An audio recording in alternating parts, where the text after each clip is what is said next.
On this episode of MythBusters, it's enough to drive you round the bend. One toilet's probably as good as the other. Our new host gets a hazing, then a blazing, as we turn up the heat on the exploding toilet myth. He's still holding the cigarette. The clothing gets kinky in the quest to answer an age-old weather mystery. And staring down the barrel, Adam and Jamie take aim at the myth of the magic bullet. Who are the MythBusters? Am I missing an eyebrow? Adam Savage. I always enjoyed seeing Adam in pain. Oh! And Jamie Hyneman. Jamie wants a big boom. Between them, more than 30 years special effects experience. Feel kind of sexy. They don't just tell the myths, Farewell, cruel world. they put them to the test.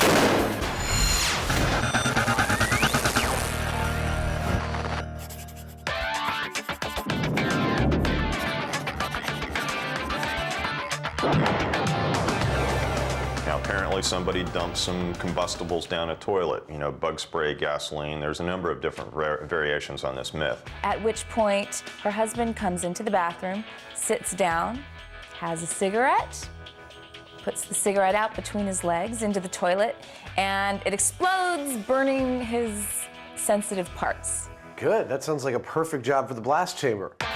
It should be easy for the MythBusters to get this one in the can. All they have to do is buy a toilet, dump a range of combustible materials into it, drop in a lit cigarette, and watch the fireworks. With your years of experience of exploding toilets and combustible gases, what do you think the hard part of this experiment's going to be? I'm trying to think of various ways that we can actually make that toilet blow up. And, you know, maybe the gasoline or maybe the bug spray will do it. But if not, you know, there are other things that we can put in there. Like a grand finale? Yeah, one way or another, we're going to blow up that damn toilet. Okay, good. First step, down to the local junkyard on the lookout for a toilet. Now, you'd imagine that most toilets are pretty much the same, but Jamie's being fussy. Well, there's less water in the closet. This one's too shallow. The explosive we're going to put in here is heavier than air, so it's going to rest in the bowl. The deeper the bowl, the more explosive force we get, the better the result. I don't think it really matters. You know, one toilet's probably as good as the other. This one doesn't have a top. 40 bucks later, Adam and Jamie have their toilet. Folklorist Heather Joseph Witham has seen enough exploding toilet stories to fill a small outhouse. This narrative has been around at least since the 1930s, at which point it appeared in news clippings in newspapers. The early form of the story was probably some sort of rural gag. You have the wife of the house going and cleaning out the outhouse with some kind of kerosene or oil or other kind of volatile fluid, at which point the grandpa goes out and sits down and lights his pipe, and he gets blown right off the outhouse seat. And as he's lying there amidst the rubble, he says, "Must have been something I ate." The bottom line is, Jamie plans to be sitting on the toilet when it goes up, so he'll need more than his trusty beret. He's measuring himself for a purpose-built protective suit made from football equipment and impact-resistant foam padding. Ow. If that toilet's supposed to launch me across the room, then, you know, it'd be kind of nice to have this. I'll integrate into the suit as much as I can. Yeah. But, you know, this, yeah. Then it'll be like this. Go ahead, shoot me. It's not long, though, before Jamie changes his mind about taking one for the team.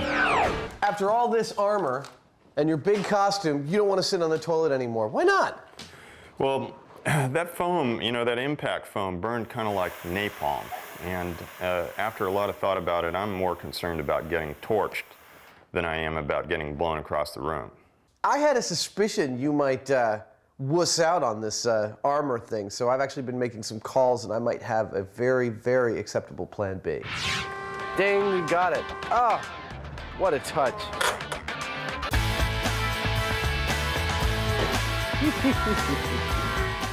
In this box right here is the new star of MythBusters.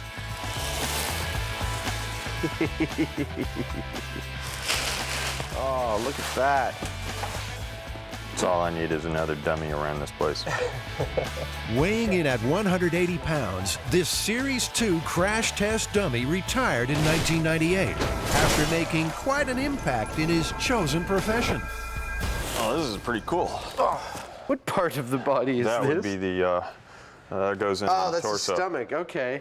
Wow. Oh, that's beautiful. This is like a giant-sized G.I. Joe. But if it's the quiet life he's after, he's a bigger dummy than he looks. He's not gonna upstage us. We just kick him back into submission. All he needs now is a name. I think we should call him Buster. Buster sounds pretty good to me. It's kind of manly, a little, pretty descriptive.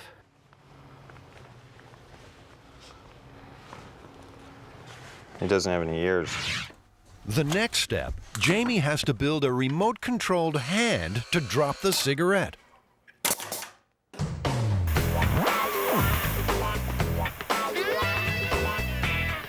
That's probably the best thing. Okay. Adam and Jamie have also had to build their very own blast chamber. It's made from a bulletproof material called Lexan, the same substance used in aircraft windows. Hopefully, it will survive its maiden voyage.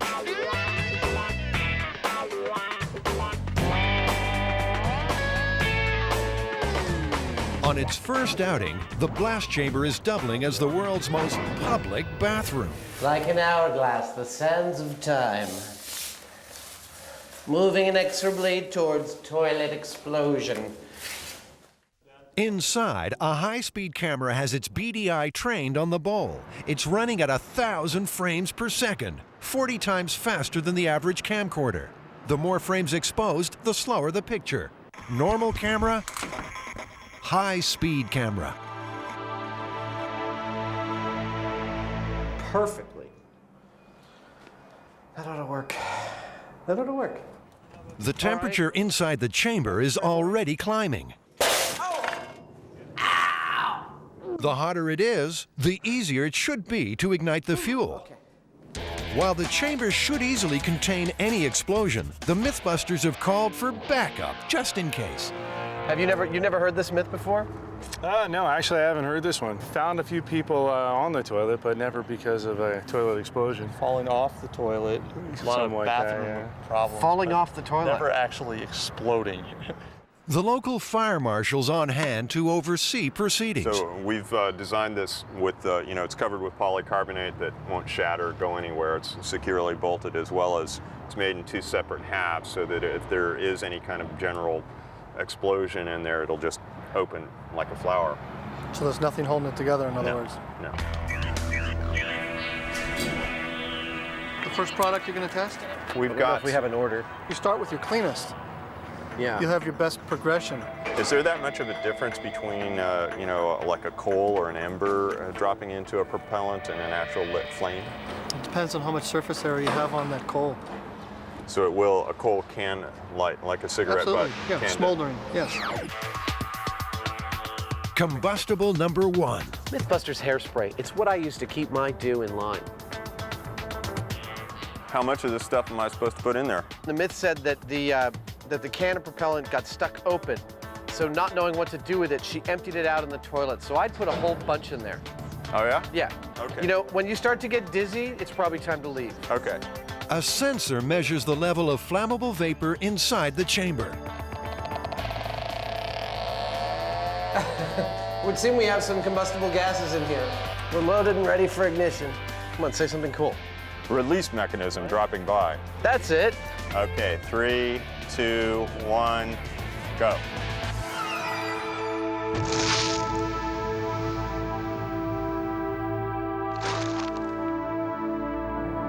Nothing. Not exactly hair-raising stuff. Well, time to move on to the next test. Bug spray. All right. All right. Well. Aw. This is powerful porcelain. It seems the smoldering tip of the cigarette is not producing enough heat to reach the flash point of the hydrocarbons. I mean, we're totally duplicating the circumstances of the myth. lit cigarette, bug spray. It's not like anyone tried to reach an ideal air-fuel mixture. Bug spray and hairspray aren't the most flammable things in the world. And also, you know, it's a cigarette with a coal on it. It'd be better to have a nice open flame to it. It's time to move outside the confines of the myth and see if a naked flame can spark some life. More bug spray. If it doesn't do it on this one, I don't think it's happening. We still got a few more things to try, though, so be patient. All right. All right. This time, Jamie's giving it both barrels, the sensors squealing. Okay, here goes. There, go. Did it go in the toilet? It did, and there was actually a little poof in the toilet. Well, hardly 4th of July. Poof! We have poop. Testing, 1, 2, 3. Time for butane to step up to the plate.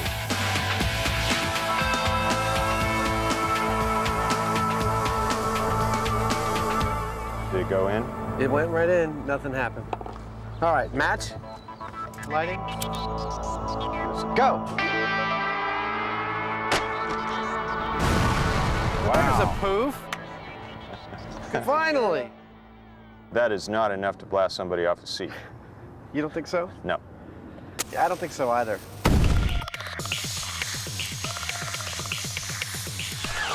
The MythBusters are struggling to make the exploding toilet myth anything more than a flash in the pan. But this isn't the first time someone has put this story to the test. Dr. Robert Slay first heard about the exploding toilet myth in the mid-70s. Intrigued, he conducted his own myth-busting experiment. I myself in Texas in investigating this with a large watermelon, and a full can of spray was only able to singe the bottom of the watermelon, not to have it leave the toilet. Dr. Slay says these stories are invaluable in a field where every day is a matter of life and death. I think they're therapeutic in the sense that it relieves stress. We know that humor used appropriately, particularly in tense work situations, tends to make people perform better. As you may well know, there are studies that show that people are more creative. They think of better solutions when they're working in what they call a fun environment or a place where there can be humor. Undeterred, Adam and Jamie head back to detonate this toilet. The myth is looking kind of unlikely at the moment, although, you know, gasoline is the big one. What do you think? Does that work? Oh, that's beautiful. Surely, dropping a cigarette into a pool of gasoline will produce some type of reaction. Let's get a wet towel ready in case the extinguisher fails. Silly housewife, pouring gasoline down the toilet. Are you ready? I'm ready. Lighting cigarette. Okay, I'm gonna drop it. 3, 2, 1, go. Nada. But the pool of liquid simply put the cigarette out. Try again, this time using the naked flame of the match. Lit, go. Okay, so you'd get a shock and a blackened backside, but it's still not the explosive force mentioned in the myth. So do you think that was enough to blow you off the toilet? No way. No way. It wasn't really like a concussive blast. I mean, it didn't, you know, I didn't see the chamber move very much at all. Finally, the moment the MythBusters have been sweating on. It's time for Solution X, gunpowder. We have this black powder that, like, there's actually almost a full can of this. You think you could let us put it in the toilet and set it off? Sure, go ahead. Try a capful in a metal container and see what we get out of it. Okay. Now this looks more like it. The turkey basters. Oh, that's beautiful. So that made a nice woof, actually. Yeah, it did make a very nice woof. I saw a movie like this once. Getting him limp. Time for our new host to make his MythBusters debut. The fire marshal seems to be getting a little nervous. How much? I put it all in there. That's too much. Half of it? That's a hell of a lot. Should give you one hell of an effect. Okay, lighting the match. It left, didn't it? Uh-oh. I thought it went out. No, it didn't. Well, there is no match on the tinfoil. Strangely, exactly what was explained as a possibility has occurred. Well, what do we think? Time 5 minutes or something and then go in? Reasonable? 6:09. Sit tight, Buster. Your moment of glory has been slightly delayed.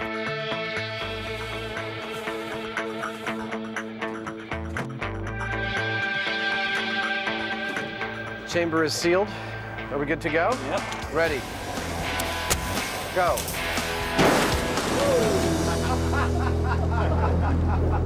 Well, I tell you what, you know, that was great. It didn't even move him.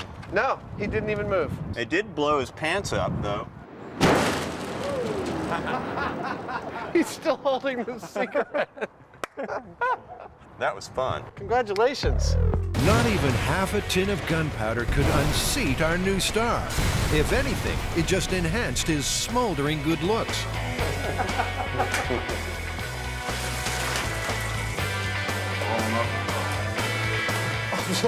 There you go. Yeah, I've had days just like this too. Another myth busted. Jamie and Adam are flush with success.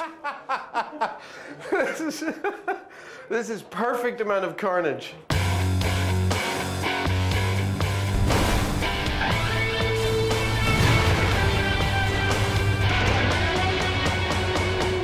I'd say this, you know, there's no way that you can put any combustible into a toilet that would move you. And what about their new co-star? I think you work fantastically.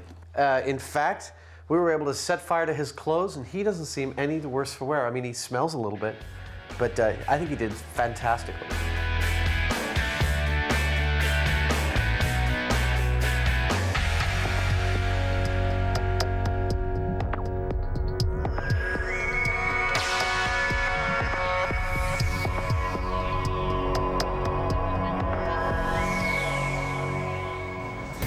What's this? Adam and Jamie browsing in a sex shop? Your arms are totally inside of it. What sort of depraved myth-busting challenge could possibly call for such kinky clothing? The myth that you stay drier if you run in the rain. Basically, it's a bit of practical advice.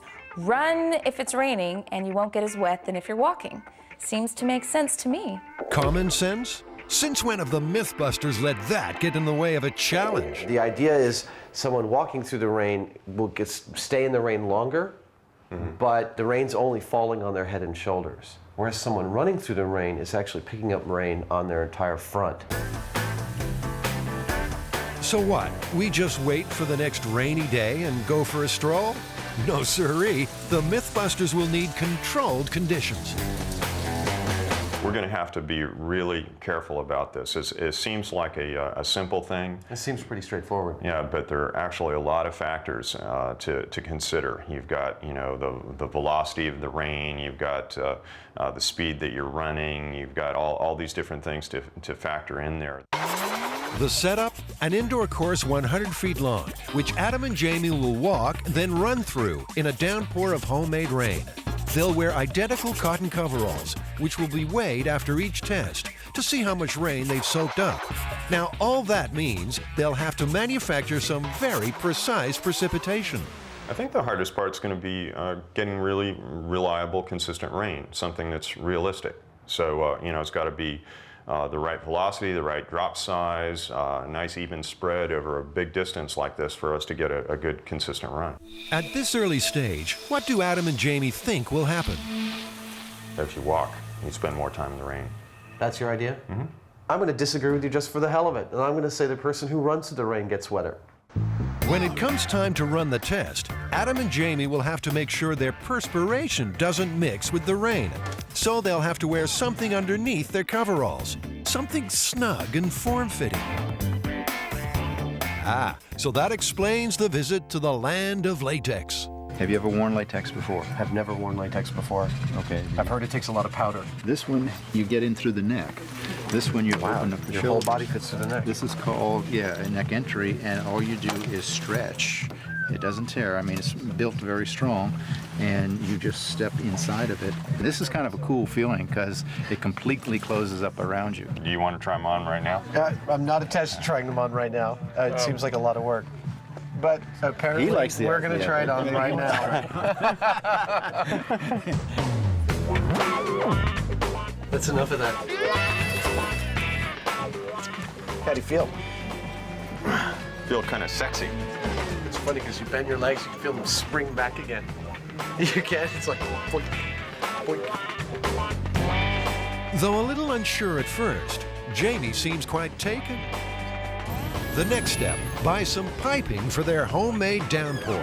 Are these things sealed just by screwing them in tight? Teflon tape. You'd have to Teflon tape. I'd rather thread. use the goop. You know, it goes together quick. Okay, I was trying to accommodate you. You were like, we're gonna have to glue all these together earlier.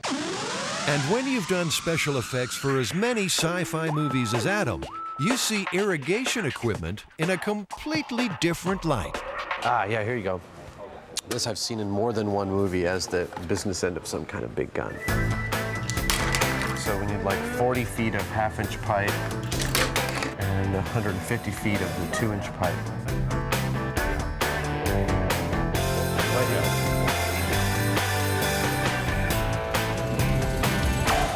We need to have at least about 60 feet of height for of the sprinklers so that the raindrops can achieve terminal velocity. After falling 60 feet, a drop of water is traveling at maximum speed, around 22 feet per second. After that, it cannot go any faster, no matter how far it plummets. We just go up there with a hose, you know, and squirt it down. It's not really going to be like real rain. It might be going faster or slower, we don't know. Over the years, several studies have sought to answer the question of whether you should amble or gallop through the rain. Meteorologists Tom Peterson and Trevor Wallace conducted their own experiment at the National Climatic Data Center in North Carolina. That's perfect. They simply waited for a downpour and stepped outside. We measured out an approximate course to try to get 100 meters, but we didn't feel like it was crucial to have exactly 100 meters because we weren't trying to see how much rain we absorbed in 100 meters, but the relative difference between running and walking. Tom walked, Trevor ran. Then their clothing was weighed. We won't reveal their results just yet. Let's wait and see how Adam and Jamie get on. Ironically, the heavens have opened, just as Adam and Jamie find the perfect place to whip up a storm. So here we are, Jamie. An Alameda Naval Base. Yeah, across the bay from San Francisco. You know, they used to paint C-130 planes in this room. It's a big hangar. Yeah. Time to see whether or not Adam's rain delivery system is just a pipe dream.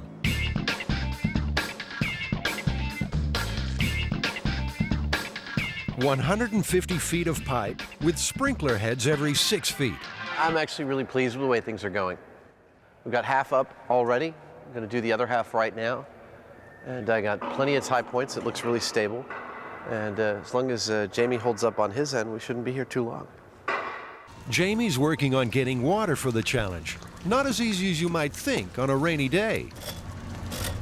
It's legal to tie into these fire hydrants, but you have to go through the fire department and you buy or rent a meter that allows you to tie into it and keep track of your water usage. Accessing water's one thing. Getting it to travel 60 feet straight up in the air is another. There you go. Jamie's calculated that the water will have to be pumped at 15 pounds per square inch. No problem for this pump. It can move H2O at a rate of 200 gallons per minute at 50 pounds per square inch. While they're setting up, let's see how Adam's getting on.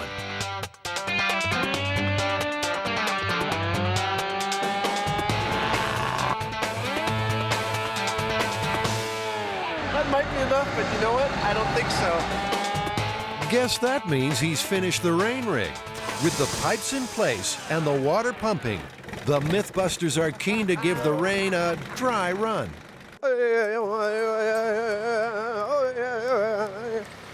Come on, keep coming down. No, it's okay, not too much. Okay, so what's next? Well, we have to mark out a course, and it's 100 feet long, so we're going to mark it out with tape.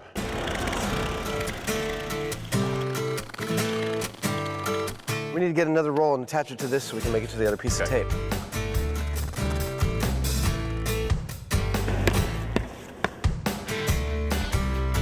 Is that 100 feet?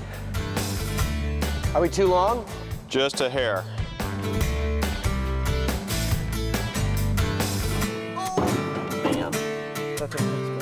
On some of the tests, they plan to add wind as a variable. You know, I'm not getting this at all. It's like, you don't want one starting at the end line, or at the start line? No.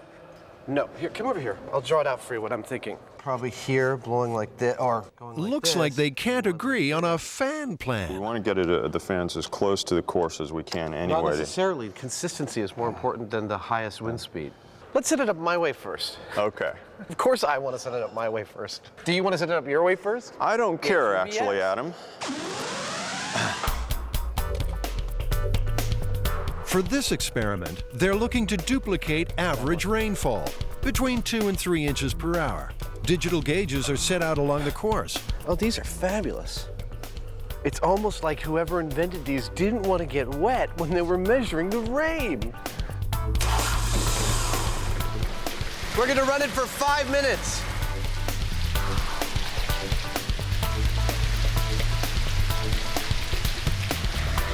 I can't tell how big the drops are. So currently we're getting just about 1 3/4 inches per hour. We want to goose up the throttle just a little bit, and we should have the perfect amount of rain. I'm ready to dress up.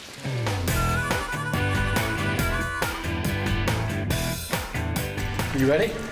Ready as I'm gonna be. I must admit, I feel a little funky. Step 1, make the rain more visible. Bubble, bubble, toil and trouble, fire burn and cauldron bubble.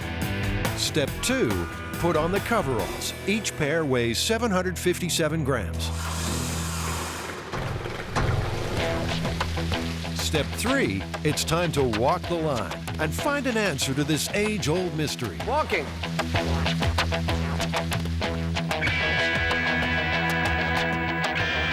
Our high-speed camera, running at 1,000 frames per second, captures every single droplet.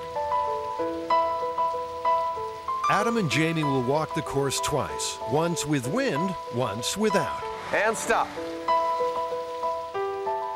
Each take is timed. Then the coveralls are straight off and onto the scales. 785 grams. What was the original weight? 757. 757. Cool. So 18 grams of water. And the results faithfully recorded. Now, Jamie's turn to be under the weather.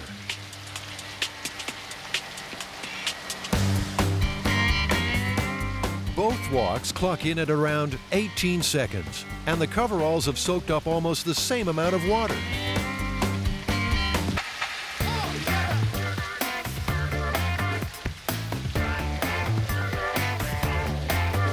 But what happens when Adam and Jamie up the pace? That can't be right. 798, significantly more. Adam's coveralls are 14 grams heavier after the run. Time to find out what our meteorologists gauged from their rain experiment. It's much better to run than walk, according to our model and the experiment. The runner was 40% less wet than the walker. On Jamie's run, the difference isn't as great. 793.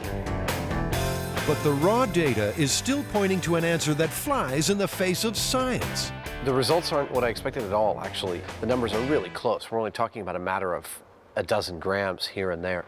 So when we average it all out, I think it's going to show that running, actually, you get wetter, strangely. The difference is minute. Wind-blown rain makes the coveralls only a few grams heavier. The overall result, however, remains the same. At the end of the day, 8 pink-tinged coveralls tell the story. After the running, the rubber suits, the getting wet, crunching the numbers, what's the final result? What's the verdict? Better to walk than run. Really? Yeah, it was very clear. Over a 100-foot course with 2 to 3 inches per hour rain delivery. We got more than twice the rain per foot running than we did with walking. Is this one busted? This one's busted.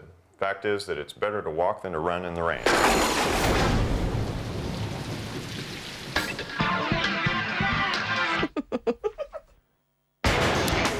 The MythBusters are aiming high.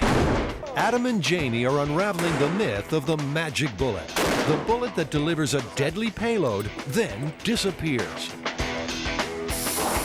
It's even been implicated in the death of a president. In the early days of the Cold War, movies and novels hit on the idea of a magic bullet, a bullet that dissolves, leaving no ballistics evidence. Here's your ammo. This is ballistic H2O. It's an ice projectile, velocity of 3,000 feet per second, and an accuracy of up to 500 yards. No exit wound, the bullet's gonna melt inside the target. In the action thriller movie Most Wanted, a bullet made of ice gives the First Lady the cold shoulder. That seems a good place to start. Adam and Jamie will try and make an ice bullet. One of the problems that it seems might occur with an ice bullet is that whereas lead conforms to the tapering shape of a barrel, ice might not, and thus block the barrel, and the gases might explode the barrel itself. Now, it's not going to be easy. The guys will have to make a bullet mold, fill it with water, freeze it, then fire the ice projectile from a high-powered rifle.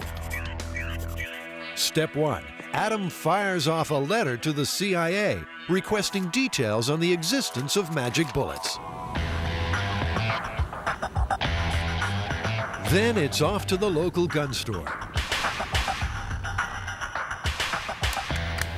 The guys want to fire the ice bullet from a Mannlicher Carcano, the same rifle the FBI alleges Lee Harvey Oswald used. We called earlier about a rifle that looks kind of similar to the Mannlicher Carcano. It's not exactly the same, but it's close enough. Have you ever heard of anyone trying to fire a bullet made of ice out of one of these? No, I haven't. I know it's a myth.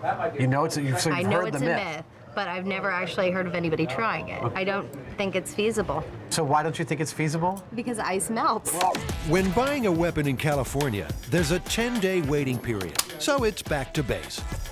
So we did pretty good there. We got most of what we need, I think, to get rolling. We got our loader, we got our manual, we got funnels for putting powder back in if we spill some, we got our bullets, we got our impact bullet. The trip to the gun store has brought it home to the guys just how dangerous this project will be. We're working with high explosives, we're working on objects and with machines specifically designed to kill people. That safety's got to be paramount through every step of this. Anytime we modify a gun, even the slightest variation in loading the bullet into the cartridge can cause the thing to explode in the gun. It could be very dangerous. A big X factor is gunpowder. You know, what they told us was if you got the gunpowder 22 degrees below zero or less, that it wouldn't even fire, it wouldn't even ignite. What Jamie's looking at doing is casting it in such a way as to isolate the tip of the bullet from the rest of the bullet. While Jamie starts making a bullet mold, Adam's hard at work on their intended victim. This is actually a model of my face that Jamie and I did probably about 10 years ago. I was bald and clean shaven, and I figured, you know, it's a perfect time to cast her head. The dummy will be made from ballistics gel, a substance used by the FBI. Made from animal products, the gel mimics human flesh.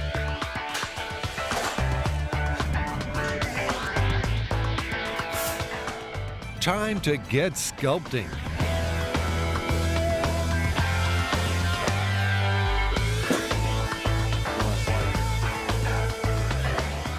The dummy will have to be chilled for 48 hours. Where are they going to find a big enough freezer? Wow, that's made of Jell-O? That's made of Jell-O, 200 pounds of Jell-O. Ooh, it feels good. Right over there. It's over to the cool room at the local deli.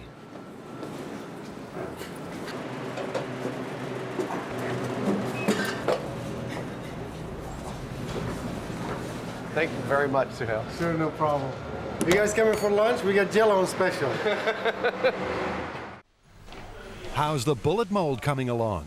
I'm trying to find a drill that will replicate the size of the bullet itself so that I can make a mold. Rather than pouring rubber around this and replicating it that way, I'm going to just drill a hole that is shaped like this in a block of aluminum that I can separate. A real bullet sits in a case, which is loaded with gunpowder. When the trigger is pulled, a primer ignites the gunpowder, and the explosion drives the bullet out of the case and down the barrel. Jamie will have to load his ice bullet into a cartridge for firing. That means getting the real bullet out. I barely see anything down there. That's a rimfire. Now, you're only supposed to use this tool on certain types of ammunition. But Adam never reads instructions. You know, I could have read the directions and it wouldn't have made any sense to me because I don't know what a rimfire bullet is. I would have been blissfully proceeding without thinking I was in danger. Well, I was raised up on a farm. Them's varmint bullets. Hey, be careful, you got stuff in there.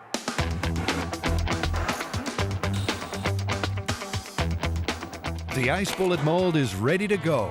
The two aluminum blocks screw together, forming a perfect bullet shape. Jamie pours water into the mold and dunks it in liquid nitrogen. Looks good. Looks like a bullet to me. But getting the bullet out of the mold in one piece is proving a problem. You know, it didn't come out all in one piece. I need to put a coating on the inside of the mold so that the ice comes out easily because it's very brittle. We don't want to break it before we get it in the gun. The alarm bells are ringing already. If an ice bullet is too brittle to survive the mold intact, how could it be fired from the barrel of a rifle? A bullet does not stop accelerating once it leaves the gun. It actually gets propelled by heated gases exploding from the barrel.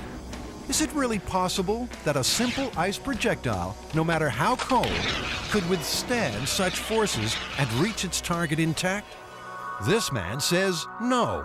Dr. Roger McCarthy is the chairman of Exponent, a company whose success comes from the failure of others. He spent his life investigating everything, from faulty massage chairs to major disasters. He's also studied the magic bullet theory. In particular, the idea that JFK was killed by a magic bullet, fired by a second sniper on the grassy knoll. But Dr. McCarthy's magic bullet isn't made of ice. It's metal, hollowed out, and filled with liquid. A liquid bullet was one of the few ways to guarantee that all the energy of the bullet would be dissipated in the target and there would be no exit wound. Because a bullet exiting the target is a complete waste of energy. You never want to see that as a professional assassin. In the wake of JFK's assassination, the magic bullet theory was dismissed for one simple reason. The sniper would have been on the right of the motorcade, but there was no exit wound on the left side of the president's head. But because it has less mass than a conventional bullet, a liquid bullet wouldn't exit the target. I was able to show in my experimentation that the pressure wave being introduced by the bullet into the skull and then bouncing off the other side will in fact expel all the parts of the bullet out. Ice projectiles. What do these people think of next? Fruity flavors? No. What's this? But the MythBusters aren't beaten yet. There's stuff to make a bullet out of. Imagine you're an overworked forensics expert. Would you be looking for a slug made of meat? What did you do today, honey? I made a meat bullet. Is that what the kids are calling it these days?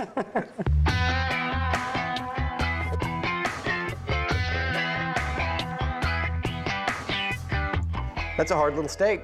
That's a loaded meat bullet. The result? Well, Adam's mouth's watering. I would bet you that this is the most successful test we have. Jamie's on a roll. He tries again. This time, a bullet made of simple gelatin. I've got a cold. This is looking really promising because it's not at all brittle. Why don't you mess with that? That's sealed up. That's pretty good stuff right there. Yeah, it's a little bit flexible, a little bit hard. It's a little bit country, a little bit rock and roll. Meanwhile, some interesting mail has arrived. A reply from the CIA. Operational files of the CIA are exempt from the publication provisions of the Freedom of Information Act. The files that would contain responsive records, if any exist, are not subject to search.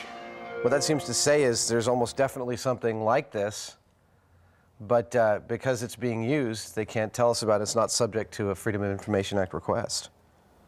Request denied.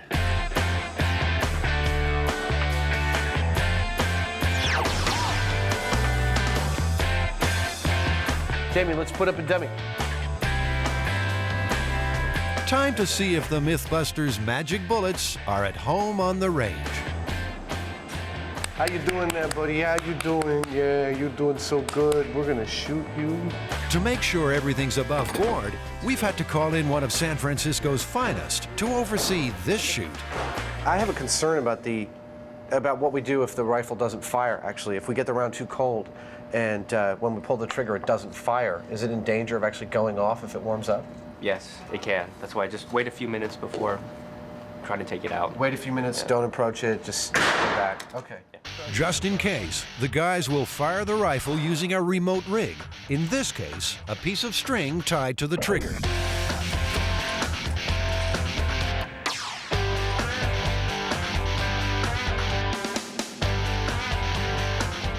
Well, that's a nice meat bullet if I ever saw one.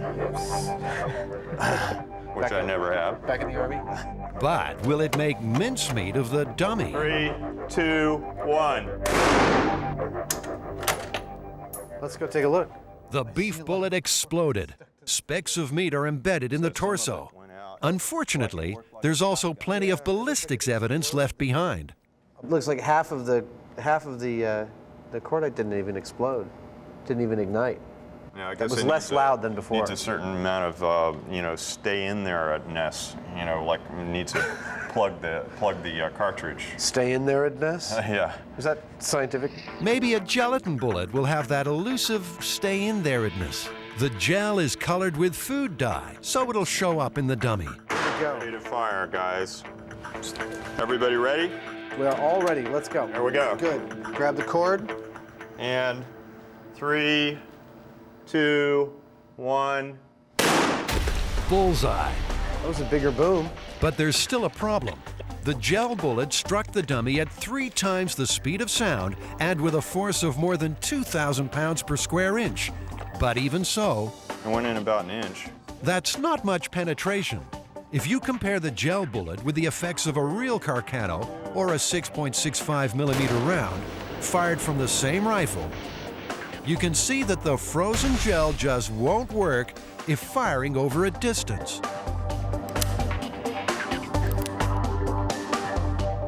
Now, how do I know which one's in the chamber? The guys have more success with a smaller firearm at close range.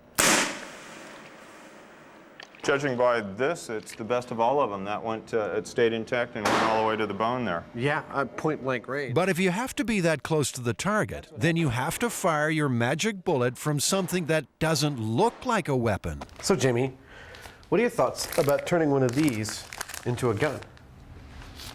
Well, do we want to shoot it like a rifle, like that? In 1978, an umbrella was the weapon in the sophisticated assassination of a Bulgarian defector.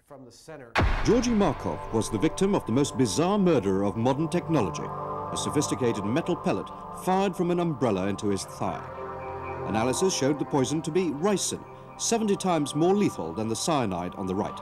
That umbrella insertion was brilliant and much more effective than an ice bullet. The ice bullet, bullets are not subtle. And the best bullet draws everybody's attention, including the victims, immediately. In true MythBusters style, Jamie's going to build his own umbrella gun from scratch. A chamber near the handle will be charged with compressed air from a dive tank. That's great, Jamie. The air will drive the gel bullet from the umbrella tip at supersonic speed. It's a big call. The CIA would spend years developing such a weapon. Jamie's got 3 days. I have no idea how fast that's going to propel something, but... I mean, in the realm of what we've done for MythBusters, isn't this kind of one of the most dangerous things we've tried yet? Probably. I mean, there is a lot of energy in there, and it's not to be underestimated. Like I said, it will remove flesh from your bones. We're making a super high-pressure gun here, and so I'm trying to keep it really simple and also make sure that it's safe. So I'm overbuilding it a little bit.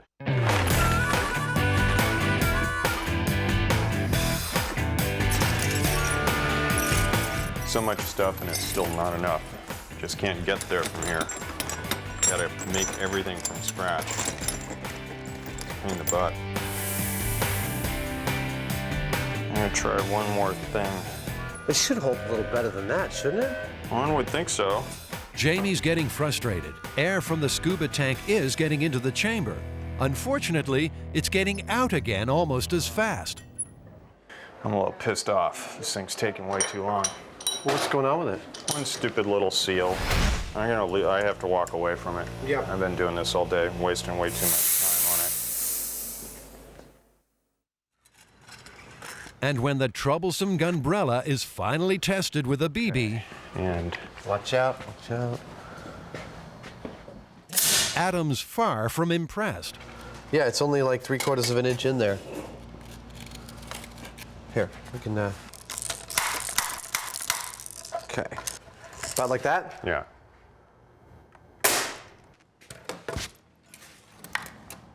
Interesting. It looks like it went in deeper.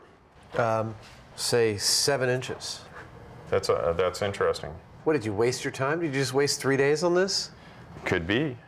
Right off the bat, I think it's actually kind of disappointing. I mean, I spent 3 days working on this like super high-powered air reservoir to fire this thing, and this, you know, $50 BB gun outperformed it right off the bat. I could have modified this to fit in that umbrella in a couple of hours. Adam scavenges a CO2 canister and trigger from an old air pistol.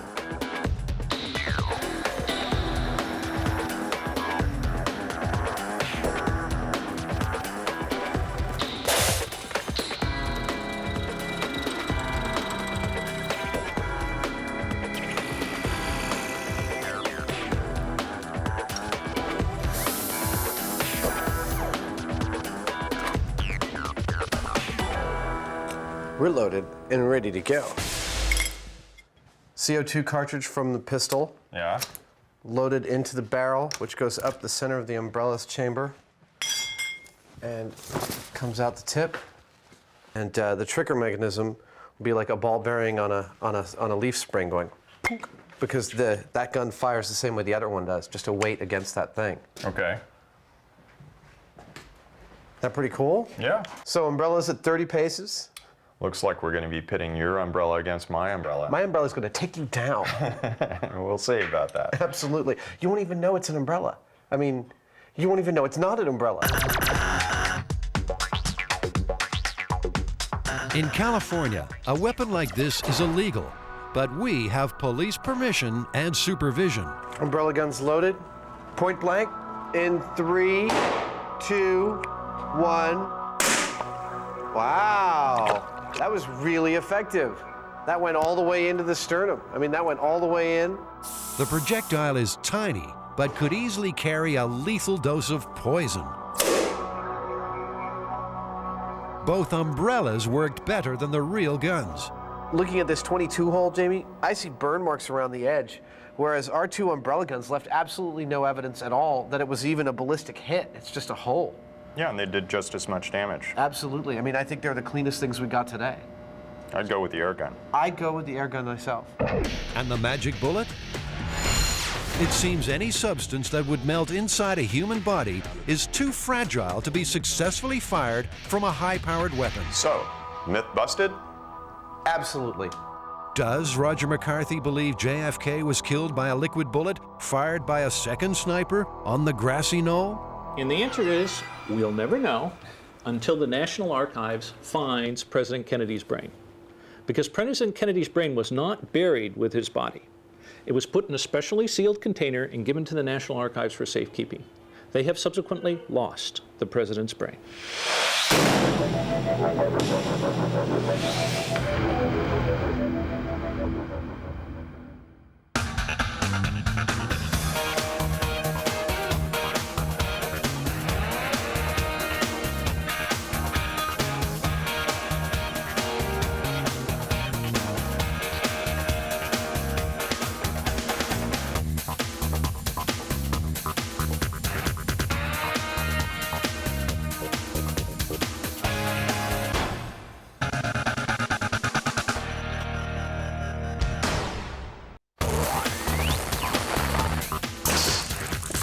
This episode of MythBusters. Whoa!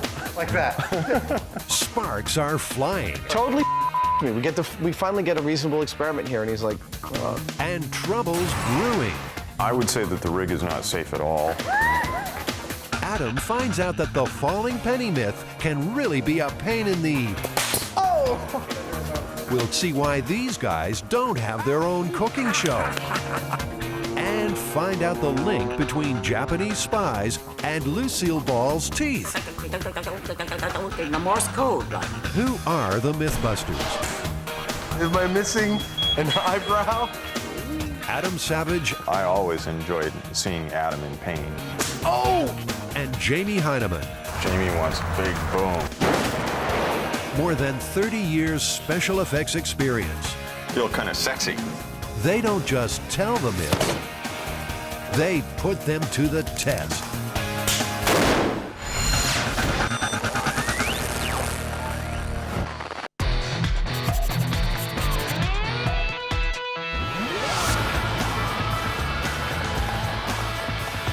This myth originated in the Big Apple, atop an architectural icon, the Empire State Building.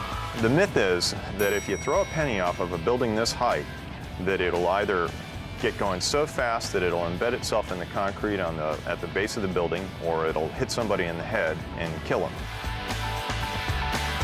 Lydia Ruth has worked here for 18 years. She's heard the penny myth many times. I know one gentleman who worked in the lobby was with the building from late 1930s, right after the building opened, and he had heard it. So I think it's just one of those myths that belongs to the Empire State Building. Tossing a coin off the Empire State is not as easy as it sounds. Tall buildings like this can generate their own unique weather conditions. Some updrafts can reach cyclonic speeds. It's 8 a.m. in the morning and the wind's already starting to pick up. And there's every possibility that if you hurl this thing off the edge of the building, that it'd just blow it back over. When the wind blows against the face of the building, the wind blows up. And you might have heard the story of it raining up or it's snowing up. Well, that actually does happen. It will blow against the side of the building. There's an updraft. So if you throw something off, no matter how far away you throw it, the wind is going to catch it. Of course, there's also the possibility that the story might be true, in which case you risk killing some innocent pedestrian. We need to figure out how fast a penny would be going if it fell 1,280 feet, what kind of damage it would do. I think we need to go back to the shop and test it. Adam and Jamie need to find out what is a penny's maximum speed when falling. In other words, its terminal velocity. Once they've done that, they'll shoot the coin at concrete, asphalt, and a head made from ballistics gel. Nice. Step 1, finding out a penny's terminal velocity.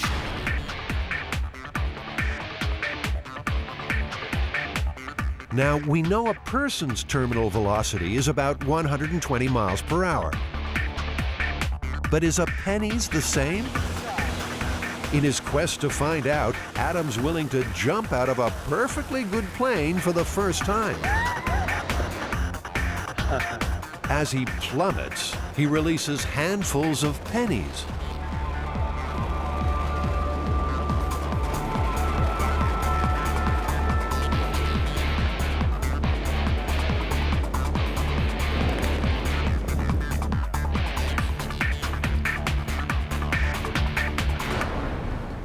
Well done. How'd it go?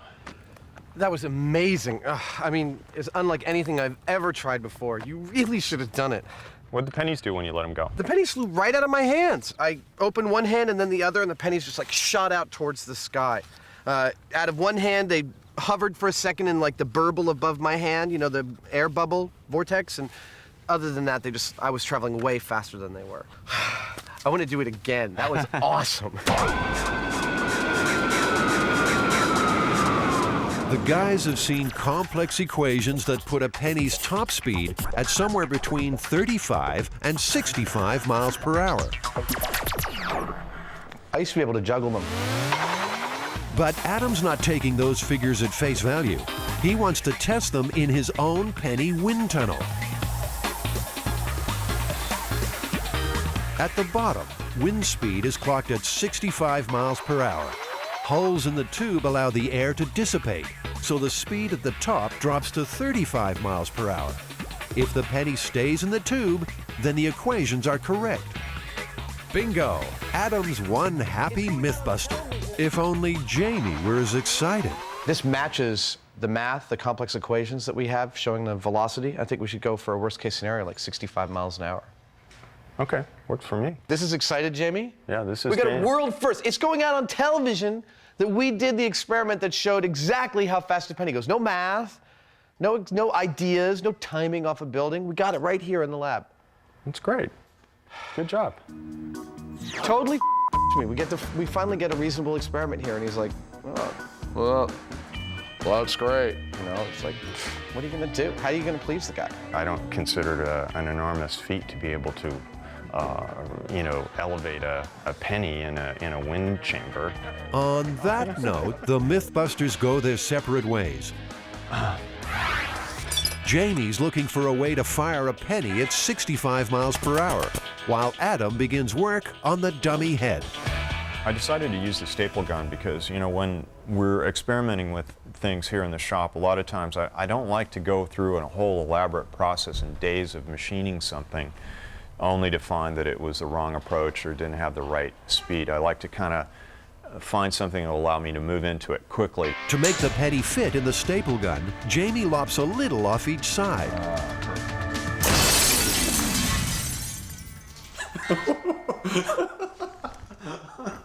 Whoops.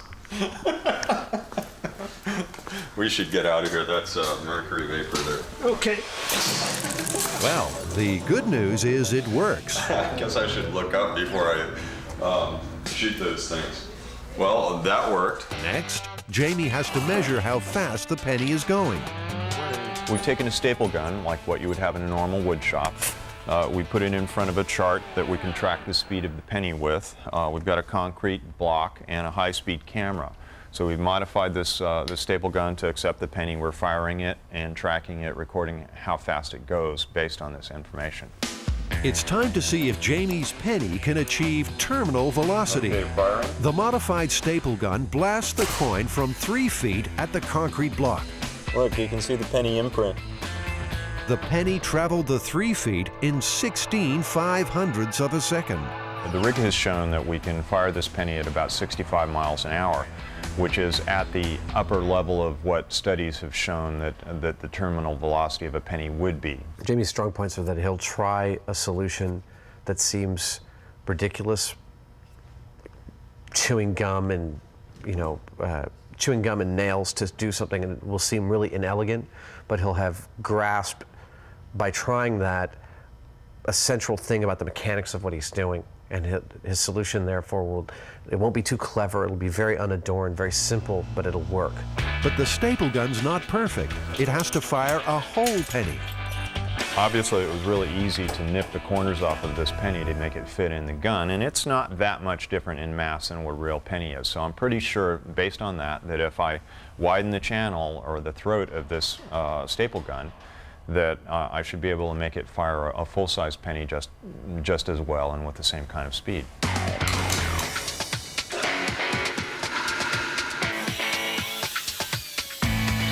Well, it took relatively little work, and this is it's a high-velocity penny shooter. Terminal velocity gun right here. Meanwhile, Adam's mood has changed dramatically. Screw. No, that's total wash. I'm going to argue against this. I don't have it today. I'm just going to get really frustrated. He's vacuum forming a mold to make the ballistics bust. It's a female skull, which is why I used the female head here. The skull is placed inside the mold and ballistics gel poured in around it. When it sets, the gel has the same density and elasticity as human flesh, which is why the FBI uses it to test weapons. Screw. The mold has sprung a leak. Paper toweling and glue stem the tide of gel. Most coins thrown from the top of the Empire State Building don't get very far. They wind up here, just 5 stories down on the 81st floor. It proves one thing, though. A lot of people have heard the penny myth. So it would seem that even though the myth is prevalent, people are pretty cavalier about testing it. Yeah, they do it all the time, and it scares me because if they really thought that their penny was going to kill somebody, what are they thinking? And it seems penny-related myths have always had plenty of currency. Pennies have long been associated with luck. In this case, really bad luck, but normally very good luck. If you find a penny, pick it up, and all day you'll have good luck.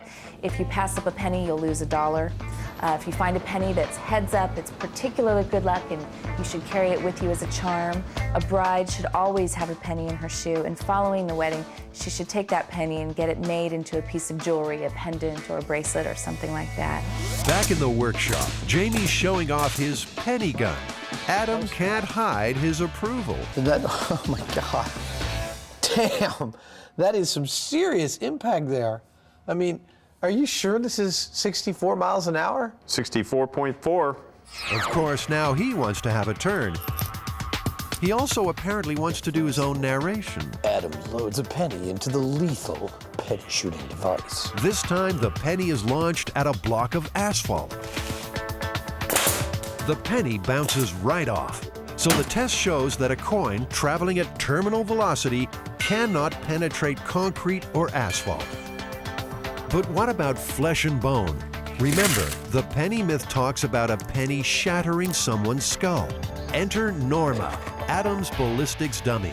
Norma's cranium will take the full brunt of a penny traveling at terminal velocity. Lights. Perfect hit. Lights off. Yep. The penny broke through the thin layer of ballistics gel, but the skull is intact. So, you ready to put that to the ultimate test? We've tried it on all the other stuff we've got. Want to try and catch it in your hand? The penny is leaving an imprint in the concrete when it hits, so, you know, I'm a little hesitant about catching it, actually. The MythBusters are about to find out what happens when a penny traveling at 64 miles per hour hits skin. I'll do it. Okay. But you got to do it too, otherwise, you know, you're like a wuss. Okay, you first. Okay. Still a wuss. I'll kick your ass. Penny for your thoughts right about now, Adam. I'm scared. Okay. 3, 2, 1. Ow! That didn't actually hurt that much.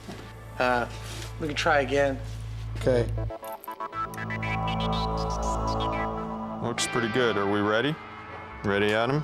When you are. Okay, 3, 2. You hit me in the same exact place. It didn't hurt that much before, but now it really hurts. Oh, you baby. It looks like it's swelling. Yeah. It stings, but there's no bruising or broken skin. Well, I always enjoyed seeing Adam in pain. I'm not sure what it is. All right, Hyneman. Are you ready? Now, it's Adam's chance for revenge. Go. That was totally off. I felt it on my wrist. If it hurt, he's hiding it well. Adam. And you know how Adam wasn't having a good day? Well, go ahead, shoot me in the ass. Come on. I can take it. Oh! That hurts. Oh, man. Ouch. Oh. Well, you said I could. I did. No, I was prepared for the consequences. Woo. So you made that great gun. We made the pennies go 64 miles an hour. What did we end up with? Well, it didn't penetrate the asphalt. It didn't penetrate the concrete. It didn't penetrate the skull of the ballistics dummy. And it didn't hurt your butt. Thank goodness. I mean, it kind of stung when we hit the bones on our hands. But, you know, the myth's not looking good. But that doesn't faze the MythBusters. It's time to see how fast a penny has to go before it does serious damage. You know, anytime we get to play around with explosives and gunpowder and, you know, cool weapons and things like that, here at MythBusters, we're happy campers.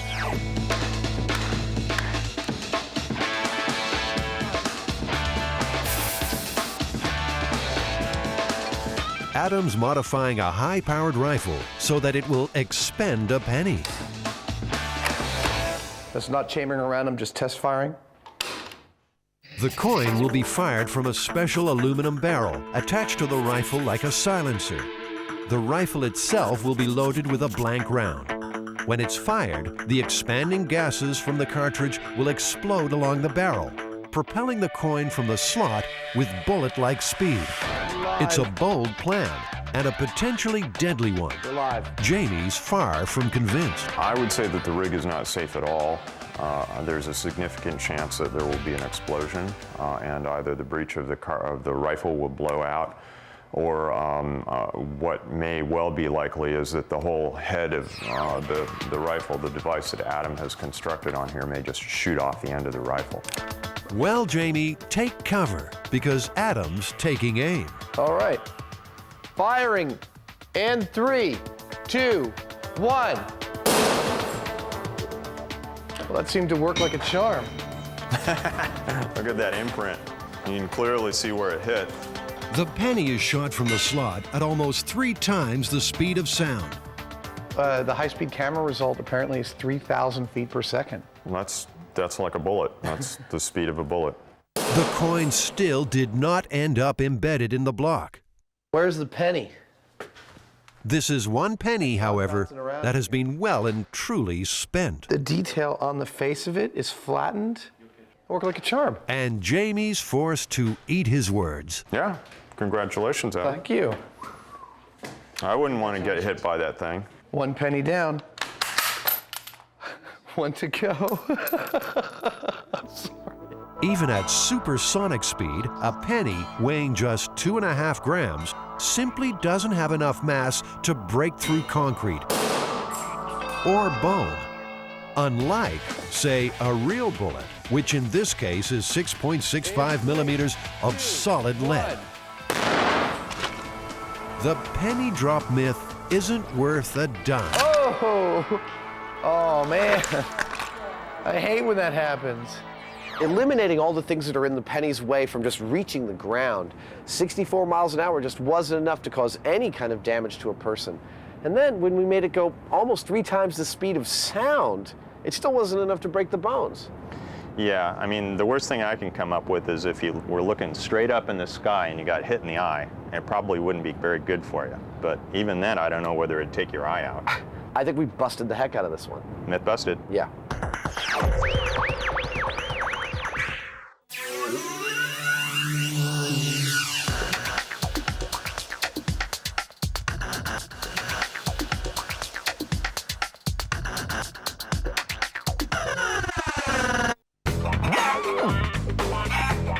That's really disgusting. What sort of foul play is this? Chickens soaking up the rays on a tanning bed? What urban myth could be solved in such a paltry fashion? The humble microwave oven. Is it a handy cooking device? Or mysterious machine with dark and frightening powers? Microwaves just seem to be magnets for urban legends. So we're going to put some of the main ones to the test. Whoa! You are the man.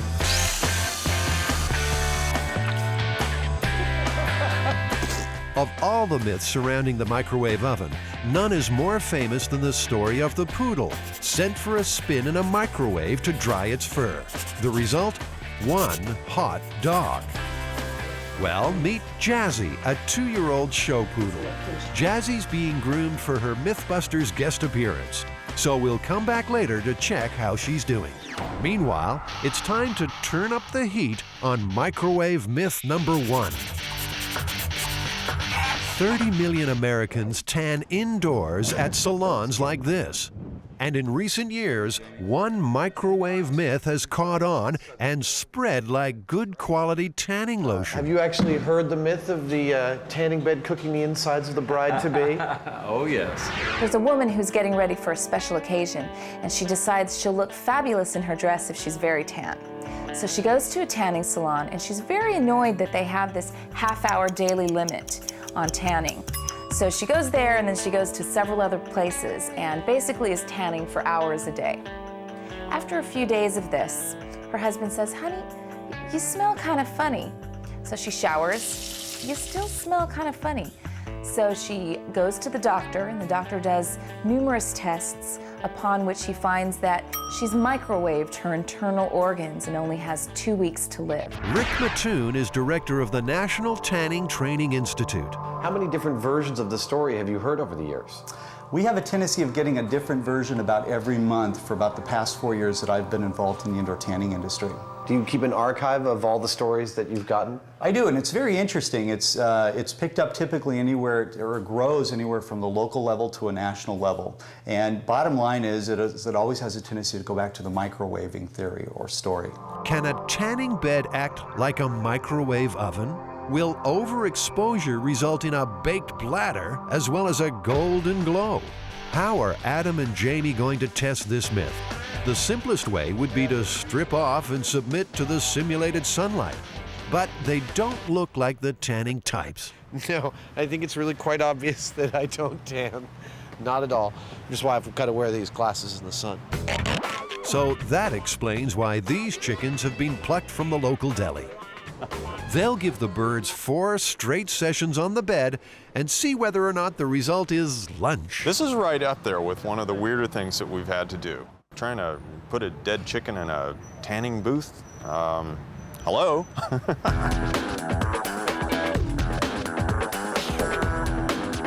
Time to see if the chicken's goose has been cooked. So how many sessions did these go through? 4 sessions, a total of 48 minutes on the tanning lights. So if I'd been in here, I'd be pretty badly burned by now. You would have a severe sunburn at this point. But would your gizzards be goners? Not at all. Pink and perfect. Not cooked on the inside at all. Basically, there's no difference between overstaying your welcome on a tanning bed and spending too long in the sun. Now, this story has been told and retold so many times, it's a very popular narrative. Indeed, it was published in at least 2 Dear Abby columns, so it's got a lot of veracity. A lot of people believe it. Also, the industry magazine, Tanning Trends, had to publish an article telling people that it's not true, don't worry about it, but clearly the narrative is still out there. Do tanning beds put out microwaves? They put out nothing of the sort. They put out light waves, and that's all there is to it. Besides, for the myth to work, microwaves would have to cook from the inside out, and that's easily tested. Simply throw a roast in a microwave for 20 minutes and carve. Look at that. I mean, it's totally cold on the inside. It's not heating from the inside out. It's definitely heating from the outside in. Yeah. The myth is totally busted. Apart from testing these microwave myths, Jamie also wants to build the microwave oven from hell. Let's take a moment to find out how microwaves actually work. A microwave oven uses radio waves to cook food. A device called a magnetron bombards the inside of the oven with radio waves, which react with water molecules in the food, causing them to vibrate at enormous speed. That friction creates heat, which cooks the food. The Amana radar range microwave oven is quality. In the early days, it was hailed as a revolutionary kitchen convenience. It's a family-sized turkey. 675 watts of cooking power means faster cooking than most other microwave ovens. Uses 50 to 75% less energy than a conventional electric range. 5 and 30-minute timers with automatic defrost cycle. This store has been selling microwaves ever since those heady times. The main thing I'm interested in personally is raw power. Well, the average microwave today is about 1,100 watts. But you can go up from there or you can go down from there. How many people are going to be using the oven? One very strange television show. Just one. Is this the soul of the microwave oven? More the heart of the microwave. This is a little radio transmitter, and you plug it in and it converts it to DC voltage, and out comes the microwave. And it looks like Jamie's suffering a little microwave madness. Sorry. Did you get enough, Jamie? Microwaves are really cool. You know, they're like X-ray guns. And I think the same thing that makes people afraid of them and makes them generate a lot of myths about them is what's always fascinated me. I'm gonna, make this super powerful microwave gun that I can heat things up around in my shop with. And, that for me is a lot of fun. I think he wants to take apart all these microwaves and make some kind of super microwave. And I don't know if he's planned on shielding or anything, but I don't necessarily want to be in the building when he does it. Back at the workshop, it's time to test microwave myth number 2. That microwaving metal makes the oven explode. You know, I once had a roommate where I accidentally put a spoon in my coffee cup in the microwave, and he refused to use it ever again. Made me buy him a new one. Wow. It's just those kind of misconceptions I want to clear up here on MythBusters. Yeah. There you go. Adam and Jamie are going to microwave several metal objects. Just in case something dramatic does occur, the pair will watch from behind a Lexan shield. Lexan is a bulletproof material used in the windshields of NASCARs. It's time for the first metallic test subject. No, nothing happening there. Spoon's been in there for 2 minutes. I don't see nothing. Turn it off. So, I mean... I'm guessing if... Ah! Ooh. The spoon was really hot. That spoon was really hot, but it didn't do anything. I mean, it didn't arc, it didn't, like, buzz or, you know, all that stuff. Something else from the silverware drawer, perhaps? Fork in the microwave. Maybe the sharp prongs will cause sparks to fly. Oh, yeah, that's true. Not a thing. Adam and Jamie have heard that tin foil scrunched into a ball can have an effect. Oh, that's cool! Looks like something out of Star Trek. It's beautiful, actually. Now, that's interesting.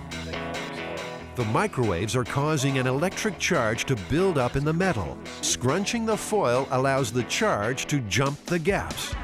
Jamie tries again, this time folding the foil into an accordion shape. Whoa! The Hyneman with the precognitive technique. Look at that! That's the best. Dude, you are the man. It just goes. Spectacular, yes. But explosive? No. A warning, though. Microwaving metal might result in magnetron meltdown. So metal in a microwave, is it true or is it false? Well, that's false with provisions. Only in the case of an object that is made out of metal that is contacting the sides, you can create some arcing there that would feed back into the magnetron and reduce its lifespan.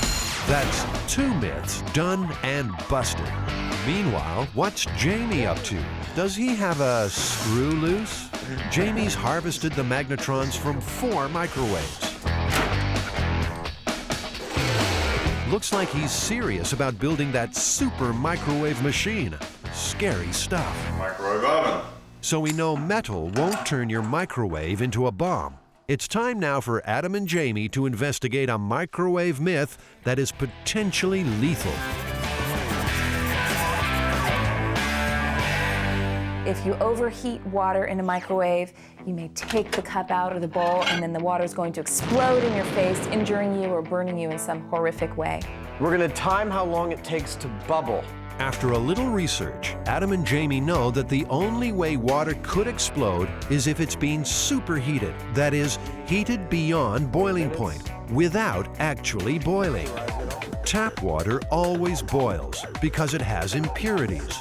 Distilled water has no impurities. That means no boiling. Yeah, the smaller experiments, you know, they look a lot simpler because they're tabletop, you know, we have small amount of variables, and really invariably they turn out to be the most complex and difficult ones to get a real result from. They put 2 cups of water in the microwave, 1 distilled, 1 tap. When the tap water boils, they'll know that the distilled water has become superheated. Just dropping in a sugar cube should make the boiling process happen instantly and violently.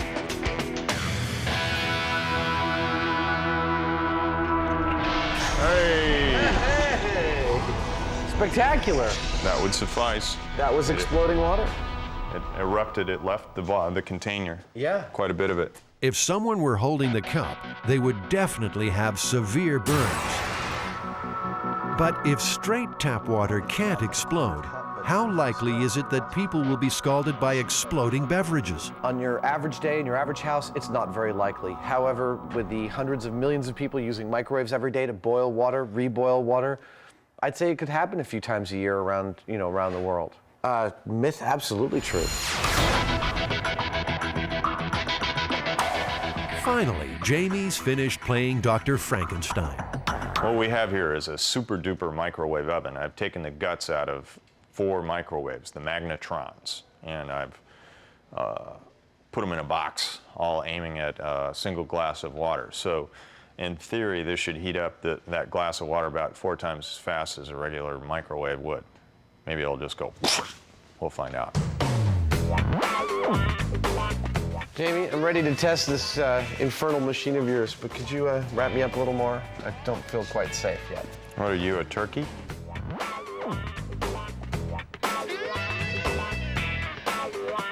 I wouldn't say Jamie's an evil genius. I know, this could be a wonderful mousetrap. I'm not sure he's evil, and I'm not sure he's a genius, but We're ready for a mega microwave test firing. What, about 30 seconds? Jamie flicks the switch. The room's filled with an angry buzz. How come my watch has stopped? I'm gonna give it. What on earth is happening behind those metal walls? Let's put the temperature probe in.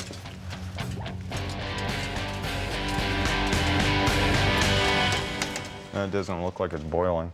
No, in fact, 66 degrees. You've made a refrigerator. That's amazing. For all that humming, you ended up with bupkis. Looks like that's the evil genius theory out the window. Time for the final myth, the famous poodle in the microwave.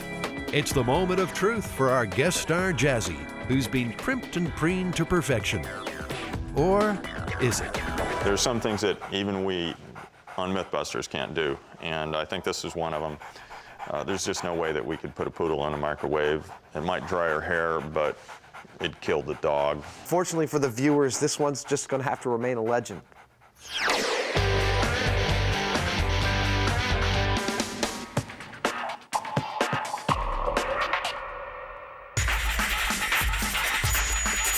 The story that we're looking at is from 1942. One of the most bizarre urban myths of all comes from wartime USA and involves America's queen of comedy, Lucille Ball. I had some dental work to be done. You know, they put in temporary fillings.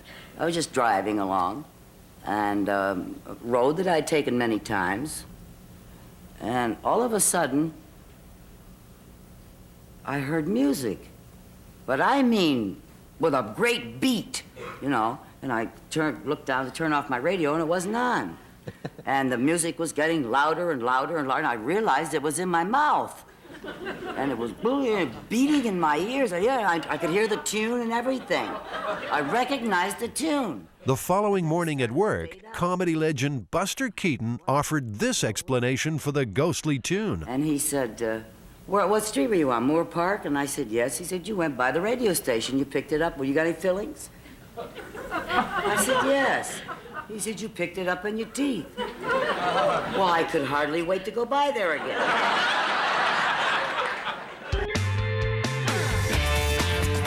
Here's a challenge Adam and Jamie can really get their teeth into. Is it possible to receive radio transmissions through the fillings in your mouth? We need to get a skull. 2 of the skull's teeth will be given different fillings. One gold, the other amalgam. Also, obviously have to have some sort of a radio transmitter. That transmitter will pump radio frequencies into the air around the teeth.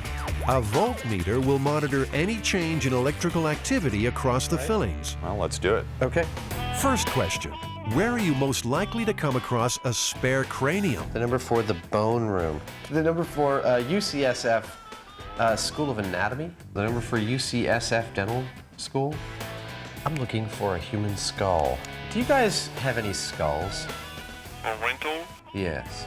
Finding a skull is hard enough. Finding one complete with fillings, well, that's another matter. One with fillings. Would any of them happen to have fillings in them?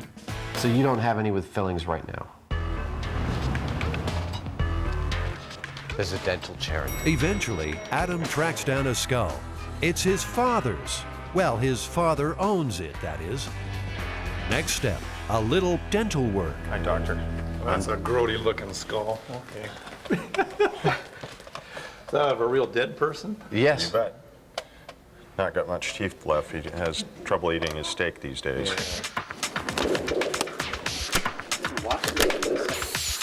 This guy have a name? He's a very dried out teeth. Smells the same as it usually does. Yeah. I have 7,000 patients. I'm a practicing dentist. Never in my career of being a practitioner for 30 years had anybody complain to me they were picking up sounds or signals from their fillings.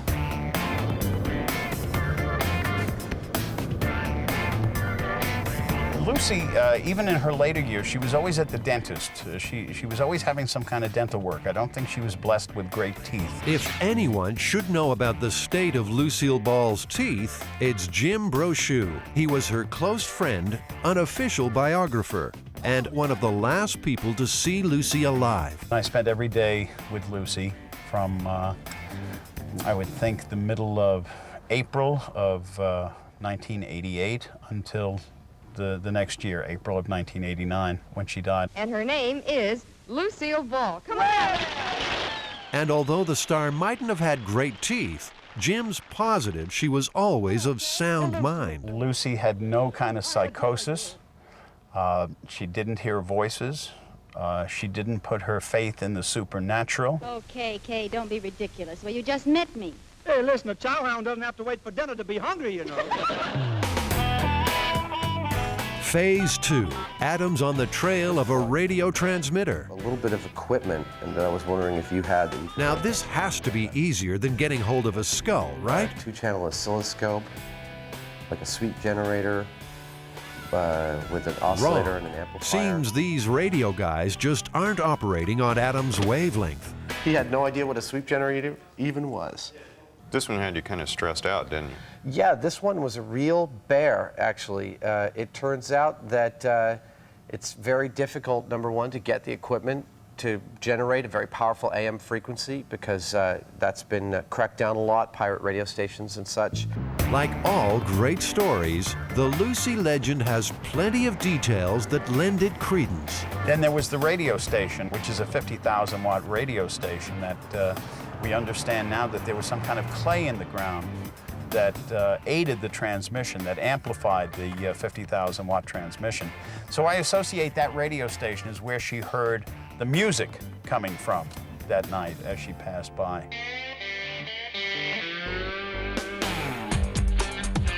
Things might be looking up for Adam in his hunt for that elusive radio gear.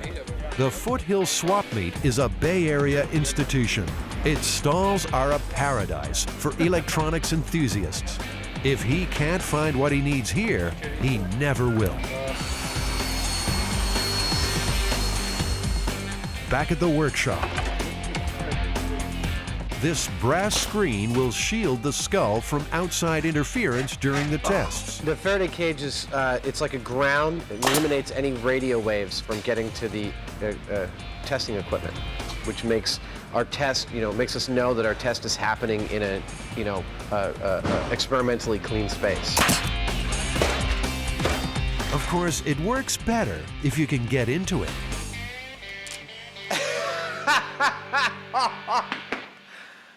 I locked the door from the inside. All right. There's my Faraday cage. Let's see. No signal on the cell phone. No signal at all. One theory is that if Lucy's fillings were made from different metals, then they might just have acted as what's known as a point contact diode. Point contact diode is the basis of the earliest radio crystal sets. In fact, in World War II, soldiers in foxholes built what's called a foxhole radio, which we have a crude model of here, in which our point contact diode is simply a razor blade and a pencil lead. Two different metals combining to capture a radio frequency. I hear a buzz. A pencil and a razor blade and some coiled, some common household objects. It seems unlikely that we could actually hear a radio signal from that, but we can. Yeah, well, right now we're hearing a buzz. Yeah, we're pulling something out of the air. Did Lucille Ball's fillings fleetingly become a primitive radio, picking up a signal and broadcasting it into her head? and everything. I recognized the tune. One tooth already has an amalgam filling. We need another metal. And Adam and Jamie are going for gold. That is real gold foil.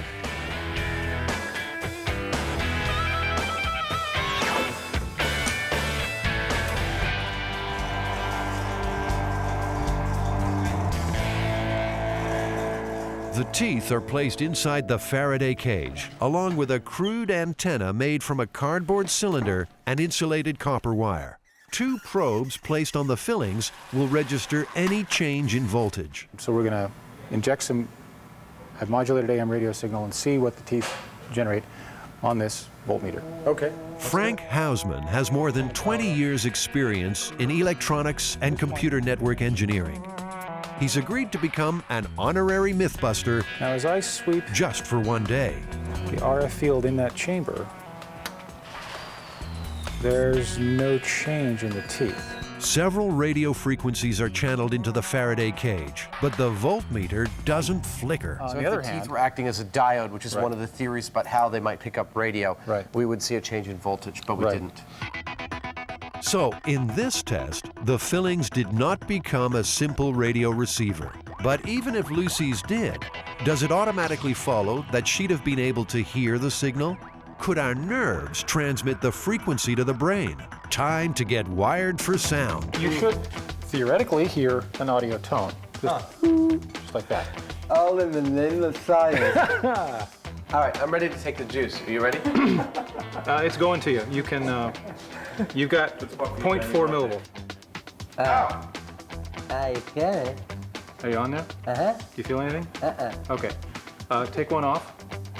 Okay. Well, I'm going to turn it up to 300 millivolts. This is about the highest voltage I'm comfortable putting out into your head. Of course, you say that, I'm just going to ask you to bump it up one more. No, I don't feel anything. I've just run it across several combinations of all my fillings. But what if you had metal somewhere else in your head? In 1981, the Veterans Medical Center in Miami reported a remarkable case. A Vietnam veteran claimed he was picking up radio through shrapnel embedded in his skull. He started to hear music, and then he became very frightened, very scared.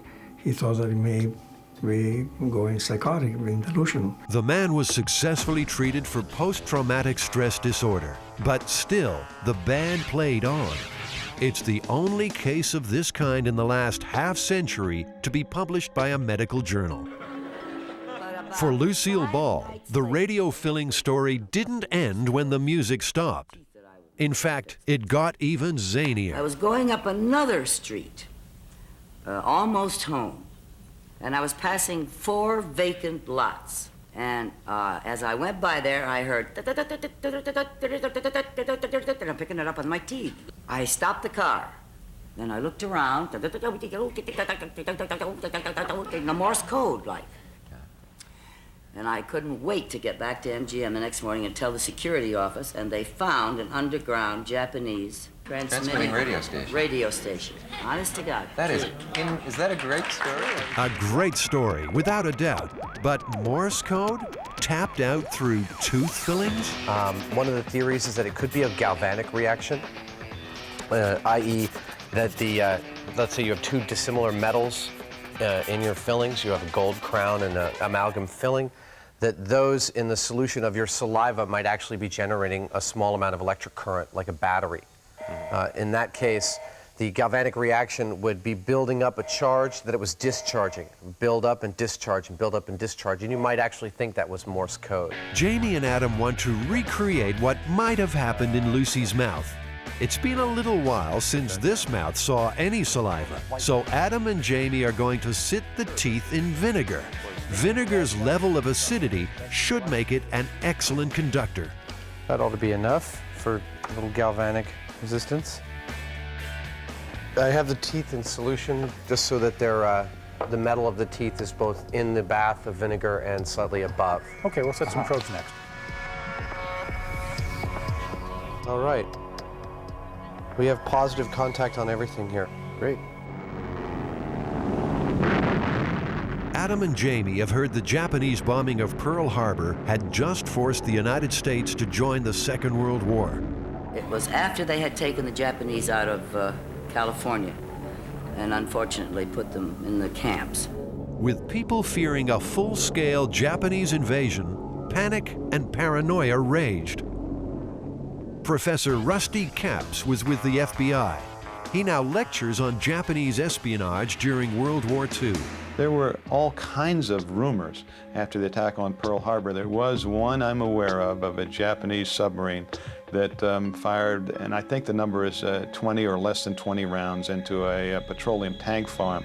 There were also instances of Japanese trying to bomb America with high-altitude balloons that were going to drop incendiaries. You didn't know how to reconcile this fear. So then suddenly you have Lucy, of all people. Hey, what am I going to get, a kiss or a quart of milk? If these incompetent Japanese people couldn't even get one over on Lucy, how could they hope to win out over our American military?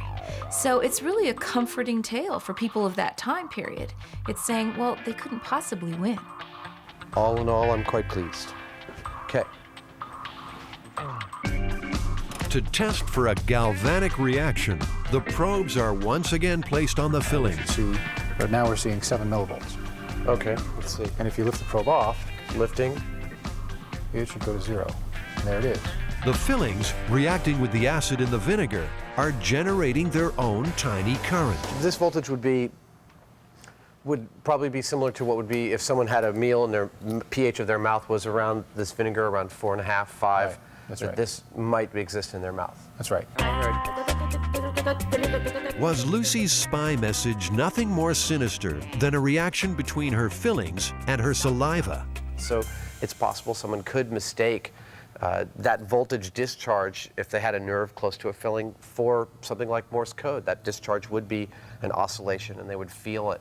And it wouldn't be pleasant, actually. A galvanic reaction can only occur in new fillings before the metal starts to corrode. Lucy's fillings were only a week old when the Morse code began to transmit. It would be more helpful if she actually knew Morse code and was able to translate the message. In 1994, 5 years after her death, Lucille Ball's FBI file was released to the public. All 142 pages refer to her involvement in the Communist Party. There's no mention of her role in foiling a Japanese spy network. If it had been true, I can think of no reason why it wouldn't have been widely published. The FBI, you have to remember, like all law enforcement and counterintelligence services, has one basic rule. If it ain't on paper, it didn't happen. And one of the things that she's thinking about, I'm sure, as she comes forward is, well, how about my career? You know, I'm an actress, but if I'm also a war hero, if I'm also able to help the war effort in this way, I mean, it's going to raise my stock dramatically. I don't know how much publicity this story actually got when it happened. I know eventually there was a Broadway show called Something for the Boys with her friend Ethel Merman in it. And that one part of Lucy's story about picking up the radio signals in her fillings was translated to this musical. I don't think Lucy had a reason to make up a story. I mean, she had a very rich, full life, full of wonderful stories that, you know, she wouldn't have to make one up about herself. Adam, is the myth true or false? I think definitively we've shown that 2 different types of fillings do not act as a rudimentary radio crystal, and that there is some potential voltage or battery action occurring if you've eaten a lot of acidic food and you do have different types of metals in your mouth. It's busted. Okay, we'll call it busted. All right. Thank you, Lucy, for Pleasure. talking about I yourself. love it.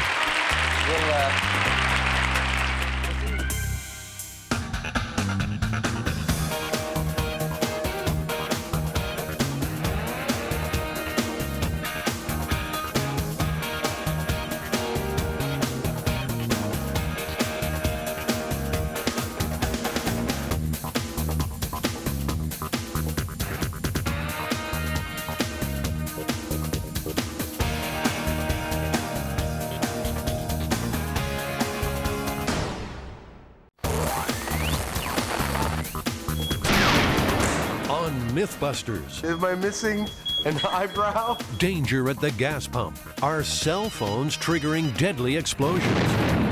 Can high altitudes cause big problems for silicone implants? If I were in there with the breast implants, I'd probably be dead about now. And computer drives. Have they reached dangerous warp speeds? Oh my God, it's a horror show. Who are the MythBusters?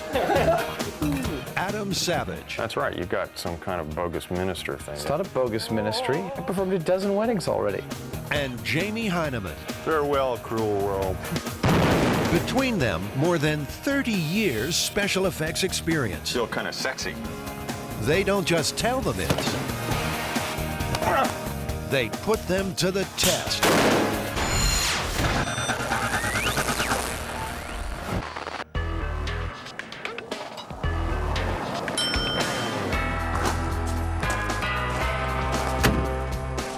Hey, wake up, farm boy. What? Can you help me with directions to Antioch? I'm lost.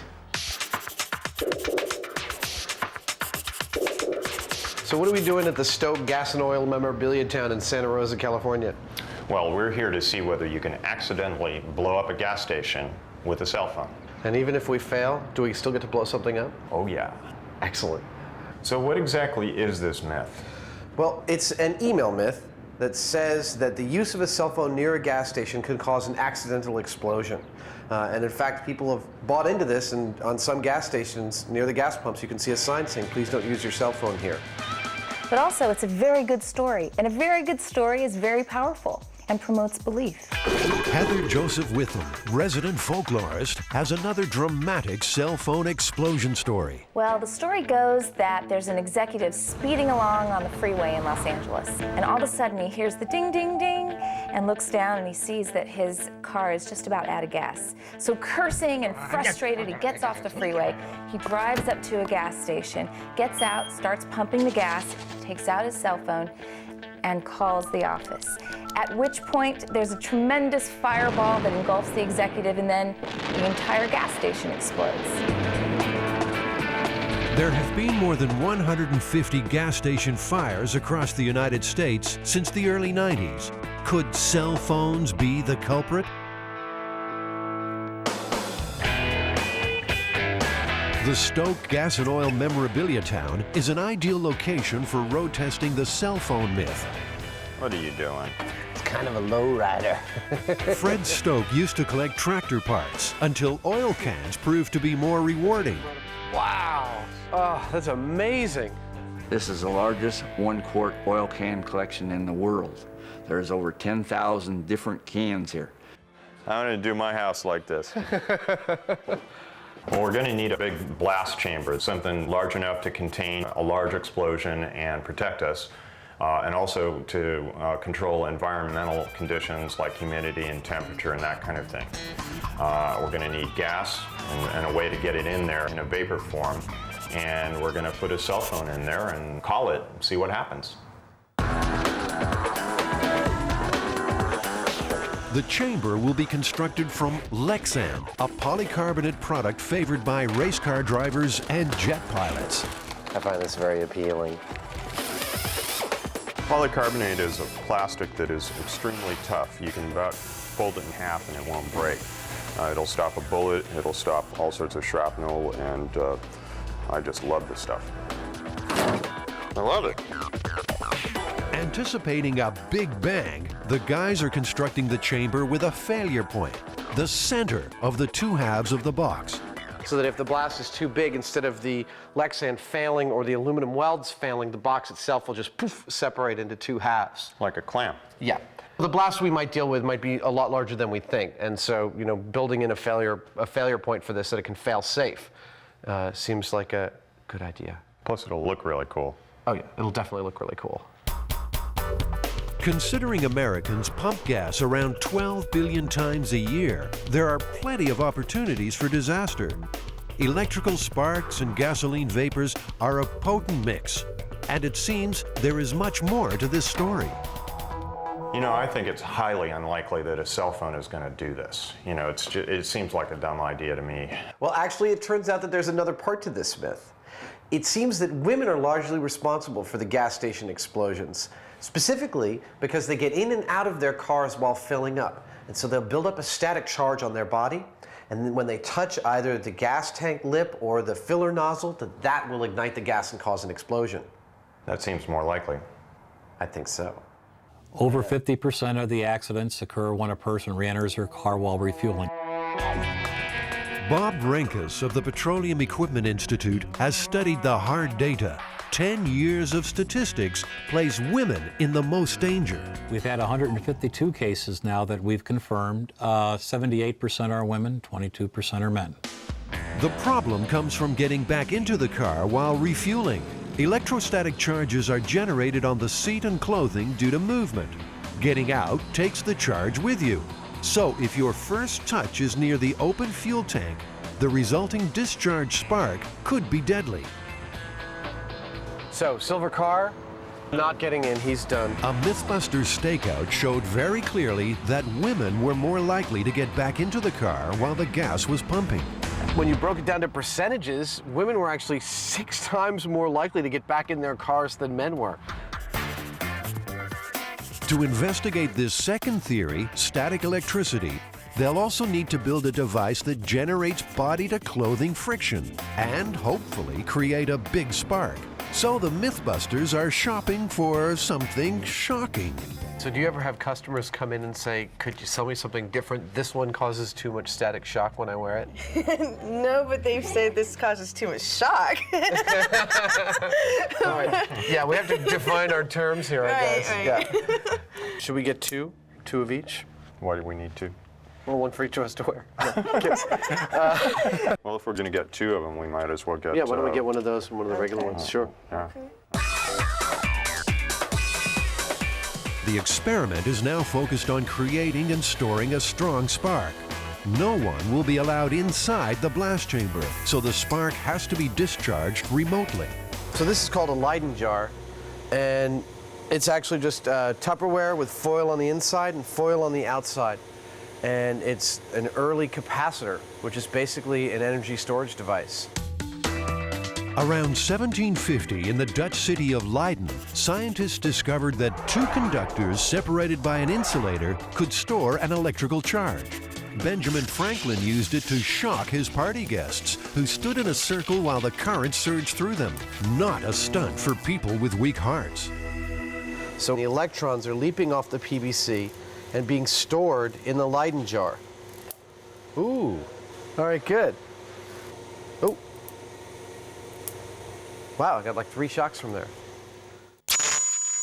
With the shocking garments in hand, they're off to the auto yard to find a suitable car seat.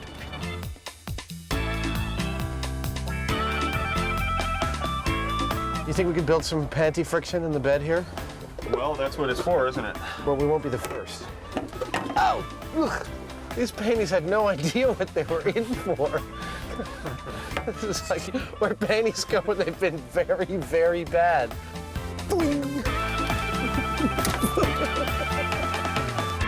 I mean, I don't know which one actually to go with anymore.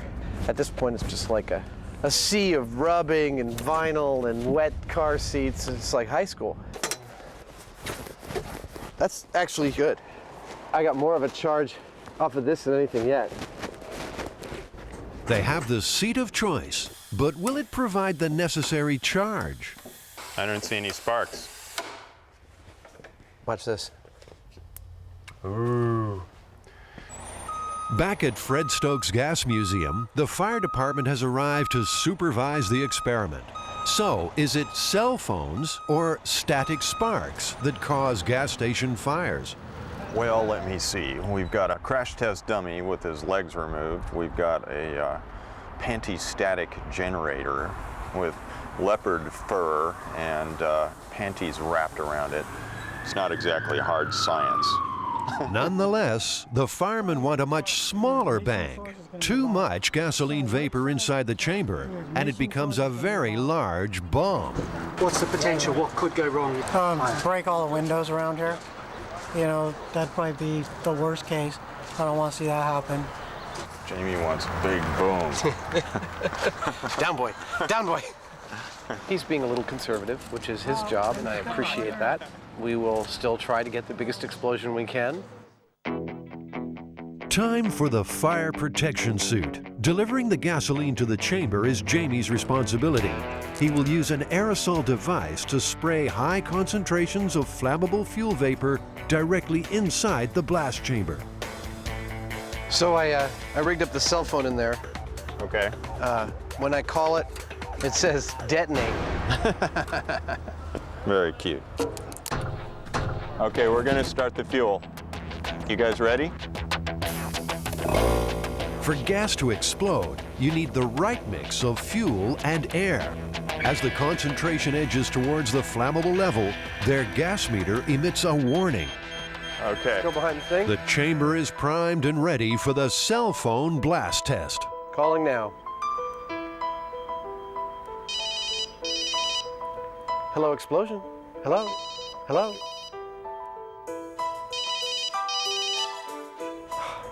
He never answers his phone. Both Jamie and Adam are confident the cell phone won't cause an explosion. It creates heat, but not enough to cause ignition. Time to test the second theory. Okay, guys, we're done with the cell phone and we're going to the panty-static generator.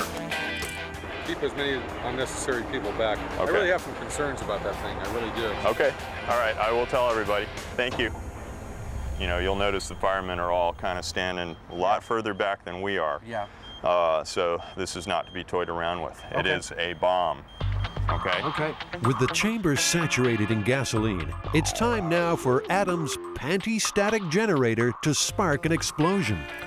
All right, we're going in 5, 4, 3, 2, 1.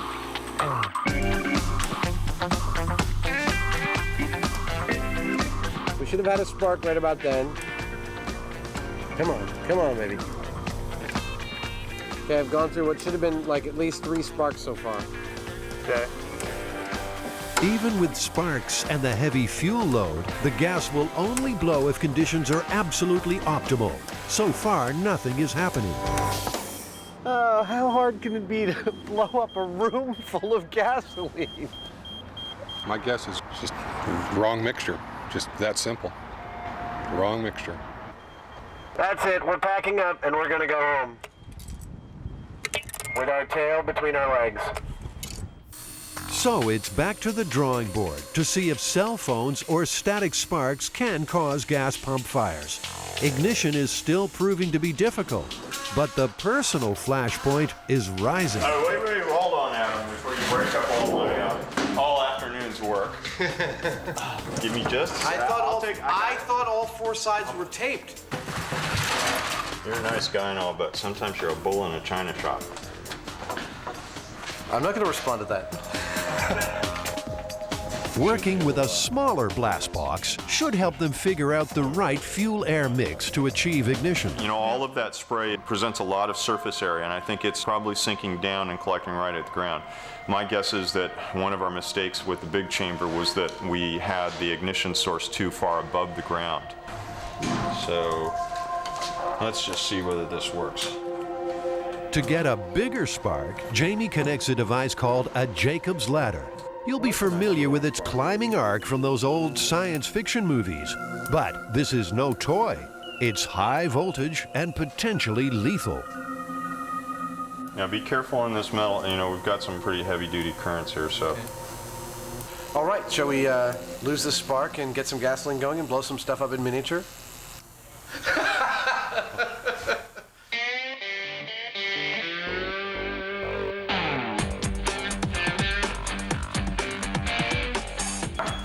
Is gasoline flammable? You'll find out after this. 4, 3, 2. Hey, we made something blow up. We made something blow up.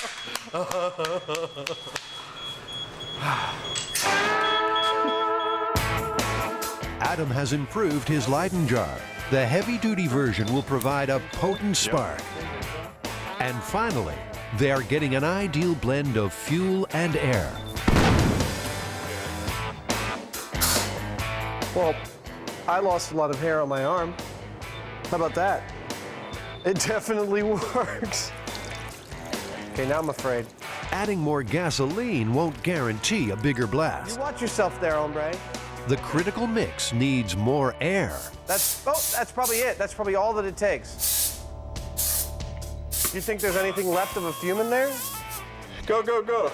Okay, here I go. Let's talk more sparks. Stop your grinning and grab your linen. Here we go. Oh! The Hyneman was right. We now know exactly what kind of concentration of fuel that we have to have for ignition. We know that we can create a spark from static electricity off of fabric, and we know that it is something that we have to be very careful with.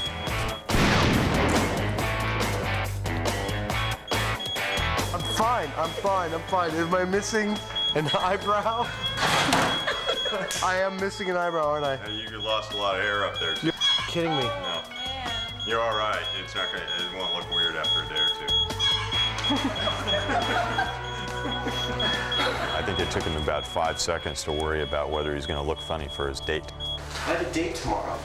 Is it survival more important or sex? All in the name of science. Okay, that was probably one of the stupidest things I've ever done. No problem now with the static spark. The mix is right and ignition comes easily. But what about the cell phone? Will it prove to be the cause of gas station fires? Nada. Niente. Second call. No explosion. So Bob, have you heard of this myth regarding exploding a gas station by using a cell phone? Not only did I hear of it, I'm quoted in the myth that says, Mr. Rinkus says, don't use cell phones. They can cause fire at the pump. That email's gone around, and people take that literally because they are believing everything they see in emails, unfortunately. After researching hundreds of gas station fires, Bob Rinkus of the Petroleum Equipment Institute says cell phones are in the clear. Pure and simple, we don't have any accidents involving a cell phone at a service station. It just doesn't happen. But a dramatic fire department demonstration clearly shows what can happen when static is involved. People who re-enter the car during refueling face the biggest risk. They're typically younger people, because older people will go like this to get out of their car. And when they do that, they discharge. So they just simply pop out of the car, not touch anything, not shut the door, not ground themselves, not touch this. They'll take 1, 2 steps. They're wearing neoprene shoes, so they're not discharging, they're not dissipating on the concrete. They touch a piece of metal here. The vapors are coming out of the tank. The air is coming in from outside, so that's 2 parts of the fire triangle, and the third part is a source of ignition, which is the spark. The problem comes is when they overreact, they go, oh my goodness, and they leave a stream of gasoline. They already have a fire, it gets underneath the car, or they could get it on themselves. With the cell phone myth well and truly busted, they still want to make their own big static bang. So they're back at Fred Stokes Gasoline Museum with the fire department there to monitor safety. You're gonna pump the whole thing in there. It's make or break time. So today the guys are using a much higher concentration of gas in a much finer spray. Okay, that's it. All right, here we go. Watching for spark.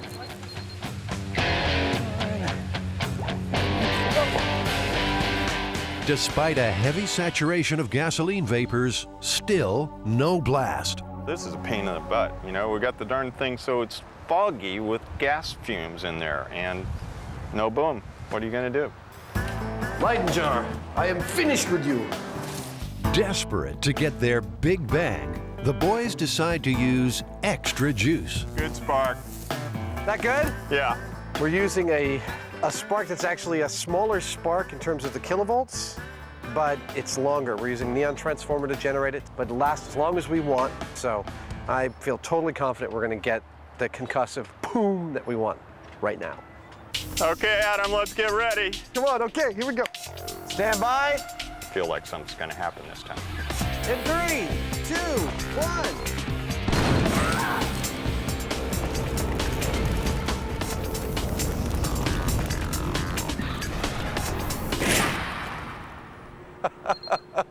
Wow, I forgot to watch. That was really cool. Right on. Whew. Hey, we got it. Yeah. That was a lot of force. Yes, it was. That burst apart this 24-foot seam of metal tape. Well, it's about time, huh? It's about time. Absolutely right. Don't be fooled. Gasoline vapors and a strong spark under the right conditions spell danger at the fuel pump. Bob, what is your recommendation if there is a spark, if there is ignition? What should you do? If you discharge here and you get a spark, don't be a hero. Don't take your nozzle out. Your gas tank will contain the gasoline. We don't want any gasoline spilling on the forecourt or on the pavement. Stand away and notify the station immediately. Adam, what do you reckon? Myth busted? Absolutely. This myth is definitely busted. No cell phone will ever cause a gas station to ignite. Just not going to happen. I agree.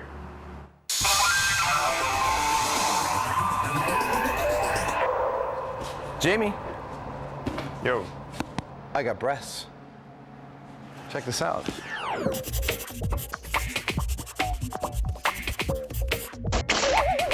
There's a myth that when you go up on an airplane, the reduction in pressure will explode your implants. The basic story is that there's a woman with silicone implants on an airplane, and there's a depressurized cabin because it's a local flight, perhaps from LA to San Francisco. And as the plane goes higher, the implants get bigger and bigger and bigger and bigger until finally they explode as she's walking down the aisle to the lavatory to see what's going on with her implants. There we go. Oh, sample not for implant. One size fits all? There's not like a bigger or smaller one? So we've got the implants, right? What else are we going to need for this, Jamie? We've got to have a chamber that will handle both pressure and, vacuum. So positive and negative pressure. Yeah, and we've got to have a vacuum pump or pressure pump, and to make it look good, put the implants in a body of some sort, maybe The ballistics gelatin would be perfect for that. We could make up a torso out of ballistics gelatin and put the implants in. It'd be very close to skin, so we could probably see, if there was any real movement. And the gel is clear, so we can see what's going on. Yeah. Okay, that's weird. You know what? Since I've never owned a pair, I don't know what they're supposed to feel like, but these feel pretty good. It just makes me feel more like a woman. Right, it's giving me the creeps. Come on, take those off.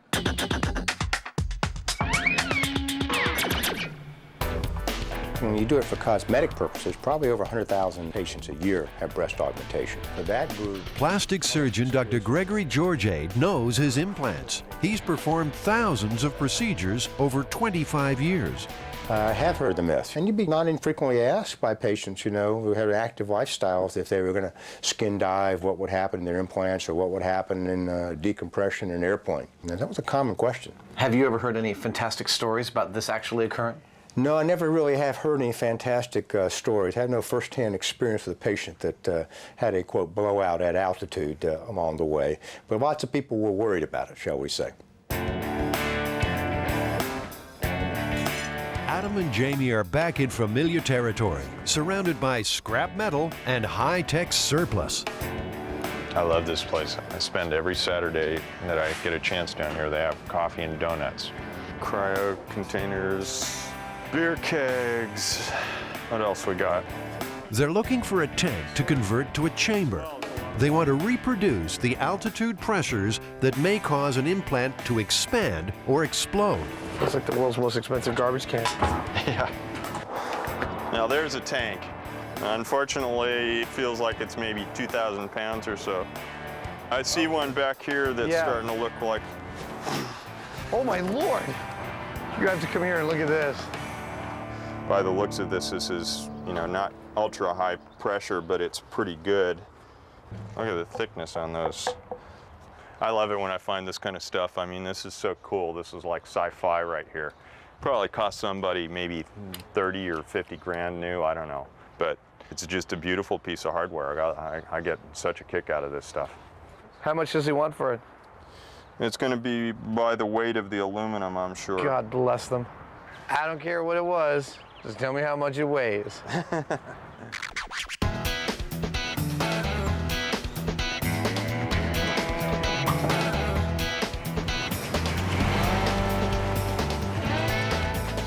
So I'm gonna try and implant these in a fake woman. The first step towards exploding the implant myth is to modify a store dummy. A heat vacuum appliance is used to make a plastic mold of the torso that will hold the implants. Always looking to match reality, Adam will suspend the implants in the ballistics gel. So if we let this sit for 20 or 30 minutes, the ice against the skin should make that layer of ballistic gel harden, but not the rest. We should end up with a nice fleshy barrier, about that thick maybe. The skin layer takes about 10 minutes to form. It's perfect, actually. Yeah, I've got a layer of skin here that's actually like 3/16 of an inch thick. It's not bad. Now it's just a matter of putting the implants into place. The silicone is actually a little bit lighter in density than the water, but I pushed them down in and hopefully suction will keep them at the bottom. They're looking pretty good right now. I'm gonna wash my hands and check in 20 minutes. The important job is to make the chamber as airtight as possible. Some portholes are welded shut, while others are replaced. And finally, an air pressure gauge is fitted. Adam's gelatin torso has set. The implants are holding. Go. Look at that. It's a thing of beauty. Oh my God, I've done it! All right. As a parallel experiment, Jamie places an implant in a jug of water. Any changes should be easy to see. If we find that the implant is actually expanding, the water level will raise, and we can measure that. Adam calibrates an easy-to-read altitude guide for the gauge. The chamber is sealed. So are we ready to go? For the first test, the implants are subjected to typical in-flight cabin pressure, which for passenger comfort is equivalent to around 8,000 feet above sea level. Okay. There.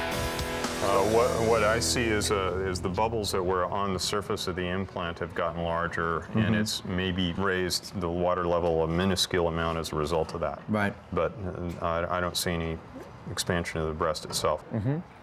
All right, shall we take it up to, let's say, 30,000 feet? The big test comes as the chamber matches an altitude of around 30,000 feet, an impossible height for humans unless flying in a pressurized cabin. I mean, it doesn't look like much, but if I were in there with the breast implants, I'd probably be dead about now. Your lungs would fill with fluid, your head would, compress. It's just a whole bunch of conditions. None of them are pretty. You'd probably pass away in about 10 minutes at that height. Despite the negative pressure of high flying, the implants appear unchanged. We've seen the implants at about 8,000 feet. Then we bumped it up to around 35,000 feet or so. And in both cases, we've seen expansion of little air bubbles around the things to some degree, but the implants themselves have shown no significant increase in volume. Adam had a theory that injecting the implants with air might force a failure. I added some air to each of the implants. To the right one, I added 3 cc's of air. To the left one, I added 10 cc's of air. There we go. Yeah, we're at about 35,000 feet now. I'm not really noticing any significant change in the air pockets. We definitely know that air can expand really well. We got a balloon in there, and the balloon's been blowing up to twice its volume, but the air inside the implants is not. I didn't really notice any difference at all. Me neither. Yeah, I mean, effectively nothing. Nothing much happening at altitude, so Jamie hooks up a small chamber to emulate the high pressures of deep sea diving. He didn't figure on explosive results. We had a seal blow. Are you guys all right? It sounded like you shot an elephant. Yeah, it kind of hurt my ears too. No one hurt, but Jamie had a close call. Rapid changes in pressure can cause serious hearing damage. No changes to the implant at high pressure, so it's back to the large chamber for another low-pressure altitude test. Within a few minutes, it's taken the equivalent of a rapid trip from the ocean's floor to the summit of Everest. Shall we go up to 30,000 feet?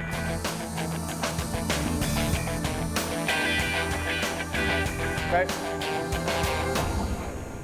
I don't see nothing. I don't see any air bubbles. I don't see any noticeable difference. So this replicated someone diving in water and then immediately getting into a plane? Yes. So effectively no difference.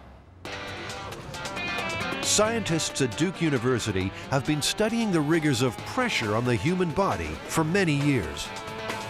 This is the main clinical chamber here. Watch your heads again. And the actual chamber is compressed with air. Dr. Richard Vann from Duke University's Center for Hyperbaric Medicine knows all about pressure and the concerns of people with implants. We had several questions that came in with regard to breast implants as to whether there were any hazards with regard to diving. And as a result, we decided we might do a study, and so we approached some of the plastic surgeons who we'd been working with. Well, we found that basically in anything that the patient could survive, it wasn't going to be an issue. Plastic surgeon Dr. Gregory Georgiade provided subjects for the implant pressure tests at Duke's hyperbaric lab. The results were convincing. Basically what we have here is we have two implants that were initially the same size. And I expanded it by about 50%, which is the maximum volume expansion we could find in the studies we did, to show you what the implant would look like. And you can see it's 50% bigger. The implant could double or triple its total volume before the shell is ever going to break.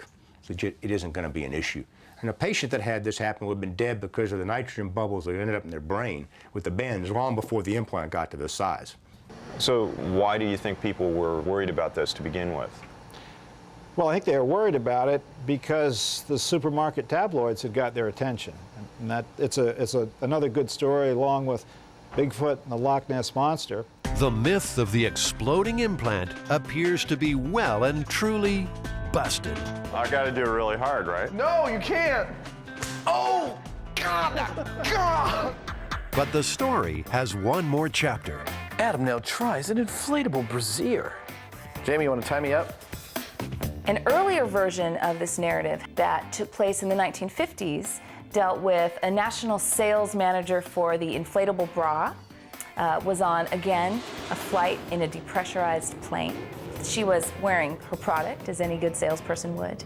And as the plane got higher, her bra got bigger and bigger and bigger, and the other passengers were kind of starting to freak out. So she had to go spend the rest of the flight in the cabin with the pilots, which you couldn't do these days. Okay, wow, that sucks. That sound? That's really bad. Adam volunteers to give the inflatable bra a personal test at 8,000 feet. Go for tank depressurization. Slowly in increments. Adam, how are they doing? Are they getting bigger? Roger that, Mission Control. My breasts are expanding. Repeat, breasts are expanding. They're definitely getting firmer, but nothing exploded, unfortunately. You know, these didn't really change that much. I mean, they've got vinyl enclosures. They're going to be pretty resilient to pressure. But, you know, they were definitely firmer at 8,000 feet, but not by much. Well, do you want to go all the way? Hello, camera. Shall we take it up to 40,000? Let's do that, but not with me in them. Okay.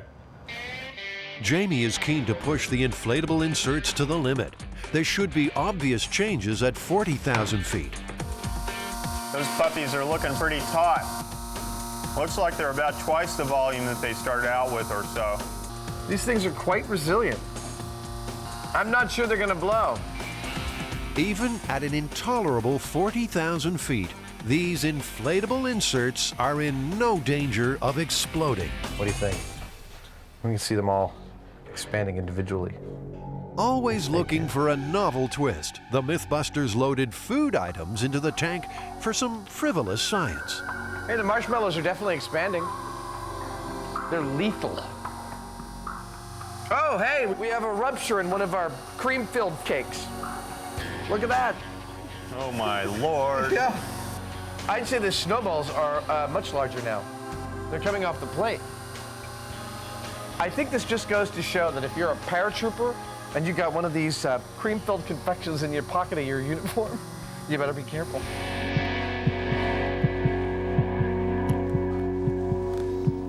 So, Hyneman, exploding implants, what do we get? No results, no expansion whatsoever on these things. You're more in danger of your cannoli rupturing than your implants actually exploding. Your cannoli? Cannoli, it's Italian pastry that's cream-filled. Oh, okay. It's not a euphemism. Okay. So, as far as I'm concerned, myth busted. Oh, definitively busted, absolutely.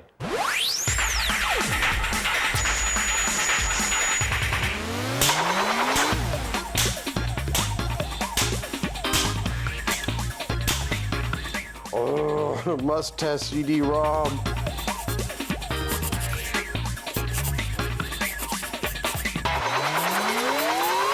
It turns out that with the brand new extremely high-speed drives, they may actually be exceeding the structural capabilities of the CDs themselves and shattering them into tons of pieces, sometimes even leaving the computer. Wow. Yeah, so we're actually going to try and do this. We're going to try and speed up a bunch of CDs under a bunch of conditions and get them to explode in all sorts of spectacular ways. I like that. Yeah. Along with the computer drive, they will adapt some high-speed tools to spin the CDs beyond 30,000 RPM. At that point, they expect to see critical failure. You know, this could be dangerous. Absolutely. In fact, sharp fragments of polycarbonate are going to be traveling in excess of like 700 miles per hour. I think to test to see if it can penetrate skin, we'll put our ballistics dummy in there. I think so. I think he's perfectly suited to sit in front of this computer and be abused.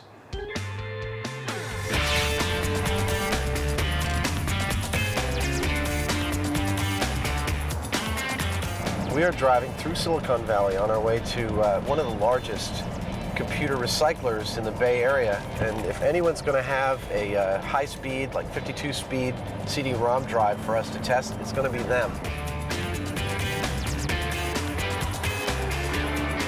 If there's something better than a computer store and a shopping cart, I'm not sure what it is. This is Adam's Life 3.0.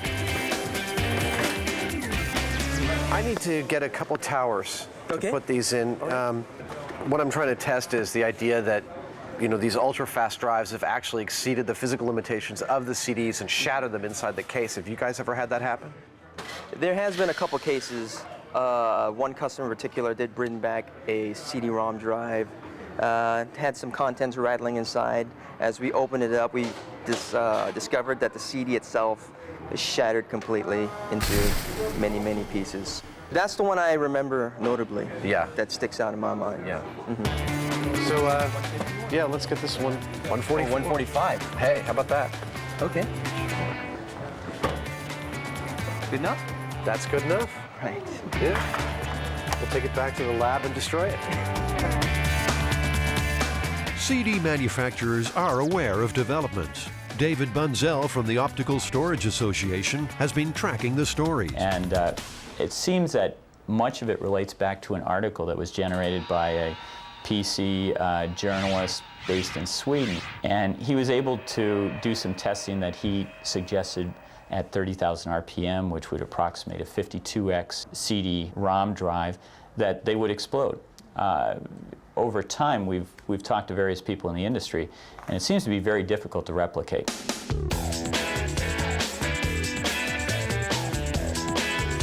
To replicate the CD shattering experience, Adam exposed some computer disks to the kind of treatment imposed on them by users.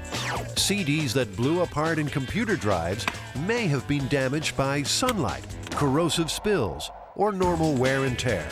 To test this myth realistically, a few CDs had to be sacrificed.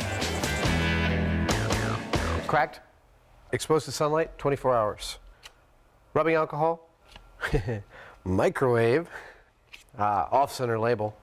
Expensive, name brand, control CD. See how it does.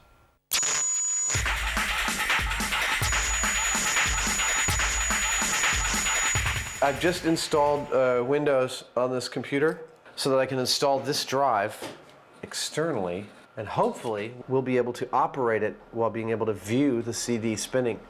And the high-speed camera ought to catch the point of failure if there is one. If there isn't, we're going to make one. Speed is the key for busting this myth. Computer drives rated at 52 times will be spinning CDs at around 30,000 revolutions per minute. Some disks may disintegrate at this point. Others may require much higher stresses to induce failure. What do you think about that? Jamie's quest for more speed involves adapting electrical hand tools and fitting CDs where they weren't meant to go. Oh no. Is that sweet or what? No, it's pretty special. Worth a trip to the store? How fast is it? This is rated for 10,000 RPM. So I'm going to run the 30,000 RPM router into this and out the other side. Are you sure that this is a balanced enough mechanism to handle 6 times its current load? It says it's heavy duty. Adam is cooking up a ballistics dummy to be placed in the shatter zone for a dramatic demonstration of possible injury. It's made from gelatin, a substance which, when set, closely matches human skin and flesh.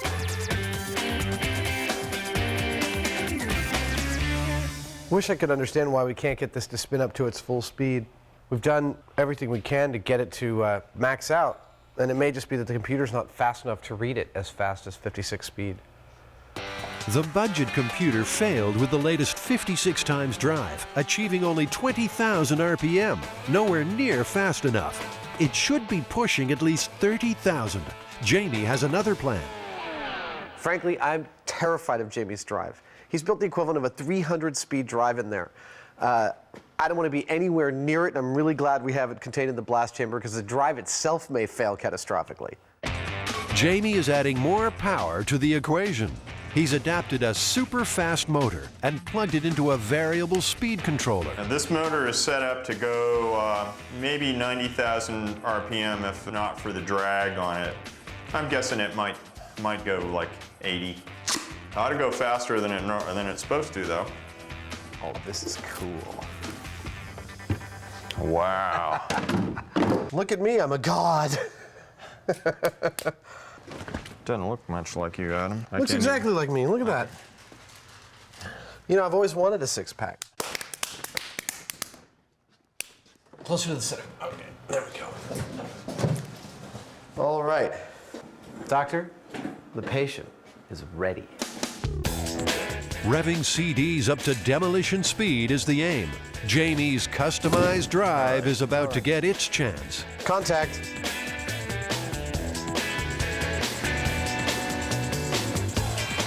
Whoa. Oh my God. Faster, faster! That's all of it? Yeah. It's only reading 20,000. That might be as fast as it can spin something like a CD. The friction with the air makes it have to draw more amps in order to do it. We'd do better direct drive right off of the router, and I know it would spin that up. They're still unable to get to the required 30,000 RPM. But the workshop has other fast tools. Lathe, 2,000 RPM. Bench grinder, 3,500 RPM. Dental drill, 60,000 RPM. Hey, Sherman. I'm not sure how fast it's going, but it's awful fast.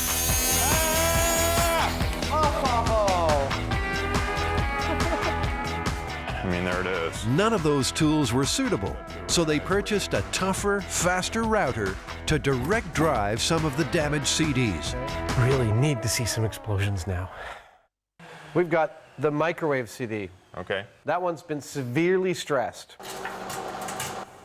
Adam is convinced the CD he fried in the microwave will not withstand the forces. All the way, baby. All the way. Come on! Yes! Could this be it? Everything else is coming off. Oh! Yes! It just goes to show that you shouldn't microwave your CD and then put it in your drive. But what happened to the ballistics dummy? Oh my God, that's a horror show. Look at this. It's embedded like 2 inches into his flesh. That's bad. To imitate a computer drive, Adam and Jamie set up a high-speed run with a CD mounted in its plastic tray. Ready? Here we go. That's 25,000, 24. See, I'd turn my computer off if it was making that noise. Oh! Well, In there the you tray. go. We got failure at 25,000 RPM. In the tray. Absolutely, and that was a control one. We didn't damage that one at all. That CD was whole and intact. And the tray made it fail pretty quickly. Yeah, and you can smell the burning plastic from it. Yeah, here, look. Yeah. Even the computer drive's metal shield is given a solid microwaved CD workout.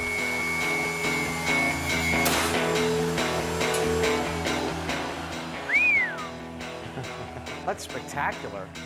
Look at the damage it did to this case. I mean, it spread the sides out. Yeah, little dent marks. Yeah, it dented the steel. It's like hitting it with a hammer.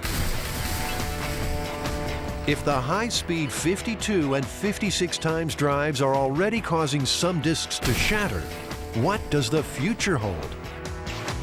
So, David, are we going to see 100x drives, 200? Where's it going to stop? I wouldn't really expect the optical drives to go much past the 52x range. I think what you're going to see in terms of increased capacity is going to be done more with different types of lasers, different technology in packing the bits tighter on the disk. And their speed is not as critical of an issue, so you will probably not even need the 52x to be able to accomplish this. You ready to ramp it up to double speed? I'm ready. All right, let's go, Spin Man. So far, most undamaged control CDs have withstood standard spin forces, only one disintegrated. Slow-motion pictures show them warping, but not shattering. But Jamie and Adam want mass destruction. They switch from 110 volts to a potent 220. It's party time. You ready, Baldy? Wait. Okay, Ready? And unplug it right after you're done. Yeah. 3, 2, 1.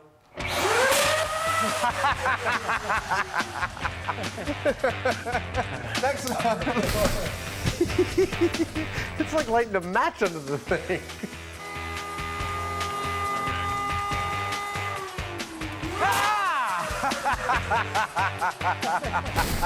Okay, next one. Next one.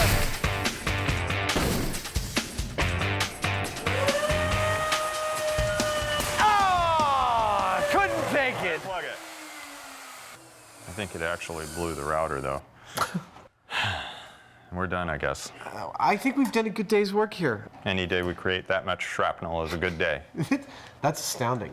I mean, it's like almost like Christmas. So listen, even if one blew up in your computer, would you be at risk? No. Why not? Well, maybe if you open the thing up and put your eye right in there, but See, that's just the sort of thing I might do. Well, there are easier ways to poke your eye out, I suppose. Now, are you worried about CDs exploding in your computers? No. I have three computers that sit around me, and I don't sit there with any concern that I'm going to have fragments flying at me. Given the millions and millions of CDs that are out there being burned all the time, and the maybe dozen cases that we've heard of this happening, it's pretty much almost a non-event. I agree. It's not something the average buyer has to worry about. Highly, highly unlikely.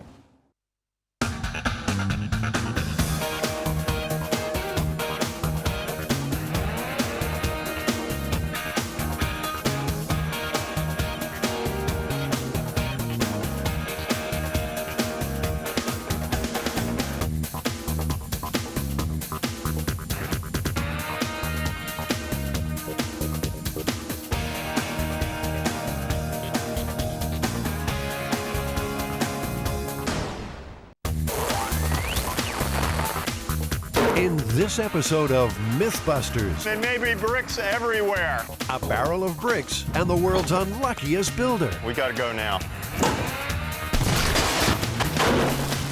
Answering nature's call Oh man, warm.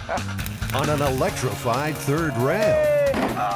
You've got the lights almost full. It's a total disaster. And the eel and the credit card. The ultimate smackdown. Electric eel is looking at me right in the eye. They go zap, knocked backwards off the rail. Oh, that's disgusting. Who are the MythBusters? Am I missing an eyebrow? Adam Savage. I always enjoyed seeing Adam in pain. Oh! And Jamie Hyneman. Jamie wants big boom. 30 years of special effects experience. Feel kind of sexy. They don't just tell the myths, they put them to the test.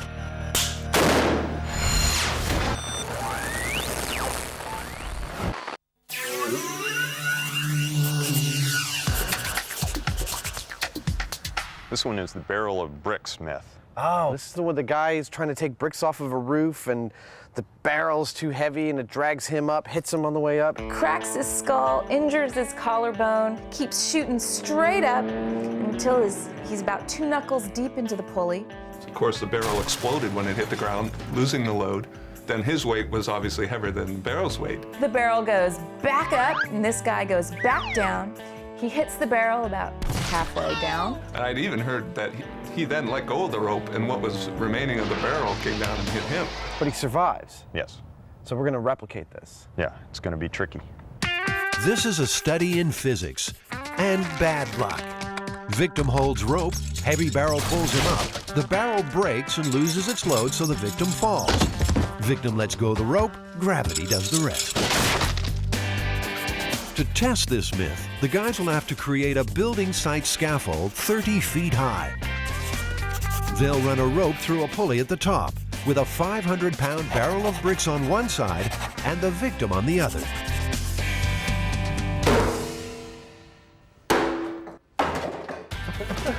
The boys are negotiating the tricky question of who holds the rope. No, stop spinning like this. Roll me into the shop.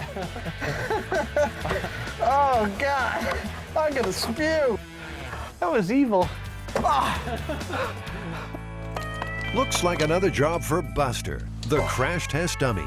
That problem solved, Jamie and Adam have some serious shopping to do.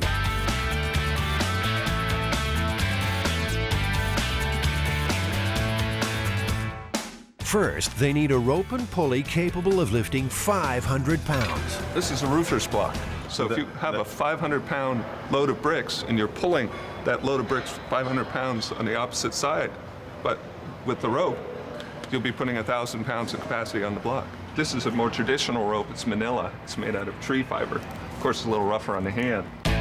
Manila rope. That'll hog tie this myth, which just might have some truth to it. So is the myth widely known in the rigging industry? I mean, a lot of people know about this one? I think so. I think that's, yeah, I recall it. I remember hearing the story a couple of times, so it's quite a calamity. Over at the Brickyard, Kevin's heard about this one too. I think I may have seen it in a trade magazine where somebody, he had put in a claim to workers' comp or something like that. Truth is stranger than fiction. According to folklorist Heather Joseph Witham, this story regularly pops up in print. It purports to be an accident report or a workers' compensation claim or something like that. So it's by showing the written form of it, it has more veracity and seems more truthful. It's almost like Wile E. Coyote on one of his adventures, getting hit here, getting hit there, dying here, dying there. For some reason, we think that's funny or interesting. It's interesting enough to have the guys testing the rig back at the workshop. Nothing is left to chance. This is serious business. Thank you, Kari. That's what I knew we could do. Okay, stop. Buster has been fitted with a quick release hand, so the guys can make him let go of the rope at the right moment. In this myth, precision is everything. We get to see what happens when you fall from 8 feet. Okay, go ahead. The quick release failed its first test. Adam, it's a good thing to figure all this out before we get down there with 500 pounds of bricks on the end of that line. I have some ideas about how to fix that. I gotta say, that looks like it hurt. Unfortunately for Buster, there's more to come.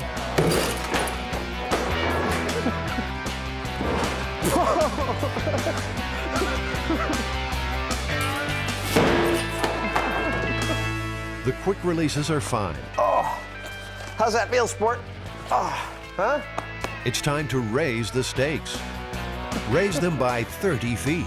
All right. Jamie and Adam will use their theater rigging experience to help build a scaffold.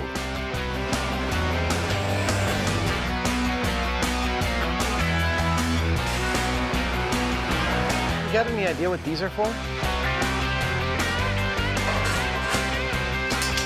Oh, okay. Am I about to feel really, really stupid? Probably.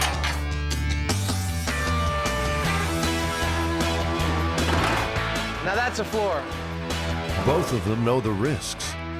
More than 10 feet, you can break limbs. At where we are at about 30 feet, you could easily die falling that high. The pulley is attached to a crossbar at the top of the scaffold.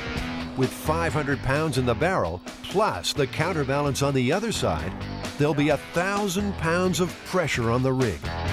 Where the pulley is actually pulling on the backside of the scaffolding. So in fact, a tremendous amount of force is on 2 little bolts that are holding the back of the scaffolding up. The guys are also worried about the strength of the barrels. Here's perhaps the critical question. When the barrel supposedly falls, it breaks and lets go of its bricks. Do you think these barrels will do that? Personally, I doubt it. See, I think they'll fall out on the first try. I think it'll shatter. Well, you want to bet? Oh no, here we go again. I got $1. There we go. You want to drop some bricks? Yeah. Okay, let's go. Wait a second. The empty barrel is raised into position on the pulley and tied onto the fender of Jamie's truck. Latching on. Got it. Buster's quick release hand is attached. Okay. And things start to get dangerous. 500 pounds of bricks will be loaded into the barrel. Everybody keep their eyes on the barrel and keep yourself out of its path. A lot of creaking going on up here. Our main pipe is bending a little bit. If that pipe bends anymore, the whole rig could crash. Back me away from this a little bit. Jamie's got the last bricks in, but they don't know how long the rig will hold. The rope's stretched about maybe 5 feet. We're down to about 20 feet. I'm not even sure actually that the pulley's going to stay on that pipe. The pipe's bending. We got to go now. Yeah. Okay? In 5, 4, 3, 2, 1.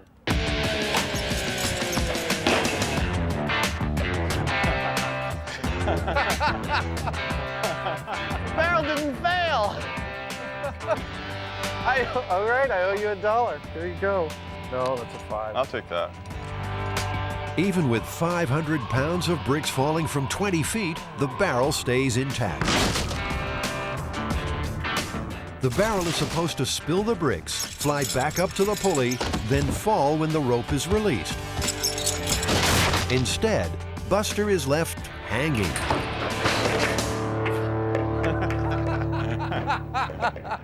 So far, everything seems to be spot on. The amount of weight in the barrel is certainly enough to really launch this guy. It was violent. It made him sling into the barrel. It whipped him around all over the place. And, you know, we just need to get the whole thing timed just right. It's not only timing. They have to strengthen the rig by putting in a second pipe to share the load. I think you should just try it again with this barrel. I'm not even sure it'll hold 500 pounds. Jamie's gambling that it's still pretty strong. In fact, he's taking off some of the steel reinforcing bands. He's not convinced that even if the bottom falls out, that the bricks would come out because the barrel has got a shape like this, and I think the bricks would wedge in. I think he's totally wrong. He's on. They'll soon know who's right. The rig is holding and ready to go. 3, 2, 1. Oh! Damn barrel! It didn't do squat. What is this? This barrel is too damn strong. You know what? I was right. All right, you were right. This 2,000-year-old technology is proving a tough nut to crack. Unexpectedly, the problem isn't the bottom, but the sides. You know, I'm starting to believe that the myth didn't happen because of the nature of the taper and these steel bands that are on it.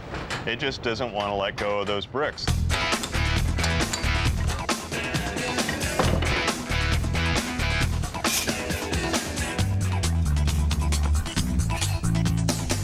A board in the drop zone will make for a rougher landing. But Adam's confidence is shot. I've been wrong every other time, so I don't know what the hell's gonna happen. They've taken off so many rings, they're not even sure it will hold the brick's weight. Okay, remember, Adam, it may be bricks everywhere. So far, so good. You've got that knife blade of a board down there. I don't know what that's gonna do. You don't know what it's gonna do? It's gonna wreck the barrel for us. In 5, 4, 3, 2.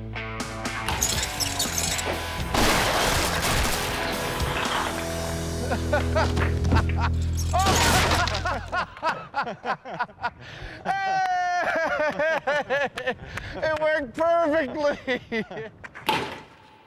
That was fun. That was really cool. I mean, it went up, it went down, it went up, it went down. It's like dummy getting beaten every which way on all through the whole process. That was hysterical. Best of all, they finally managed to break the barrel. The board did the trick. But what does it mean for the myth? If you were dumb enough to load a barrel that had already been modified to fail, I'd see that the sequence of events is definitely possible. Just the fact that we were able to get what we got is I believe, very strong proof that it was conceivable. But alas, not true. Well, in the case of this particular story, it was printed in a 1918 joke book. So it seems that it may have started as the brainchild of one person. A joke maybe, but Adam and Jamie have proved the barrel of bricks myth is possible. And if it's funny once, twice should be hilarious. Have a seat there, buddy. Your life's about to get really hard. 3, 2, 1.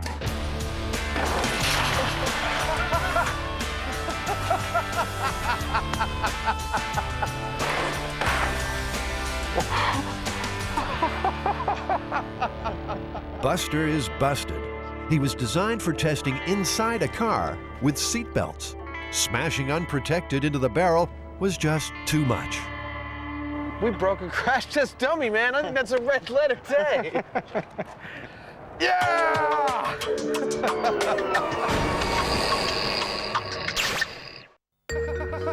It's late. You've had a few drinks. There's no train expected. Nature's calling. What could possibly go wrong?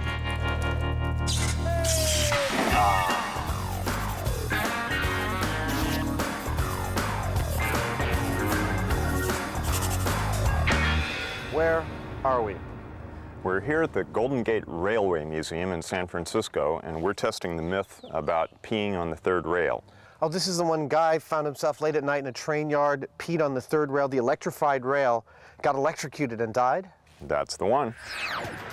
Some subway systems are powered by an electrified rail on the track. A steel paddle slides along the top of that third rail, arcing as it draws current. There's enough power in the New York subway to light the whole state of Vermont. High-tension feeder board. Rob Lobenstein is the superintendent of that system. He's well aware of this myth. My first day on the job, they give you all the safety tips and the warnings, and that's the very first thing they tell you not to do. After 34 years, Rob still has a healthy caution about electricity jumping up urine streams. Do you want to pee on that, Jamie? I don't want to pee on that. Come on, do you feel lucky?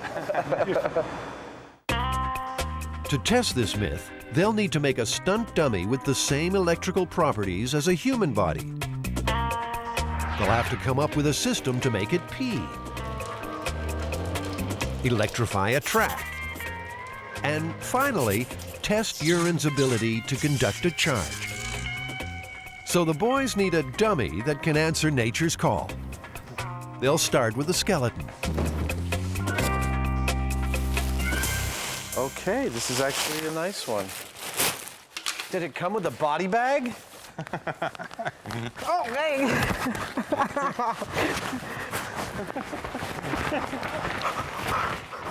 Stop. I'll always miss my old skeleton. It's too bad.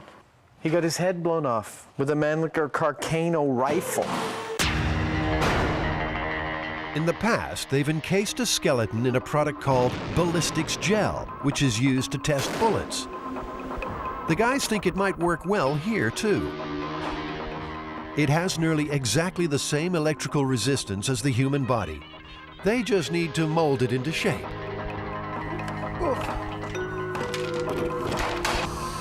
We use the vacuform for all sorts of things. We use it all the time here in the shop.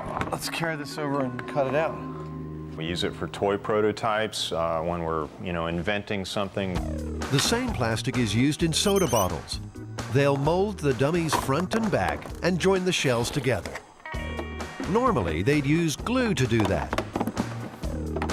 But Adams made an executive decision. He thinks it'll be quicker just to use tape. He's looking pretty healthy. I've always wanted my own full-sized, visible human. The same speed that Adam has when he goes through and does a job will elicit an occasional mistake because he doesn't think before he does something. The next step is to fill the legs with gel. Crucial for the experiment, that will give them the same electrical properties as humans. They make this stuff out of boiled down animal products like cow hooves. It's really vile. Stop. Stop.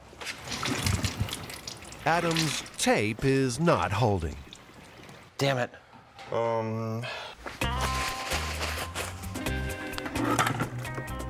It's leaking from everywhere. We didn't glue that at all, huh? No, I didn't. Adam. Yep.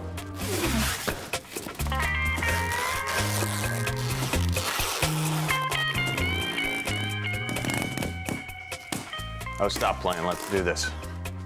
That's such a good sound. There we go.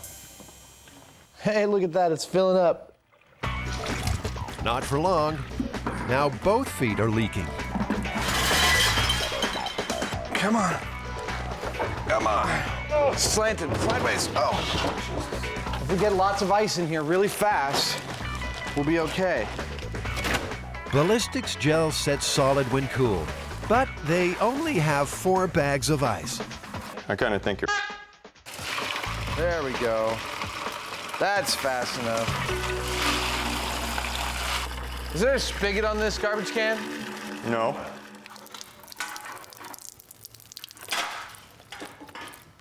Total crapola. This is a complete and utter disaster. It is not. You've got the legs almost full. It's a total disaster. I mean, the tape not only didn't hold, but the gelatin acts in a completely negative way upon the tape to render it, like, useless. He just kind of forged ahead because, he wants to get the job done, and I normally applaud that, but it's clearly a situation where we need more speed, less haste. At last, a break. More ice means they'll get the legs set for the experiment.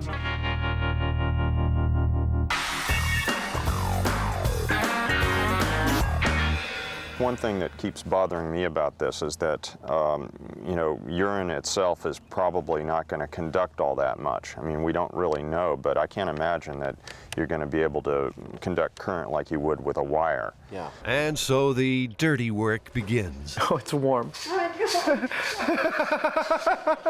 What this boils down to is how much current can we actually carry through about a 1/4-inch diameter stream of urine? And is it enough to kill you?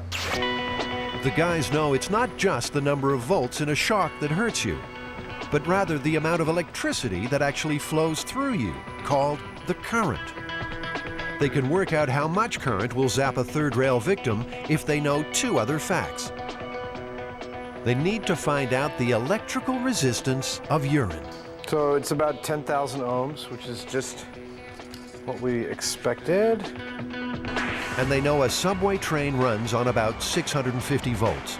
Your home sockets are 110. They'll match the subway with a transformer from a fluorescent light. If you had a rather robust stream of urine and you were able to spray it up on the ceiling in a, you know, into a fluorescent lamp, you would probably receive the same effect as peeing on the third rail. A famous electrical formula called Ohm's law says the current equals voltage divided by resistance. So 650 volts passing through urine at 10,000 ohms resistance means there'll be a current of 65 milliamps. Just 30 milliamps is enough to paralyze your breathing. 65 can give you a heart attack. So that part of the myth is true. Urine can carry a shock big enough to kill you. In this dry run, they'll try to pass that current through a tube of donated urine, through ballistics gel, and into a relay switch triggered at 65 milliamps. We'll be cooking with gas. And I think we should hear the thing click if it's going to work if I plug it in right now. There you go. That's fantastic. Something actually worked for a change. So they've got the body built, tested the urine, now for the bionic bladder. Well, here on MythBusters, it seems we'll do just about anything for science. Got 250 milliliters there. It took about 18.5 seconds, and that's what we're going to try and replicate with our rail rig. Here I go.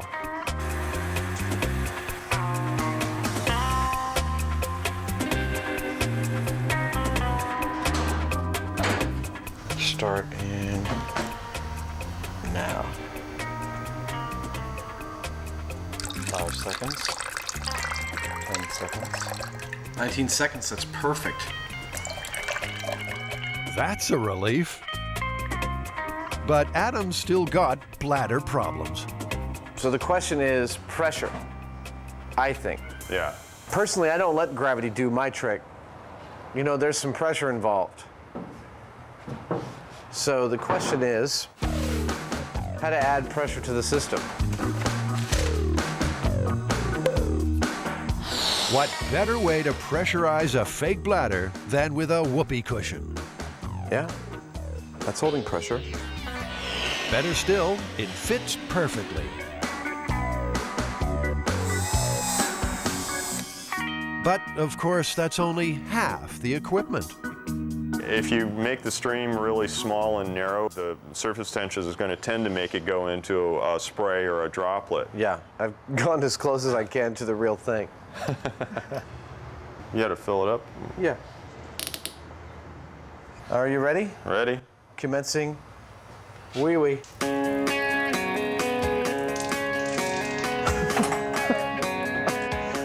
Looks like a pretty convincing stream to me. Yeah. Getting urine everywhere. It looks okay, but how close to real is it? What they need is a comparison. Volunteers? Anyone?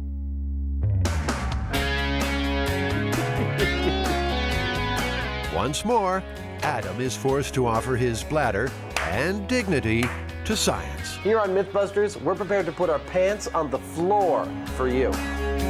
The moment to remember will be captured on high-speed camera. I think I got 100 mils. You ready? All right, here we go.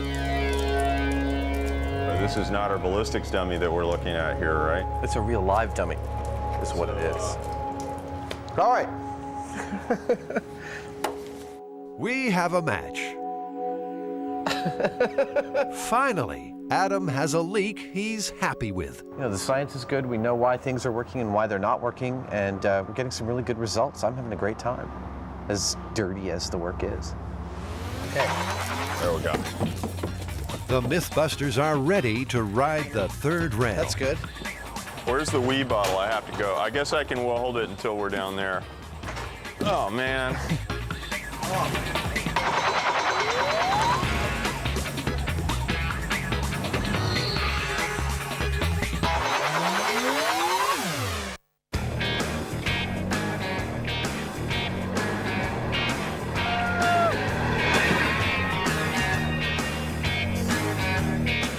Jamie and Adam have rolled into the Golden Gate Railway Museum to test the myth about the guy who died the nastiest of deaths, relieving himself on an electrified third rail. Usually when you hear the narrative, the guy has a name. It's Joseph Patrick O'Malley. A more Irish name you couldn't get. So I suspicion that part of this is a stereotypical legend, and it promoted the stereotype of the drunken, thick Irishman. O'Malley is in for a rough time. He's been built with the same electrical properties as the human body. The plan is to wire him up so that if the myth is true, current will run from the third rail up his urine stream and trigger an electric release switch, knocking him over backwards. The current by then will be exiting his feet. There's no third rail here, so they'll build their own, attaching a section of track to a 650-volt transformer. And once in position, there's the delicate but most important issue. Oh, perfect. Okay. How's the P-aim look? P-aim looks pretty good to me. I think that's going to hit handily. Okay. He looks beautiful. I wouldn't mind having this in my house. Start to stink after a while. Yeah, I've had that problem before. Adam, is your bladder ready to do the real thing? Yeah, we've got it set up basically the way we think it would be set up in real life, the way someone would actually happen across the situation. It's a dry day, the ground is dry. Our subject is wearing normal rubber-soled shoes. He's having a wee on the rail. There's no wires around him. We'll electrify the rail and we'll see what happens to him. The guys will stand on a rubber mat to insulate them. O'Malley, well, he probably wishes he'd had that drink. The electric release is like a human heart. If it's triggered, he's a dead man.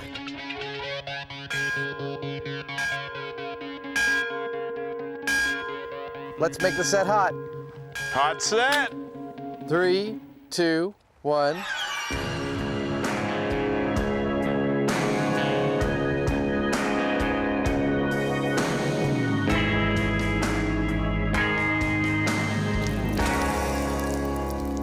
Nothing.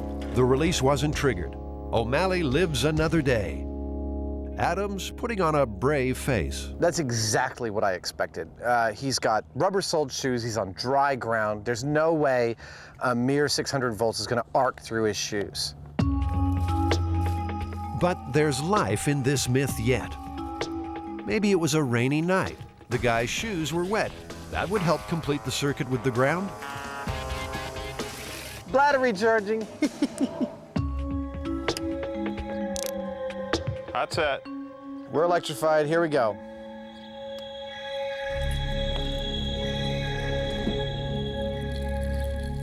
Nothing. Not a thing. Damn. He needs to see a doctor.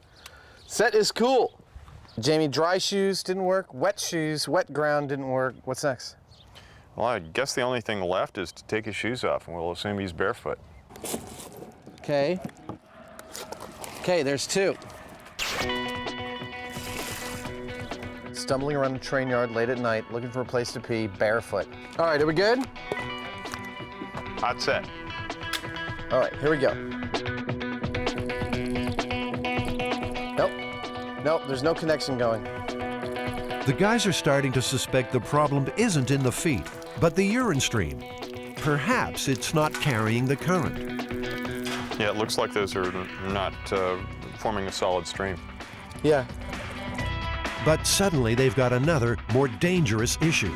What's that sound?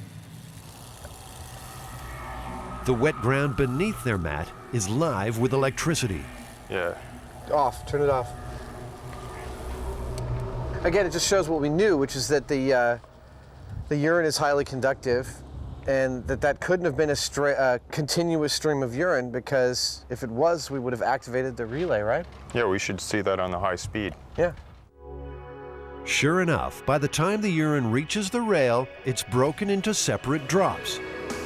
It needs to be solid to carry a current. The guys might have a solution for that. The only thing we have left is to try a larger stream of urine. You know, maybe that'll be more likely to create a continuous connection there with the ground. That's what we started out with, and that's where we're going. This could be the best day in O'Malley's life, or the worst. But it's not safe to power up until the ground dries a little. While they're waiting, there is another rail yard myth worth testing. Legend has it you can derail a train just by putting a penny on the tracks. Guys have actually graciously allowed us the use of their engine to test this. My guess is they don't think it's going to derail the train. I would agree.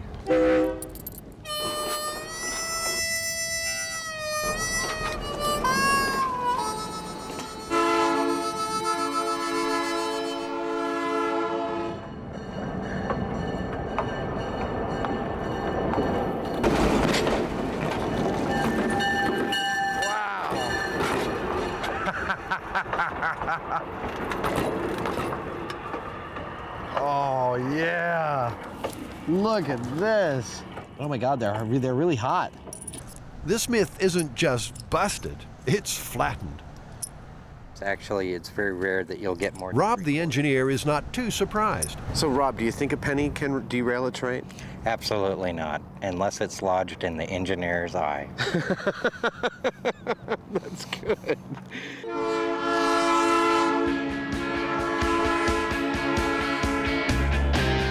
The guys are hoping their luck will change. This is their last chance to prove the third rail myth is possible. We've gone with a more, perhaps, equestrian stream of urine. Pachydermian. I hope we get a continuous stream. I'd like to see this thing work. I'd like to watch it fall over. To be honest, I still don't think it's quite going to work. The ground is dried enough to safely try again. The larger, anatomically dubious stream will stay solid longer. And they decided to give the myth another helping hand, moving the rail closer. I always like to hold on tight to whatever I'm sitting on. The bladder is full, the rail is set, the electrics are good. We're good for the close-up test. Powering up. Powering up. If this setup doesn't complete the circuit, trigger the release, and kill O'Malley, it will certainly kill the myth. All right, and 3, 2, 1. Hey! It worked. Yeah, it's 6 inches away from the It just rail. goes to show, do not grab the third rail with both hands and on it from 3 inches away. Oh man, wait a second. I gotta take a leak. Woo! That'll never make it in the show.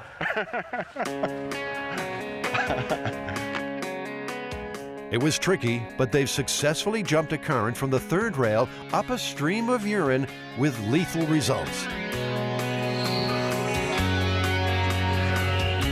So after all the testing we did, Jamie, do you think it's possible to electrocute yourself by peeing on the third rail? Maybe given the right circumstances, it's raining, the ground's wet, his shoes are wet, or maybe he's not wearing shoes. Could happen. In fact, there are no recorded cases of O'Malley or anyone else dying like this in the New York subway.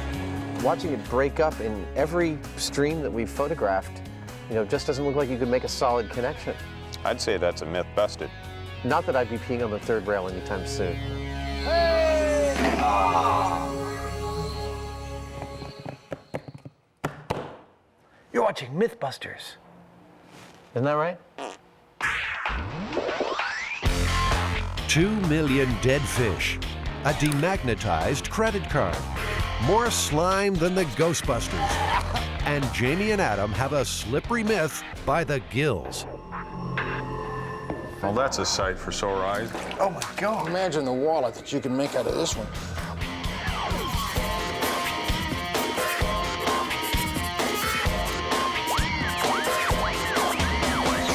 The myth here is that in 1986, reports started to surface that there were problems with credit cards due to eelskin wallets. Apparently, the rumor was that the eelskin wallets were coming from electric eels, and therefore electromagnetic currents or something were causing problems with the credit cards. Eelskin wallets wiping out credit cards? A fishy myth if ever there was one. There's only one place to start. John McCosker is Dr. Eel. He just loves them. And there are plenty among the 2 million specimens at San Francisco's Steinhardt Aquarium. I was called about eelskin wallets and the fact that somebody who owned this had on more than one occasion found a credit card didn't work. So she asked me, is it an electric eel? The eelskin myth slipped out of the deep. It was soon shocking readers coast to coast. Electric eels really pack a wallop. This is an electric eel right here. Yeah, it got about 400 to 500 volts. It sure puts you on your keister. Turns out that there is an electrical discharge in you and me and every fish when they move a muscle mass. But they have concentrated this in muscle packs so that it builds and stores a very large discharge. And it's able to release it all at once. And when it does, it just stuns everything in the water around it, and then it just gobbles it up. The guys know flowing electricity creates a magnetic field, but surely leather from a dead eel can't hold a charge. Their mission is to put a lid on this myth once and for all.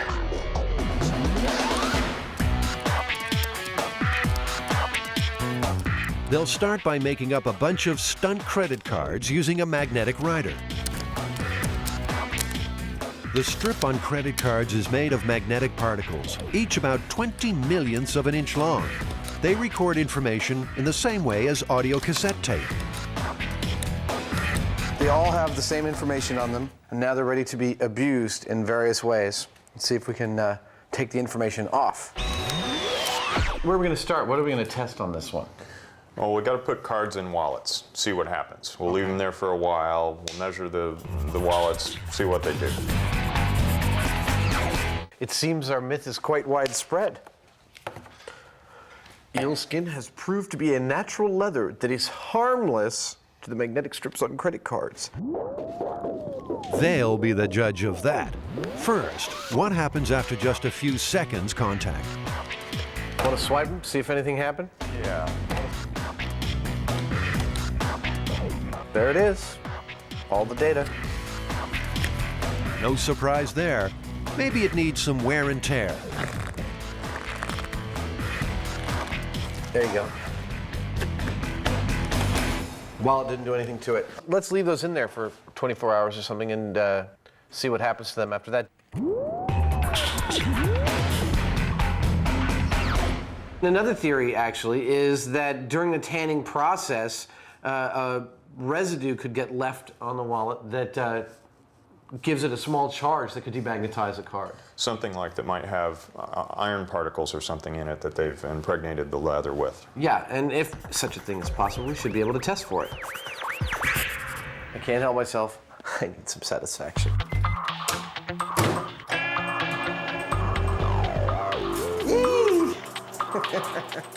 It's like a bad television effect, but it's happening right in my microwave. Ah, that's the best.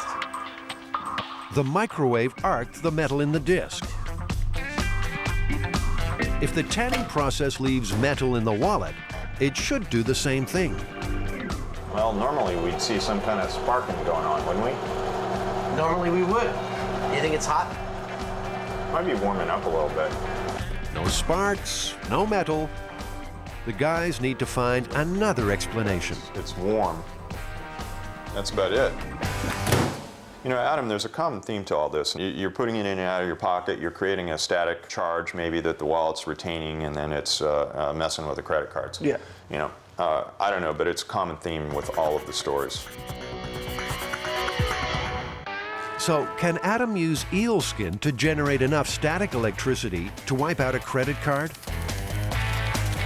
The charge is stored in this capacitor. Oh, okay, I am able to generate a very small amount of static this way. Maybe some nylon underwear will do the trick. Let's see what we get. It works just fine. They just can't seem to get a grip on this eel skin myth. Maybe that's because there's a twist in the tale. So eel skin wallets aren't actually made of eel skin at all, right? Well, not electric eels, not moray eels, or any other kind of eel. Actually, made from a disgusting fish called a hagfish, called the slime eel. Now this is a slime eel. You gotta be a little odd to like slime eels. Somewhere, somehow, a fisherman discovered this skin makes great leather. You know, I wouldn't look at this and think, wallet. No. This is Adam and Jamie's lucky day. The aquarium has live hagfish. They just look like snot in the bottom of the tank. Look at this! Wow! Look at this thing. Looks like the mummy. Isn't that great? I'd rather put my hands in formaldehyde than in a tank full of hagfish. The slime is a defense mechanism in the wild, which seems to work pretty well in captivity too. Oh, that's disgusting. Yeah, that's really spectacular. Oh, there you go. Oh, please get it. There we go. There we go. You guys are hired. I warned you. Yeah, no, I know. They are no closer to busting this myth. The slime eel left them empty-handed. Or did it?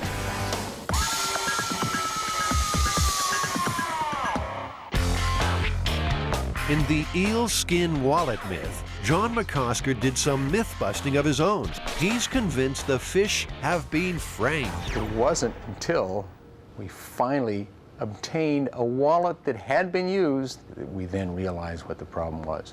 What turned out to be the problem? Problem was geography. There was a magnet right over the band of the card where the signature was located. Could it be true? Could a small magnetic clasp be erasing bank details? How hard is it to wipe out a credit card anyway? Jamie and Adam vow to find out. We should point out that the way this holds the bills together is magnetic. Yeah. Okay. Shall we try and read it? I read it just fine. I'm actually really surprised how robust these cards are. So am I. I would have bet money that they would have messed with them. So why don't we leave this one for 24 hours as well, along with the other eel skins. There's also a theory you can strip cards by rubbing two together. That one's good. Yeah, they're both good. Rubbing them up and down against each other didn't do anything. The guys are desperate to erase a card. They've built an electromagnet so they can find out exactly how much magnetism it takes. Here, hold still. By varying the electrical current, they can control the strength of the magnetic field. Up to about 8 volts. That's a magnet, all right. Gauss is the measurement for magnetic strength. Oh, It's okay. coercivity, I believe. And so we have this little nifty device that reads that. 1. The Earth's magnetic pull is about 1 Gauss. They'll be testing well beyond that. So this is 650 Gauss. Yeah. 1/1000. Okay. Let's see. Card number 1 is good. Are we going to 700? Yeah. Okay. They'll step up the magnetic field until they get a failure. Fine. 800 Gauss, man. Are you crazy? Nothing. Looks like the everyday credit card is tougher than they thought. Time to step on the Gauss. Okay, 1600 Gauss. Something tells me that nothing's going to happen. It's good. Now, wave this card like half a centimeter above the magnet.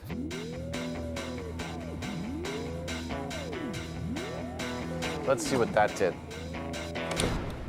Hey, we got a read error. Read error. We got a read error. Swiping the card has proved the key. By moving it through the field, the tiny magnetic particles in the strip are dragged out of alignment. 1,000 Gauss. Number 4 is totally screwed. Number 4 is bad. I would say that we could call 1,000 Gauss the point at which the cards regularly start to fail. There's nowhere near that much magnetism in the wallet. So could the person in the myth have come into contact with it some other way? Calling this cell phone, I didn't get anything above 30 Gauss. Nope. Nothing. It's going up to around 16 at most. That's a speaker. That's about 70 Gauss. Nothing comes close to 1,000 Gauss. That's a wallet with a clasp? Even after a day's exposure, it's doubtful a wallet could generate that sort of field. Fine, all the information's still there. Try this one. Go. Nope, all the information's still there. No ill effects at all. Let's try the eelskin money clip that has magnets in it. Nope, all the information's still there. All right, Jamie, so yeah, there's no effect on these cards after 24 hours in a genuine eelskin wallet. This myth is all but busted. But there's one challenge left. John, do you have an electric eel we can go visit, a live one? And a hungry one, and it's storing its charge waiting for you. We have some live electric eels that have caused some workers' comp injuries. Guys feeding the fish got shocked, knocked backwards off the rail, and banged their head. But you can see it really hurts the fish. They kind of wince, they go zap. There's enough power swimming around the bottom of that tank to stun a horse. Let's put this card in the tank with the electric eel, who's right inside here. Got the Gauss meter set up all the way at the end, so if he gives a jolt, you should be able to read it.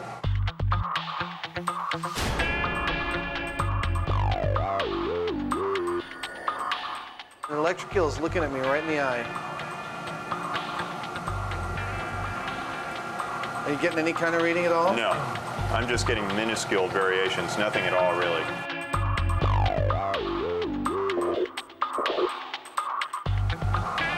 Whoa! He just flinched. Oh, he just bit the card. You didn't see any sparks fly or anything. I didn't see any sparks fly, and thank goodness I didn't feel anything. Now he's swimming by it again. He's really very confused. You're not getting anything? Not a thing. Maybe 1 Gauss. 1 Gauss, that's nothing. Yeah. You have more Gausses than that. I have more Gauss walking into a room than that. Now he's just resting at the bottom of the tank. I'd say definitively he's sulking. Look, if people think eelskin wallets can erase a card, sticking a card in a tank with an electric eel, this ought to prove this once and for all. I mean, this is the ultimate test. Yeah. Okay. Myth busted. All the evidence is still in the card, completely not demagnetized at all. Myth busted. I'd say, yeah, myth busted.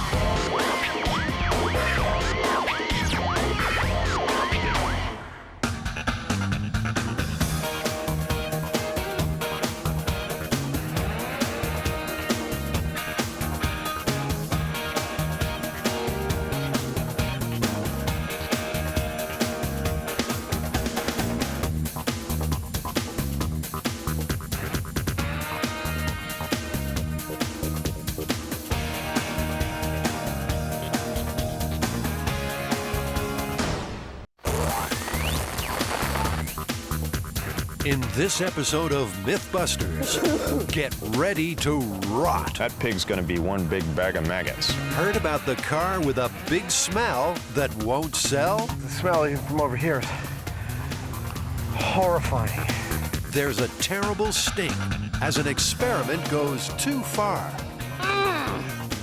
Plus, Dummy and Dumber. A MythBusters superstar chases a raccoon down the drain to test the myth and blows a hole in the story. Who are the MythBusters? Am I missing an eyebrow? Adam Savage. I always enjoyed seeing Adam in pain. Oh! And Jamie Hyneman. Jamie wants a big boom. Between them, more than 30 years special effects experience. Feel kind of sexy. They don't just tell the myths, they put them to the test.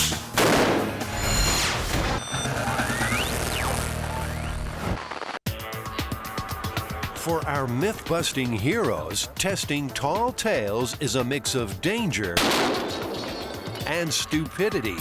Oh! Shocks and shake-ups.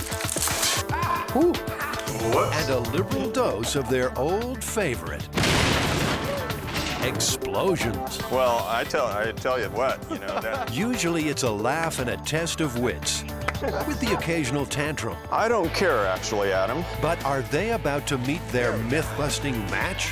All hands on deck. This experiment will take them into a world of putrid pain.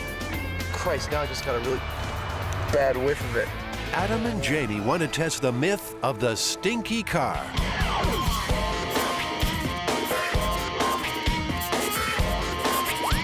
This actually is perfect for us, this one. It's kind of gross, but it's excellent. It's been told for years. And the idea is always the same, that a really valuable car is on the market for a great price. No one will buy it because of the smell. Turns out that someone has died in the car, and even though they've attempted to clean out the smell, it still persists, and even at this great price, no one will buy it. Our queen of folklore, Heather Joseph Witham, picks up the scent of this story. You've got a young guy who wants a really hot car, usually a sports car. And young guys can't afford sports cars, and they can't afford nice cars, certainly. So this is the only way that this sort of blue-collar, working-class young guy is going to be able to get such an awesome car. But sort of the moral of the story is that the blue-collar guy never can get something that he won't be able to afford like this unless it literally stinks. So what are the ingredients in this recipe for rankness? We need a car, and to simulate a rotting human, a pair of pigs that have died of natural causes. The method to the madness is simple, on paper anyway. Put pigs in car, leave to simmer for 2 months, then see if you can clean up the mess and sell the car. I expect that this is going to be pretty bad, actually. I'm not looking forward to it, and yet I am. Let's work on the least disgusting part first, buying a second-hand sports car. Boy, are you guys on schedule or what? Are you Tom? Yeah, I recognize you two. Tom has an '87 Corvette for sale that looks about right. This is my baby. Looks pretty good. This is Tom's 5th Corvette. It's a love affair that's been running since the 60s. Has anyone died in this Corvette? Not to my knowledge. Not to your knowledge? No. Have you heard about the myth of a car that was so stinky that no one would buy it, even though it was a really good deal? No. Okay, time for a test drive. I always like a car that's got 4 or 5 controls just for your ass. I'll be back in 5 minutes. That Corvette is a nice looking car. You know, it's really sleek, really sexy Americana. Okay, there's some power there. Oh, more than I'm used to. The Corvette was the first all-American sports car. Chevrolet began production in 1953, and these stylish muscle cars quickly became classics. They've been building Corvettes ever since, 1 million on the road today. And at the wheel of every one of those cars is a very passionate Corvette fan. What we're about to do to that Corvette is going to make a lot of veteran Corvette owners all over America squirm. You know, I mean, this is an absolutely horrible thing to do to a beautiful car. Okay, that was fun. You'll enjoy driving this back to San Francisco. I think we should get it. Yeah, I like it, and I think it's hot. It's a done deal. But for Tom, there's a little twist in this transaction. Farther than that. Oh, really? You want to tell him? We have, waiting eagerly for this car, a recently dead pig that we're going to put in there and let it sit for about maybe a month or two. And I wondered what you feel about that. Well, not real happy, to tell you the truth. I mean, because it's a really nice car. What do you think all the other Corvette owners across America are going to be thinking about this when they see it on air? When you put a dead pig in here, they're going to think you're nuts. They may be right. Yeah, baby. Time to take this machine back to the MythBusters workshop and get it ready to rot. Adios.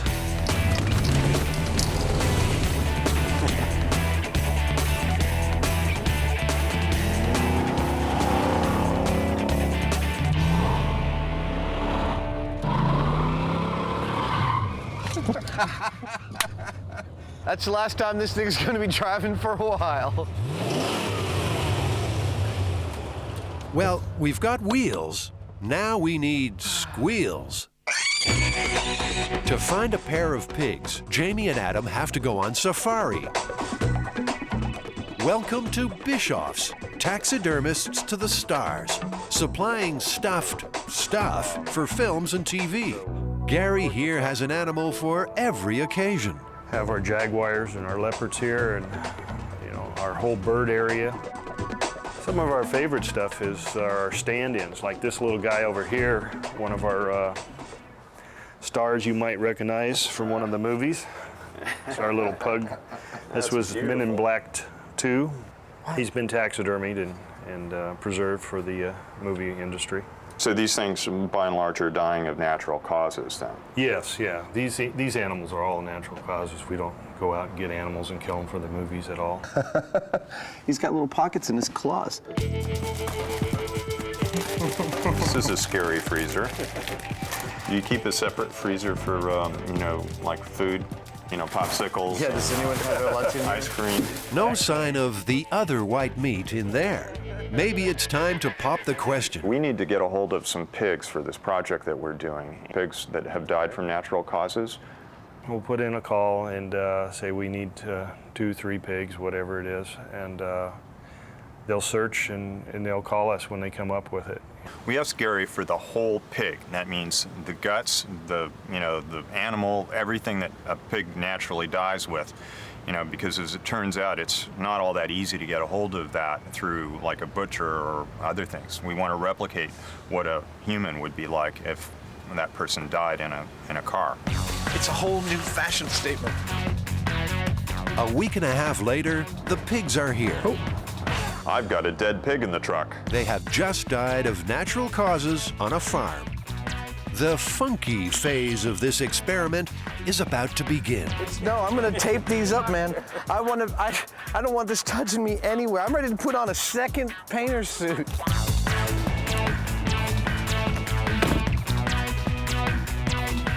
We're also gonna test how good these actually are. There we go. I feel ready to tackle the pig. Oh, yeah. As the boys struggle to get a grip on their stunt hogs, a nose-withering stench begins to take hold of them, the air, and everything these putrid porkers come near. Hey. I think it's already hard to sell this car. All right, let's close it up. Well, we'll come back in 3 months and see how it looks. Not so fast, Adam. There's still a few little ham-fisted hiccups coming your way. How come the lights are on? Are they pressing on a brake or something?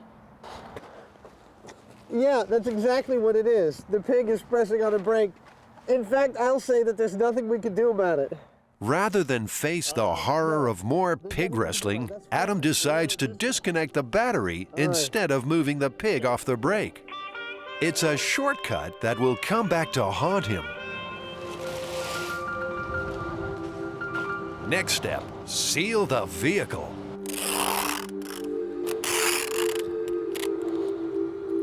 that pig's going to be one big bag of maggots. And at some point, I wouldn't be surprised if it doesn't kind of like start to inflate and then explode, spewing stuff everywhere in the car. I still don't have a problem with pork. I can go right out tonight and have, you know, some glazed ham.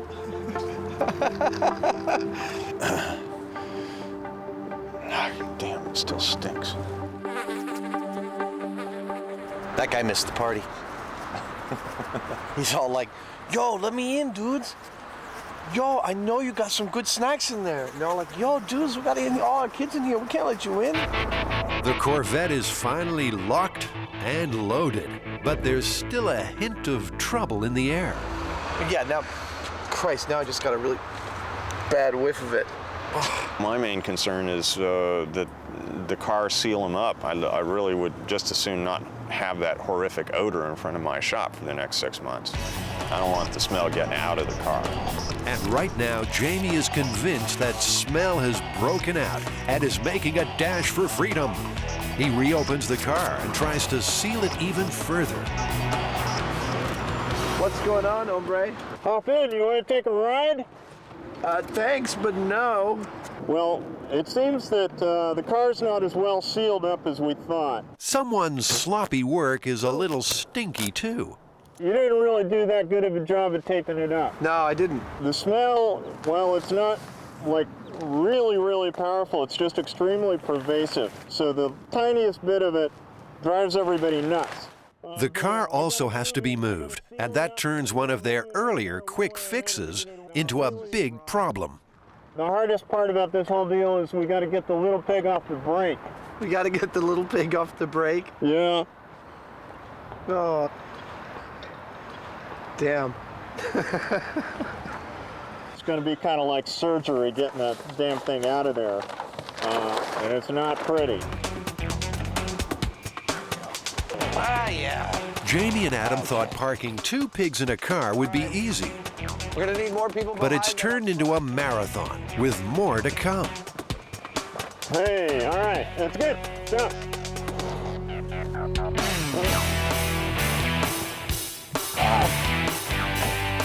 Okay, well, I'm now going to be lifting that up.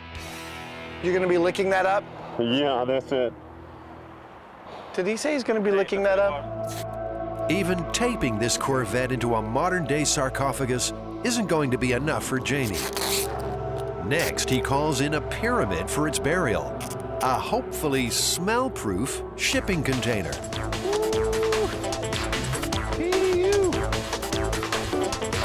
We're just turning it hard. Push it back a little further.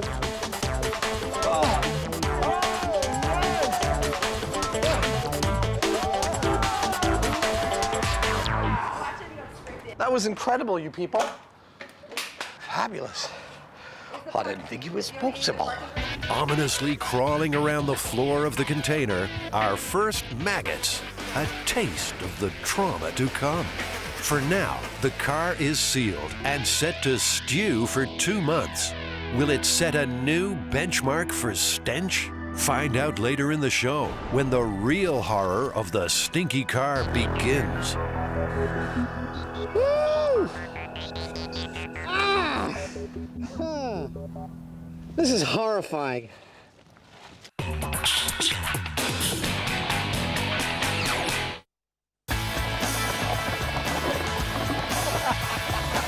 Roll up for the greatest MythBusters show on Earth.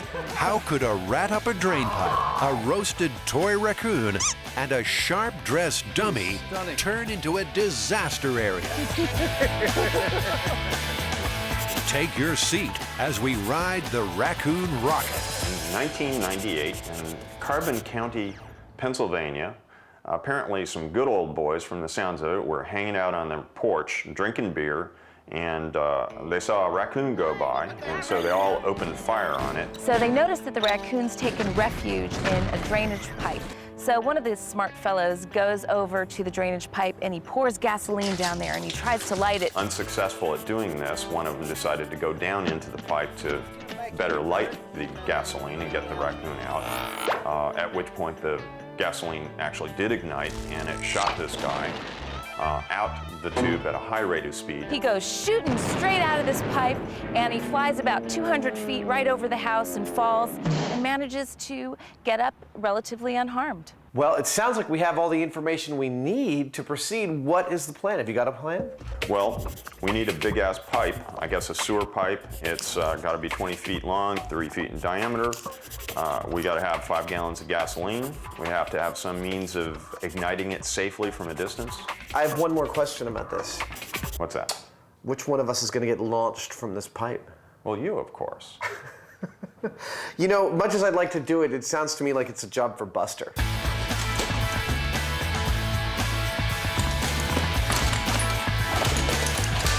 Buster is the silent partner of the MythBusters team, a long-suffering crash test dummy.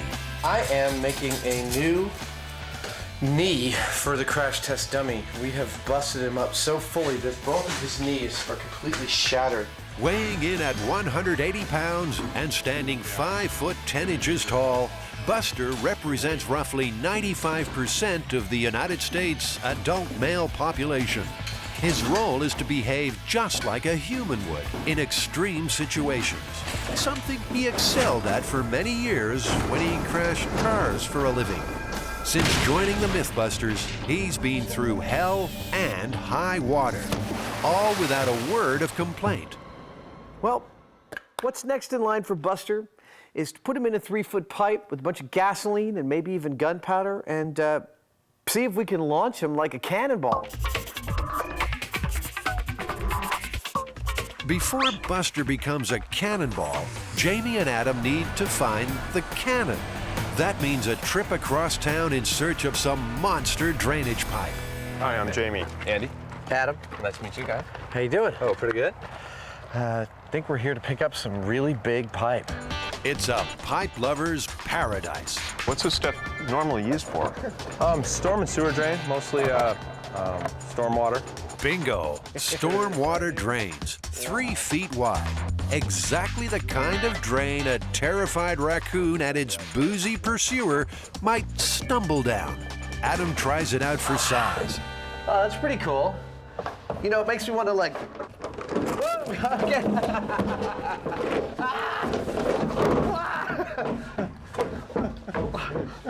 All right, that's enough of that. After a peek at the pipe, Jamie's mustache is twitching. It's all a whole bunch of stupid stuff. The more he thinks about this wild raccoon chase, the more he thinks it's the truth that's gone down the drain. The biggest problem that I see is that you can see that I fit pretty easily in this pipe, and there's a lot of room around me, a lot of air room. And so even if there is a big blast, all this air is just going to go right past me if there's no seal. Thank you. This is one of the rare occurrences where Jamie and I agree all the way down the line on this. He's right. It's the problems are myriad. The myth is almost patently ridiculous just on its face. But when there's a hint of flames or explosions in the air, the MythBusters will make it happen. I think one way or another, we are going to propel that dummy quite energetically out the end of this tube. I don't think it's going to work quite the way the myth says, though. Let's bring on this raccoon.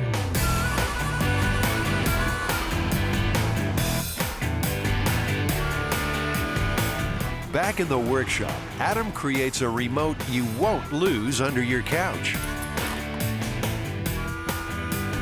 I've got this lighter rig, which we've used before on MythBusters. It lights a lighter remotely, and in the past I've always used cable, like bicycle cable, and it's never been quite reliable, so this time I'm going to actually go with a small pneumatic cylinder, which will go and light the lighter that way. This will let him light the gasoline in the pipe from a safe distance.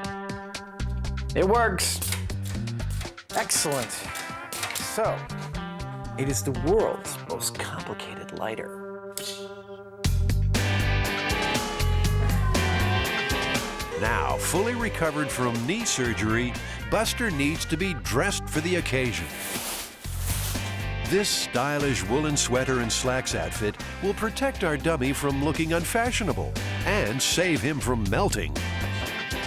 The fabric of choice for firefighters and Formula One drivers, wool is one of the most fireproof fabrics you can wear. It does not melt, and it does not support a flame. Yeah, you know, I don't think Buster's ever looked so fashionable. I mean, dude, you are looking sharp. Time to grab a $25.98 toy raccoon and put this myth to the test.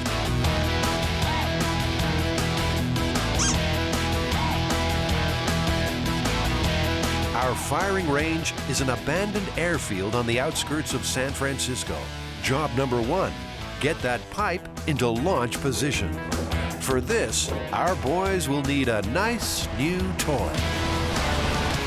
I think this is the biggest thing we've driven yet. Very, very, very cool. Yeah. But does anyone know how to drive this thing? So did you get any instructions on it? I did not. A few quick tips from the backhoe delivery man, and Adam is an instant expert. This goes side to side to side. You can drop this pin in the center. Okay. And it'll lock it. Yeah, it'll lock it from going like this.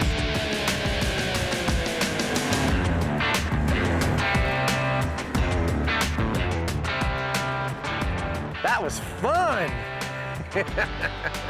I'm gonna back it up a little bit more. Yep. It's like a secret escape hatch. Woo!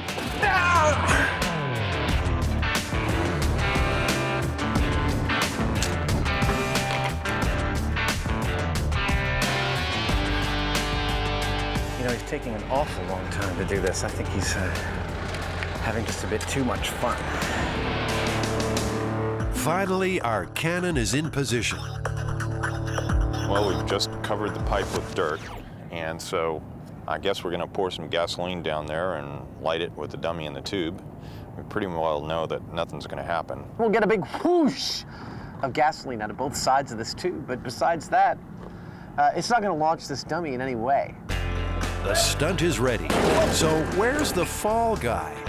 For extra fireproofing, Buster gets a dressing down with a special flame retardant gel. Okay, so we're going to shove him about 3 feet up in there. Yeah, feet first, because his head's got to be down, like he scooched down the pipe with a lighter and was like, you know, that kind of business. The scene is set exactly according to the myth.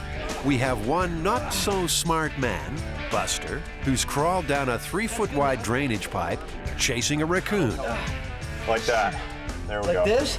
Yeah. The raccoon's probably all the way at the very end, you know, up against like a steel grate or something like that. So he's probably like right here, trying to be as threatening as a raccoon soaked with gasoline can be. Okay. Let me get my automatic match. The MythBusters team gets ready for launch. Cameras will cover it from every angle. Sensitive equipment is protected by a bulletproof plastic shield. A baby fire truck is at the ready. And it's Big Daddy, just in case. Excited, we're gonna blow some stuff up, then we go home. Now, Jamie adds the final element, 5 gallons of gasoline. Okay, it's kind of a lot. Oh, it's kind of really a lot. It's a lot of gasoline pouring out of there. That's it. That's it. All right, get out of there.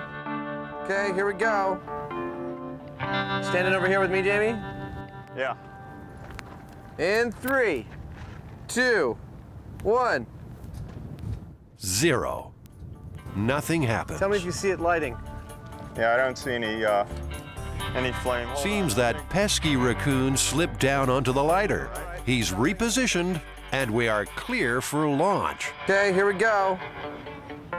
There we go. We have ignition. Put it out now. Go.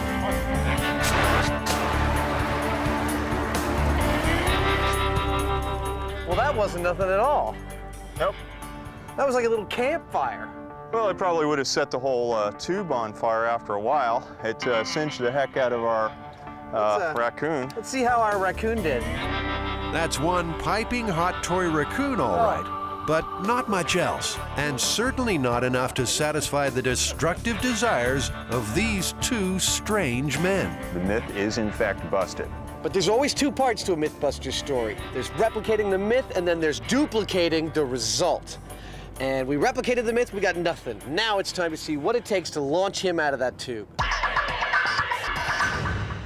I think we're gonna have to go back to the shop and think this one through. It's not trivial to turn this 20-foot-long tube into a human cannon. We can't just put gunpowder behind him and hope it'll launch him. It's just gonna blow him up. Back in the shop, Jamie's mind contorts around a devilish conundrum. We pretty well know that the dummy's not going to get launched out of the tube, you know, just by sitting there. So we've got to put a container around it that actually remotely seals the dummy in the tube. He needs to make a tricky device called a sabot. In the world of weaponry, a sabot is used when a specialized bullet or projectile is too small for the barrel of a gun. The sabot fits around the bullet to seal the chamber, so the blast from the gunpowder can send it firing out of the barrel. It's hard enough remembering how to say sabot. Now, Jamie has to work out what to make one from. That's about 2 feet, so darn, that tube's big. It's gonna make me work.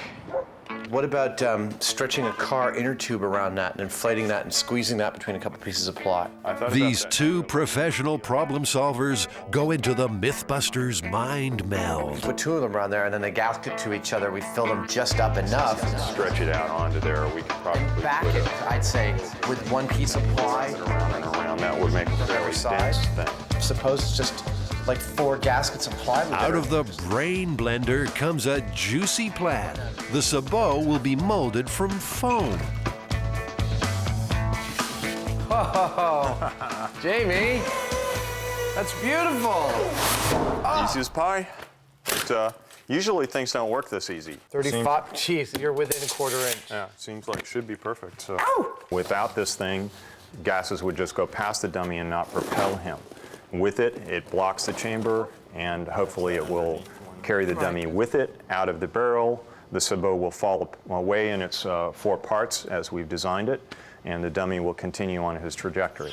Let's hope the plan stays on target, because back on the firing range, we are now working with dangerous explosives. Second circuit, just to the end of the tube here, and then if we have a problem with the first circuit, we'll just tie into this. Sounds good. So I'll tie this on the first one? We want to fire a 180-pound projectile 200 feet. So, how much gunpowder will we need? Well, in World War II, the guns of the mighty U.S. battleship Missouri used 660 pounds of explosive powder to launch 2,700-pound projectiles with a range of up to 23 miles. There are no records of raccoons being present on the USS Missouri. Back up on the backup. Preparing to launch. John McLeod normally creates pyrotechnics for Hollywood films. Today, he's cooking up a different kind of blockbuster. We're using 10 1-pound cans of the GoX black powder. That should give us a pretty good bang. Buster is locked in the sabot and loaded into the pipe. Okay. Shove it in. Oh, yeah. Oh, baby. Okay, we need a little more push here. All right, here we go. Okay, ready?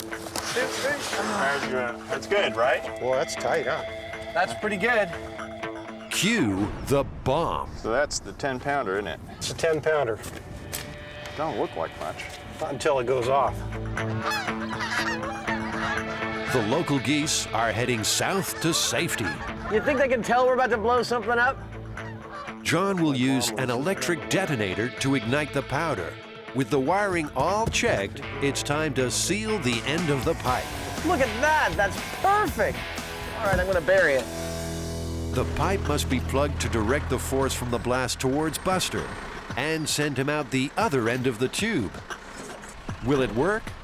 That's in the lap of the gunpowder gods. I think if any, the worst thing that could happen was it would rupture the back end of the tube and maybe shoot dirt and sand and possibly little rocks. It's also, I'd say, 50% likely that it stays back there in the tube and the whole thing just blows up.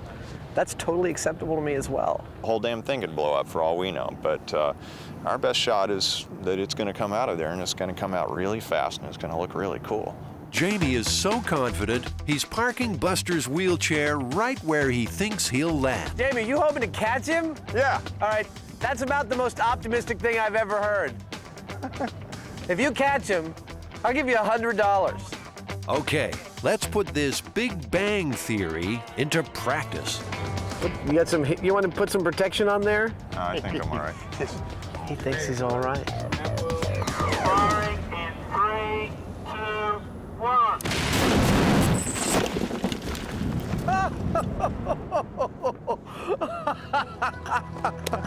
Oh my God! I almost made the chair. You almost made the chair. We've got two very excited MythBusters on our hands. He survived! Buster survived! Already. Oh! Woo! Came out there with some horsepower. How you feeling, buddy? It worked absolutely perfectly. I was off by about 5 or 10 feet.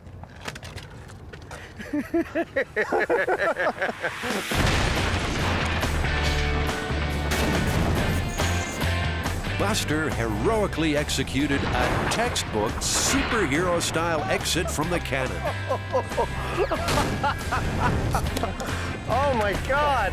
You know, I got to say, I think we planned this whole thing really well. The sabot worked. He did launch a significant distance out of the barrel. The myth says 200 feet that the guy lived. I tell you, watching that dummy land, there's no way he would have lived at that distance, let alone that distance again. This myth is just, I mean, complete and utter lunacy to think that it's true. Well, Buster, how you feeling, man? What do you think? Raccoon rocket, true or busted? What do you think, Jamie? I'd say it's pretty effectively busted. You know, we would have died if we'd been in Buster's place, that's for sure. Man, he is a little worse for wear.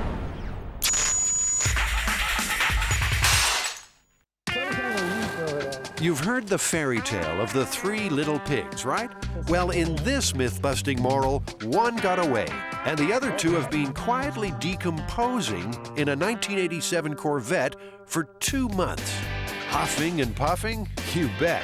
The moment Jamie and Adam open the doors of that car. And it might be the MythBusters house that gets blown down. They're testing the myth that if someone dies in a car, it can get so stinky you can't clean it and you can't sell it. Time to call in an expert in extreme cleaning. Neil Smither runs a business called Crime Scene Cleaners. It's a cleaning maintenance service specializing in biohazard, primarily homicides, suicides, accidental deaths. We're really known now for doing just extreme cleanups, stuff other people just won't mess with. He knows exactly what the stinky car of the myth would smell like. And that smell, you can taste it. You just can't even describe it. It's such a unique flavor, but you know instantly what it is. Time for Jamie and Adam to get their hands dirty on a training run with the Crime Scene Cleaners. We're here cleaning up a coroner's van. I expect to learn a lot about their protocol, how they approach moving through a vehicle to find the smells, and I think that's going to be invaluable to cleaning out the Corvette. That's not residue from melted popsicles, you know? It's the real deal. I'm afraid I'm not quite as enthusiastic as the owner of this company is about this kind of work, but it'll be interesting.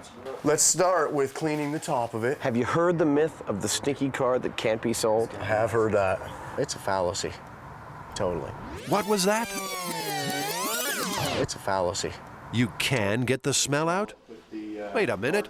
Now that's a big news flash for Jamie and Adam. So what you're telling me is that there's no smell that you can't get out, is that right? Yeah, I think if you clean it correctly, there's no smell that we can't get out so far. And we've done some radical smells. There's a methodical, meticulous approach to this kind of cleaning. Thanks. Knock yourself out. All right. Any speck of scum that's missed will keep on stinking. The boys have discovered that Neil uses a special enzyme-based cleaner to wipe out really bad smells. The enzyme secret mix that we haven't been informed the contents of. This may just hold the key to getting the Corvette clean. The enzymes create a chemical reaction with organic materials, speeding up their breakdown into smaller, simpler pieces. Just like the enzymes in your saliva start breaking down food from the first bite.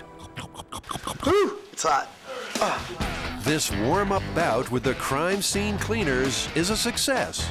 Invaluable training for Jamie and Adam's upcoming fight against the funk.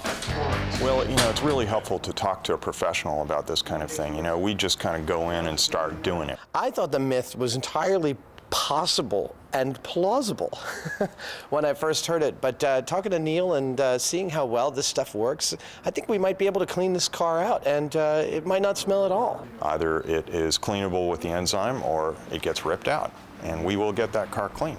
Brave words. We will get that car clean. We will get that car clean.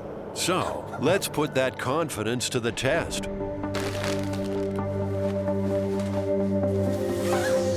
It's been 2 months since this car was turned into a stink bomb. Now, it's Judgment Day. Time to terminate any fresh air on the MythBusters doorstep and open that awful container. Watching on is the nose that always knows, Neil, the extreme cleaner. I'm catching whiffs here and there, and it's pretty typical. I'll have a better indicator once we get in, but right now it just smells like standard death. All right, well. Oh, man. And while our rookie cleaners look like they're ready to enter Chernobyl, the pro calmly knocks back even a nose clip. No, I'm okay. It's not that bad. Now the car has to be rolled out of the container and into the yard. Oh, yeah. Oh, man. Oh, that's foul. They're not going to bite. You should see the comments. Climb in. All right. Here we go. Go for it, Hyneman. Oh, man.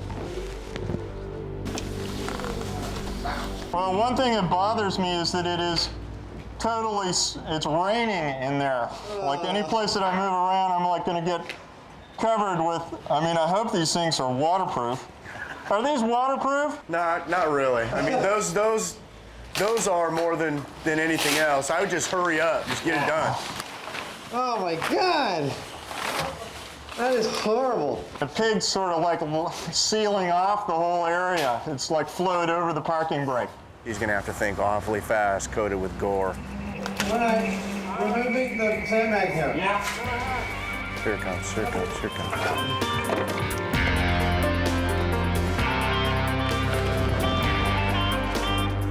Then, an unforeseen drama.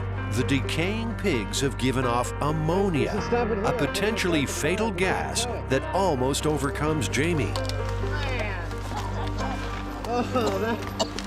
Woo! How you doing, Jamie? It's the ammonia. It's not the smell. I was not getting any air.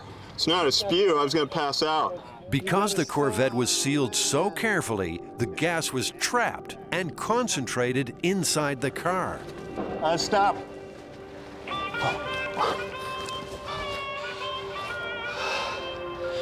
Oh, man. It's the ammonia. The filter's not handling it. I need a separate air source.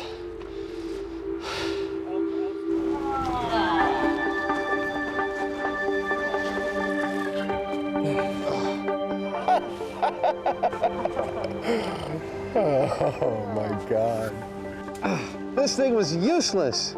As the whole grotesque reality of this car lover's catastrophe hits home, the MythBusters are reeling. Jamie looks like he's about to pass out. And our own Mr. Confidence is going a little weak at the knees. No way. No way. There's no way we're cleaning this thing. This is horrifying. I think, having to get in there and close the car with these two remnants of creatures was probably one of the more horrible things I've ever had to do.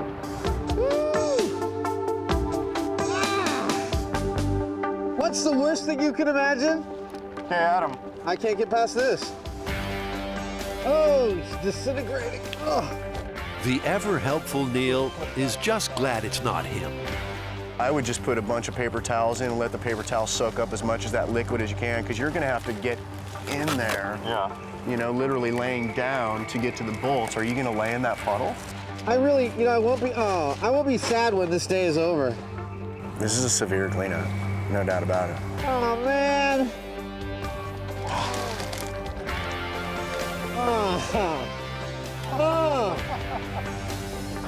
Oh, God. They're not prepared for this cleanup at all. I gotta say, this respirator works really good because the smell even from over here is horrifying. Oh, my glasses are on. I'm gonna move over here.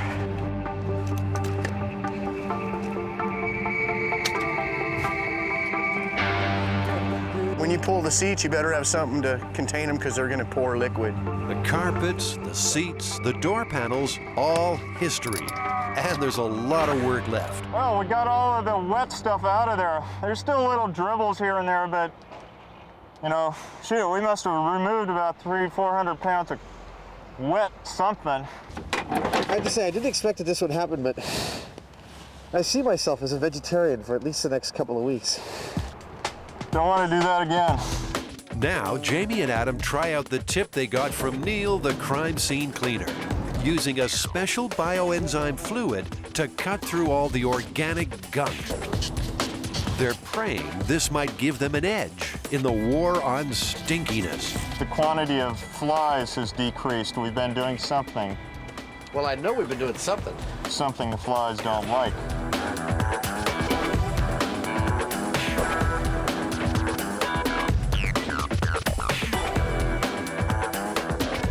Something's really bad right here. Now it smells like a diaper, a really bad diaper. If my baby's poo smelled like that, I'd take him to the hospital immediately. After a full day of frantic, forensic scrubbing, the boys are coming to grips with a grim possibility. Corvette lovers, cover your ears. This car may never drive again. Are we actually cleaning a car to get the stink out, or are we just removing all the stinky bits and ending up with a parts car? Seats were so bad that they were just falling apart. So what are you going to do? If they cost $6 grand, the car's not worth that. I think we can get the stink out, but I'm not sure that we end up with something that's really a car. We can safely say one part of this story is true. It is possible for somebody to die in a car and ruin it.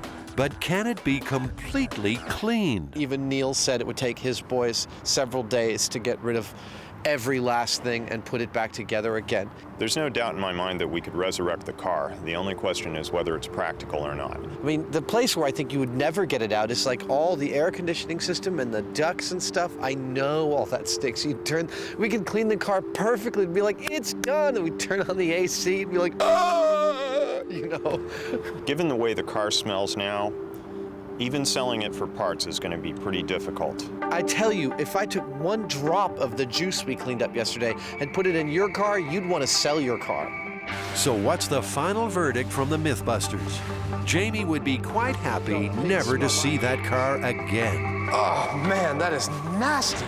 That myth's busted. There's no way you're going to sell the car after that. You know, Jamie, I want to get away from this smell as much as you do, but unfortunately, we said we'd make a stinky car, that we'd try and clean it out, and that we'd sell it. So we got to go through the third phase. We got to try and sell that car, even if it's only for parts. Bummer.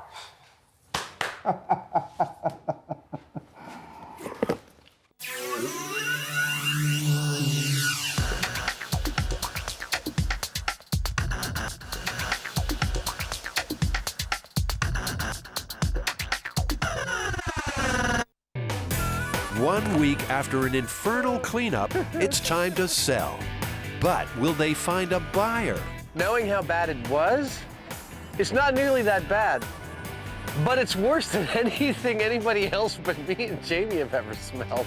It smells more like a barnyard now. No, the smell hasn't gone, and the car isn't going anywhere either. What is that? Ready? Yeah. Nothing. I'm not sure I'm getting any power at all to anything. Really would it be helpful to get it started to sell it? The fuse box is fried. Yeah, this is all corroded. It's all green in here. Maybe some more scrubbing will work. How is this doing over here? I'm gonna try and start it again. I'm not getting squat.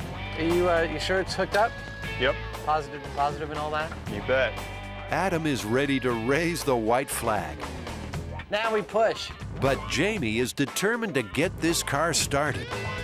It's just a little bit of corrosion is all we're talking about. It's a real simple thing if we can find the spot. Like the engine's fine. We should be able to sell it better if the engine's running. You know, you can't really ask a lot of money for a car that doesn't start with no interior. If I can find the starter solenoid, then we can jump it. It's a total Jamie thing to like pursue these avenues that seem completely ridiculous and end up with total success. It's really unnerving.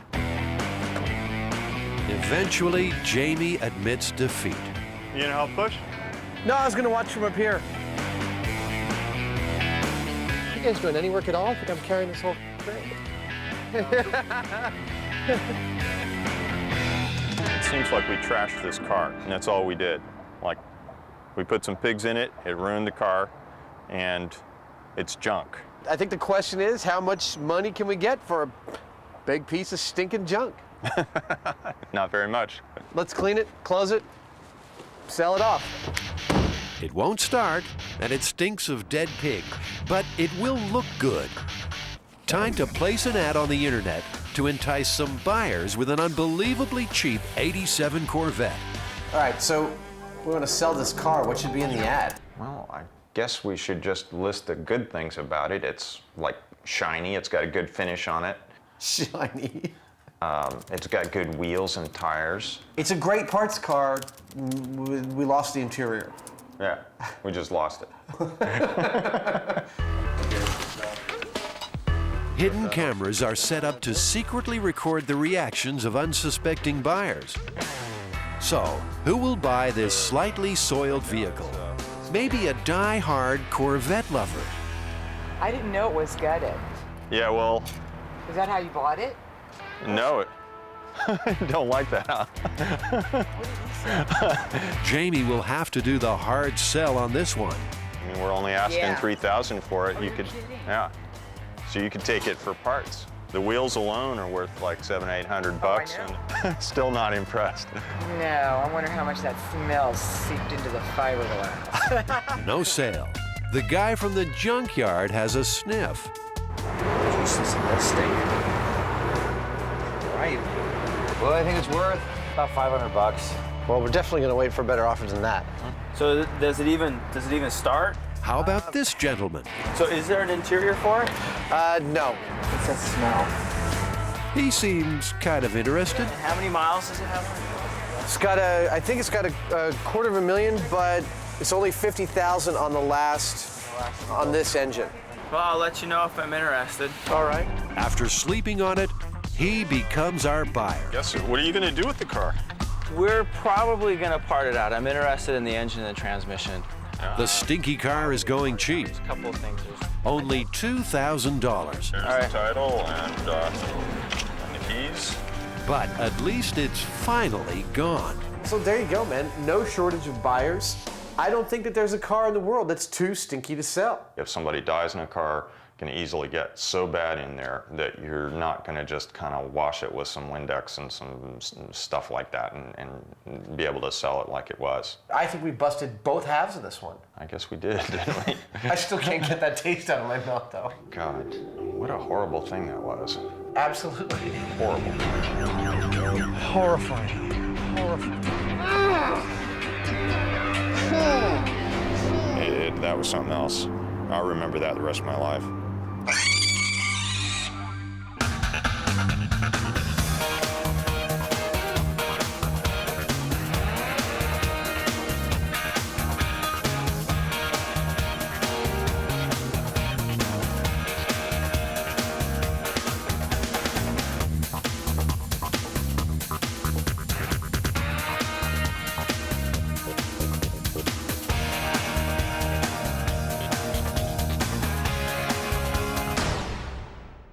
I'm Jamie Hyneman. And I'm Adam Savage. We're going to find out what happens when you strap a rocket to a '67 Chevy.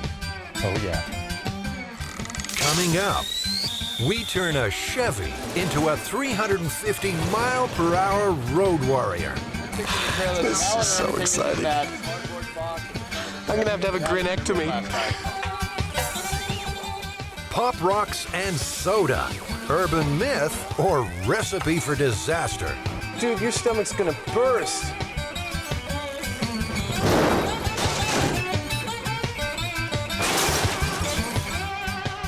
Here Here on MythBusters, we're not just going to retell the stories. Small tip. We're going to put them to the test.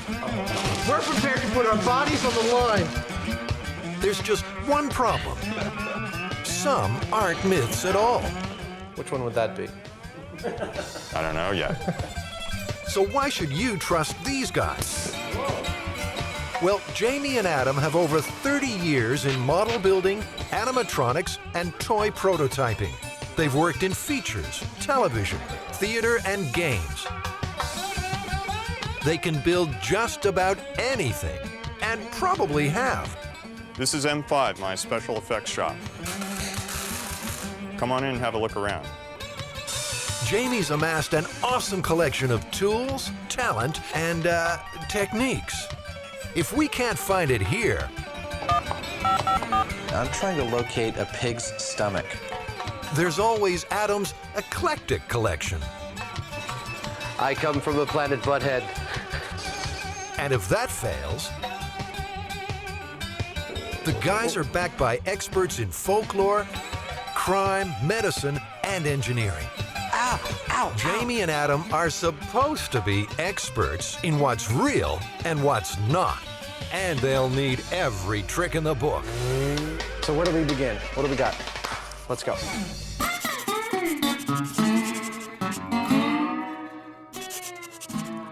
This is the big one.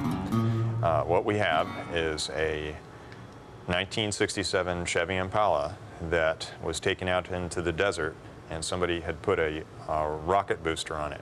Now, they found out about it because there was a smoldering wreckage that the highway patrol there found. We pieced together a gentleman or an individual that had put a JATO, or a rocket assist takeoff unit, on an older model vehicle. The guy apparently was an Air Force sergeant, former Air Force sergeant. He made sure he had a long straight road and there was nothing around. He got up to highway speed, about 80 miles an hour, fired the things off. The car had accelerated from like 80 to 300 miles per hour in a couple seconds. Yeah. There was a curve in the road, a slight increase or upgrade, and a mountain shortly thereafter. So he applies the brakes, and of course the brakes burn out. They found about 1.5 miles of skid mark. He didn't make the turn, he went airborne, and he crashed into the side of the mountain approximately 100 or so feet up in the air.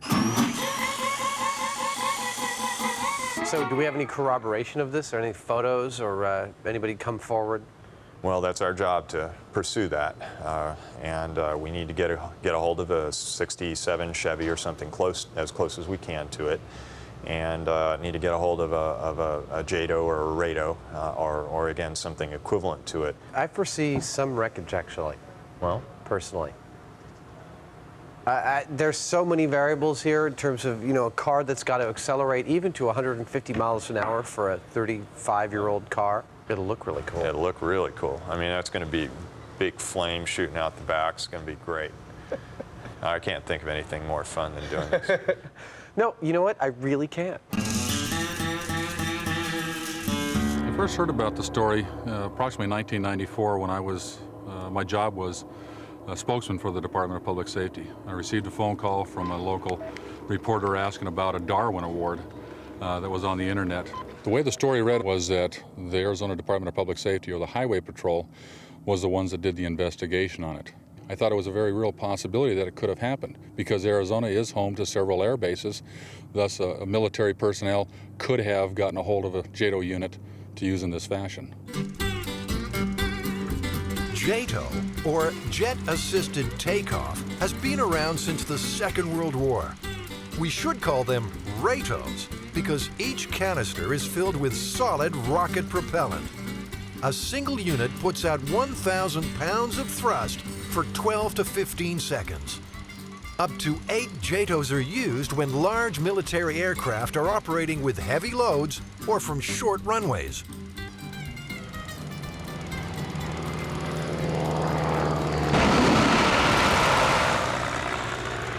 Do we think the military's just going to hand over one of these JATO bottles? What do we do if they don't actually let us have one? Well, I kind of doubt that they will. This is not the kind of thing that you would want to let the general public have access to. Yeah. Air Force Public Affairs. I'm not at my desk right now, so leave a message. We'd love to have the military there and involved. We would like the assistance of the Blue Angels. We're trying to get a hold of and get the military's assistance with operating one of these rados or JADOs, just so it's clear we're not trying to get a hold of one of these things and do whatever we want with it. We want you involved. Okay. Well, we actually got to talk to somebody. She said they're very expensive units, and that I don't know whether it's going to be possible. This is an unusual request.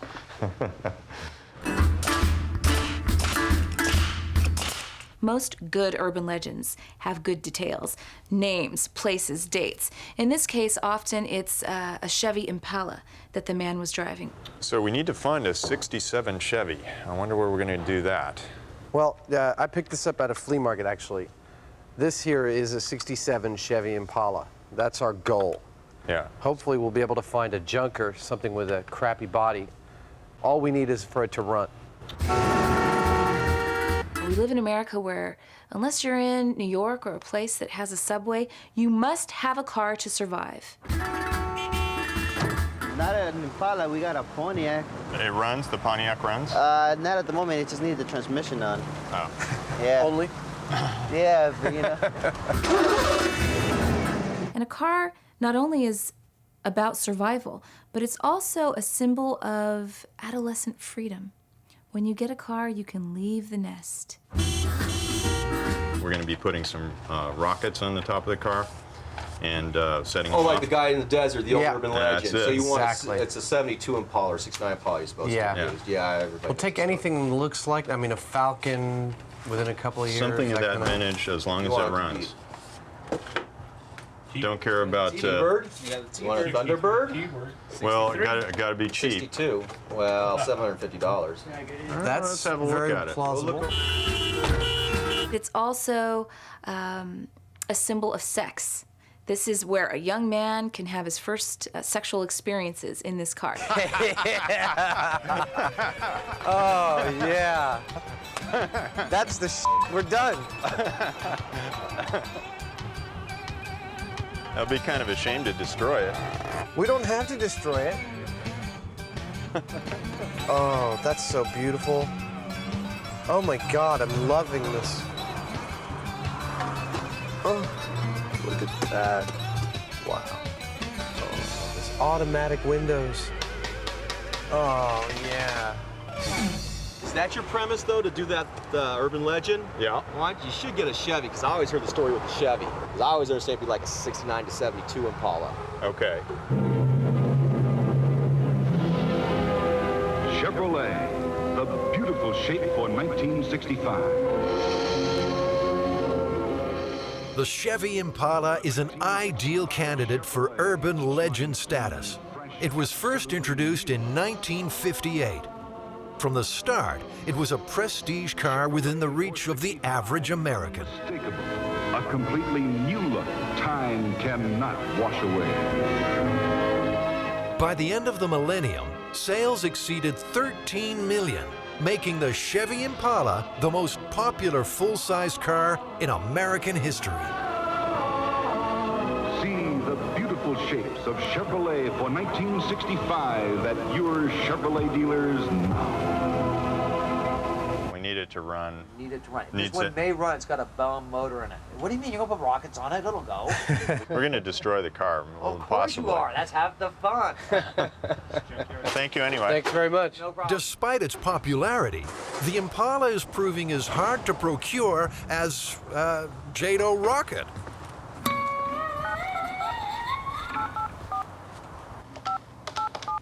We called you last week concerning procuring a JADO. Procuring a JADO or a RADO. So far, we've had very little luck with getting anybody to return our calls. I'm Sergeant Bob Stein with the Arizona Department of Public Safety, and you're watching MythBusters. Jamie and Adam are following a promising new lead on that 67 Chevy. Well, we're going to strap some rockets to its back end. Yeah. You know that thing where they took it out in the desert and set those up? I got the perfect car for you. We're going to do that. You got it. It's a 67, all right, but unfortunately, an Oldsmobile. Heavy. Very. So far, we haven't seen a single 60s Impala. We were looking at a T-Bird. It was that they had for $750. It was pretty nice. Adam's beautiful T-Birds already been sold. 67.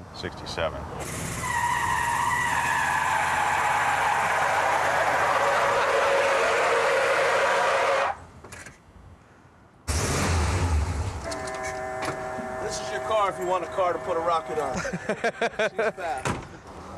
Just as we've given up hope of finding our car in time,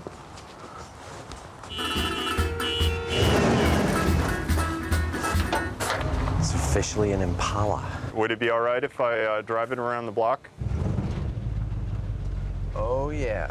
Oh, whoa, whoa. I got it, lady. it's a working 66 Chevy Impala with some decidedly non-standard features.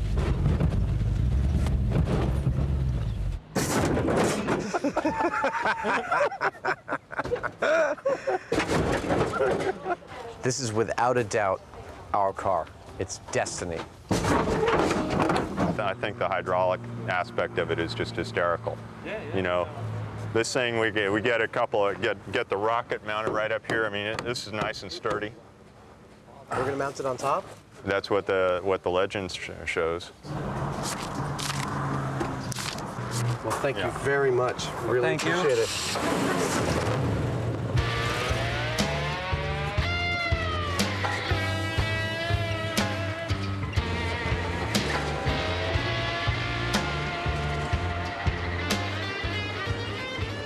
We are 8.5 miles from where we bought the car. It's 100 degrees. We're 3 hours from the shop. And thanks to a blocked fuel filter, our rocket car is doing exactly 0 miles per hour.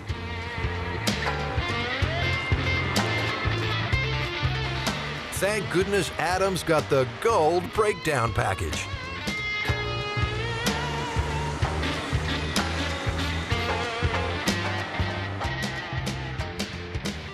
So, the Air Force apparently called us back and turned us down on the JATO rocket? Permission denied. Yeah, I think, did they call us back again just to deny permission again without being asked? Twice. So we got these things. Yeah. How are we gonna, these are the hobby rockets. This is like an example, one of the tubes. How are we gonna fire these off? Well, these are actually more powerful than the JATOs. The ones that, you know. But they're smaller, how's that possible? Well, we're gonna use more of them. While they're running, they put out 1,500 pounds of thrust as opposed to 1,000 pounds, but they only last for 4 seconds. We're going to get several of them, and we'll set them off successively.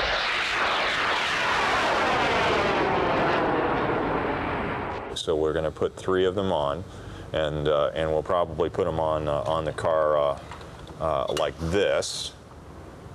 We have a qualified operator that you have to have a license a federal license to be able to purchase these things and operate them. I would hope so. Yeah, and so we're going to have those guys set them off, and so that's what it's going to look like. Yeah, that's essentially what we're going to do. We'll have to reinforce it and everything. That's all fine in theory. But it's an awful lot of power to put on the roof of a junker.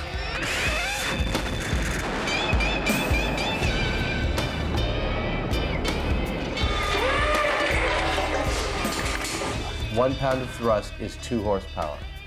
So one of those rocket motors at 1,500 pounds of thrust is 3,000 horsepower. Yeah. That'll make our Chevy almost 4 times as powerful as an Indy car. think of putting another car on top of this car. It's that kind of weight that's up there. So we want to probably build some kind of steel cage within the car's body to support this. Yeah, we need to have We don't just want to like tie strap it to the roof or anything. Yeah, that would be a bad idea. Could probably rip the roof right off the car. Oh, how about that? There we go.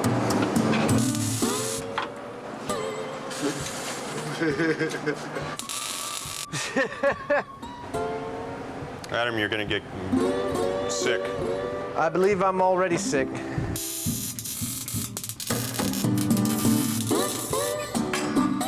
me the fire extinguisher. What the? This time, it's no joke. The fire's burning through the hydraulic lines. That sawdust with the hydraulic fluid's a nice little kind of wicky thing. Yeah. Wiki. I was thinking that we would drill up through here and bolt the top frame onto here. With this design, the whole roof structure becomes part of the rocket rack.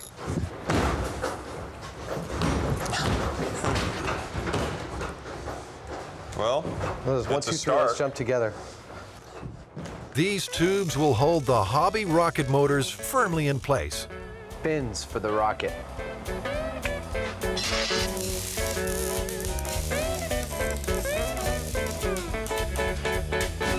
Now, it turns out, besides this legend, other people have strapped rockets to cars before, haven't they? Yeah, there are world speed records that have occurred by using this. In 1965, Walt Afrons built the first rocket-powered land speed car. Wingfoot Express 2 was initially designed with 10 JATO units, but that wasn't nearly enough. 25 rockets eventually blasted the car to an unofficial top speed of 605 miles per hour. Of course, you have to remember that those are unusual cars. They're usually very long and they're basically built like for rocks this. with wheels. Yeah. So this also begs the question, where do we fire this car off? There are some lakes, dry lake beds to the south of here towards LA, so we'll probably try one of those first to see whether we can get access to something like that. Jamie's having second thoughts about getting behind the wheel. If this behaves like the legend says, we're going to have a 3,000 to 4,000 pound projectile out there. And I guess the other thing that I thought, with that in mind, if we do lose control of it, obviously we don't want to be in the car. So we're probably going to... You don't want to be in the car? I would love to be in the car. But I think you should drive the car. Well, I think I should too, but we've radio-controlled cars before, and it's a lot of fun. So we'll make it radio-controlled? Yeah, I think that's the safest way of dealing with it. Oh, that's the coolest toy ever. Yeah, it's a big kid's RC car. I'm gonna do it. It's not quite as simple as a radio-controlled toy. At 300 miles per hour, the forces on the steering servos will be immense. Servos are motors that are positionable, so we can precisely control the steering on this. We need to have something pretty good, because if it's going that fast, we need to really be able to dial in on the aim, or it may go out of control. The transmitter also has dangerous limitations. One of the things is that these radio controls are only good for 1,000 meters or so, plus or minus. About half a mile. Yeah. For us to, if this thing is going 300 miles an hour, it's going to get out of range from us real quick, even if we're driving alongside. So we're probably going to have to think of ways of either we're going to have to go out and rent a really, really fast car, or we'll have to get a helicopter. It'd probably be the safest way of dealing with it. I'm going to try and start it. All right.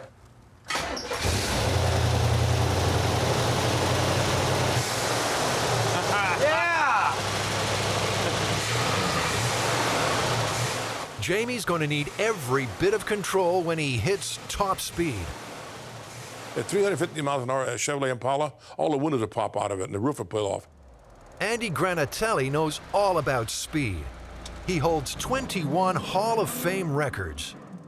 Many were set in conventional vehicles. He claims the top speed for a street machine, an awesome 241 miles per hour. At this velocity, wind resistance is the biggest enemy.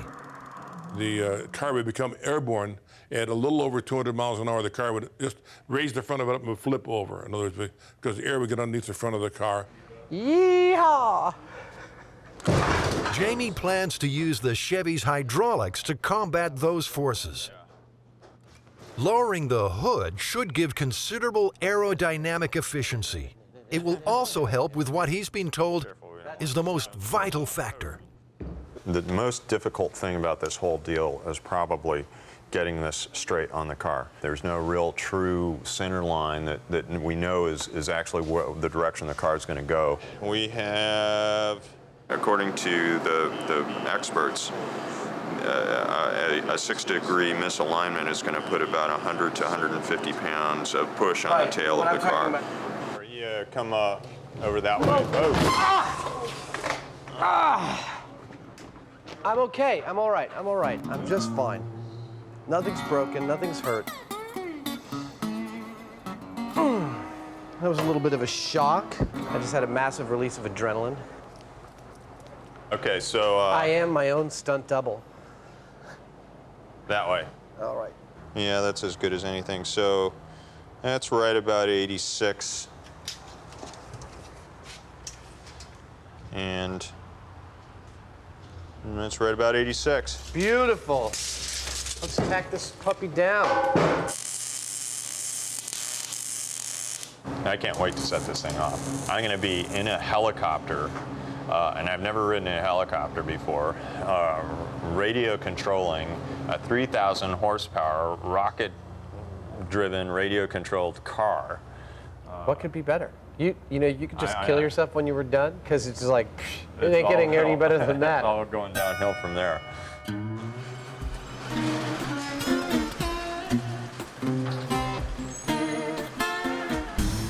Hi, I'm Andy Granatelli, and you're watching MythBusters.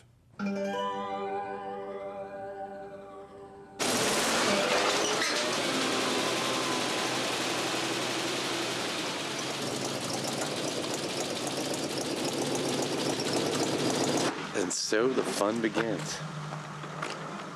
It's such a treat to see the sunrise over the desert. What am I saying? It's a treat to fire up a rocket car in the desert.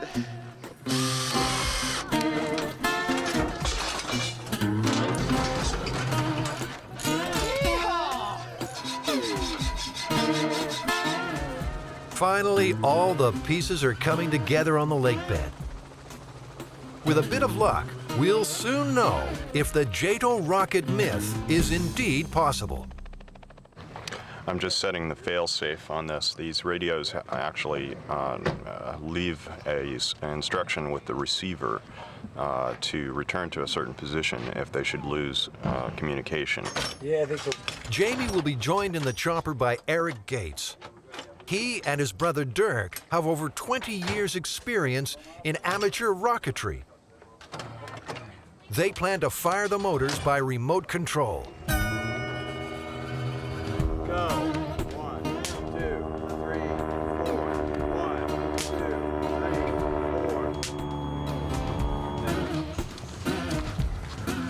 3, 4. Jamie's going to do a dry run in the car. The rocket guys, I think, are going to do a test fire, so all systems are good. I expect it's probably about an hour to actual firing.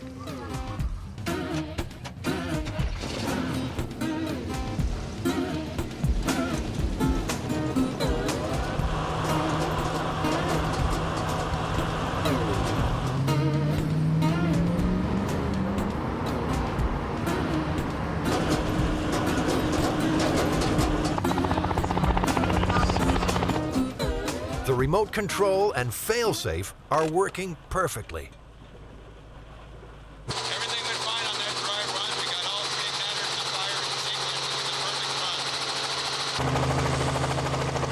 Well, you know, I'm not at all happy. The reason being that unless something goes wrong on the first test, it makes me nervous because that means something's going to go wrong later. How you doing? Adam Savage. If this new visitor is right, Jamie may just get his wish. I looked at it, the mount's not strong enough, number one.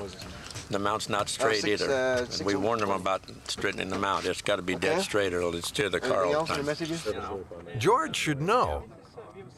Not only did he work on the Apollo program, he's conducted numerous speed trials out here. 8 points welded into the frame of the car. I hope it works. I mean, you know, because I don't want you to dig up my leg bed. Not exactly comforting words for our final briefing. The helicopter's going to do a pass around just like we did the last time. About the time that it passes in front of the car, I've released the brakes and the car is going to start to roll. Like the Myth, our plan is to get the car up to 80 miles per hour before firing the rockets. Giving it a lot of gas. When the motors go, they're going to have a tendency to scare you. So when you're hearing the 3, 2, 1, brace yourself, don't veer. Sound like a jet engine. It's going to get a 15-foot flame out the back. 15. Yep. Is that when the rocket fires, is it going to cause the... We don't know. We don't know. The car might end over end, whatever. You want to be far enough away that you have, you know, several seconds. Cool. And if you do, a general rule of thumb with that kind of thing, if you do see something coming at you, go off at right angles to it. Don't try to outrun it. The crew are not the only ones who'll be keeping a close eye on the rocket car. It seems to have attracted the interest of security at nearby Edwards Air Force Base. Let's have a good burn, man. Get your game face on. Good luck. This is so exciting. That cardboard box at the front of the truck. I'm going to have a grenectomy.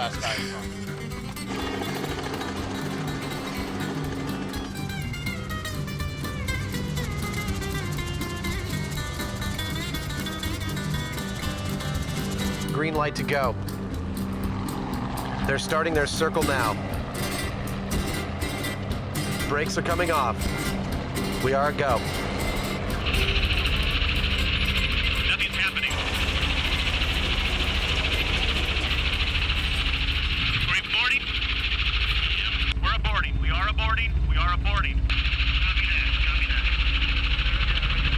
Let's abort the whole thing. Okay, helicopter's coming in. Doesn't it go through the inside? So how do you get it?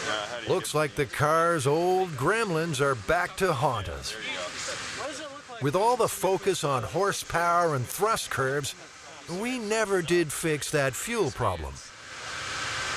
The problem is that this is an older car, and we've been stirring up sediment in the bottom of the tank, and it's gotten into the fuel filter and clogged the fuel filter. All we have to do is pull the filter out and flush it out once in a while. We should get a good run here soon. That sort of answers my need for a small failure. I'll accept that one as a small failure.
It's been a long road, but finally, we have liftoff. 3 rockets, 4 seconds, and 1,500 pounds of thrust apiece. That's 3,000 horsepower for 12 seconds. Just like a JATO.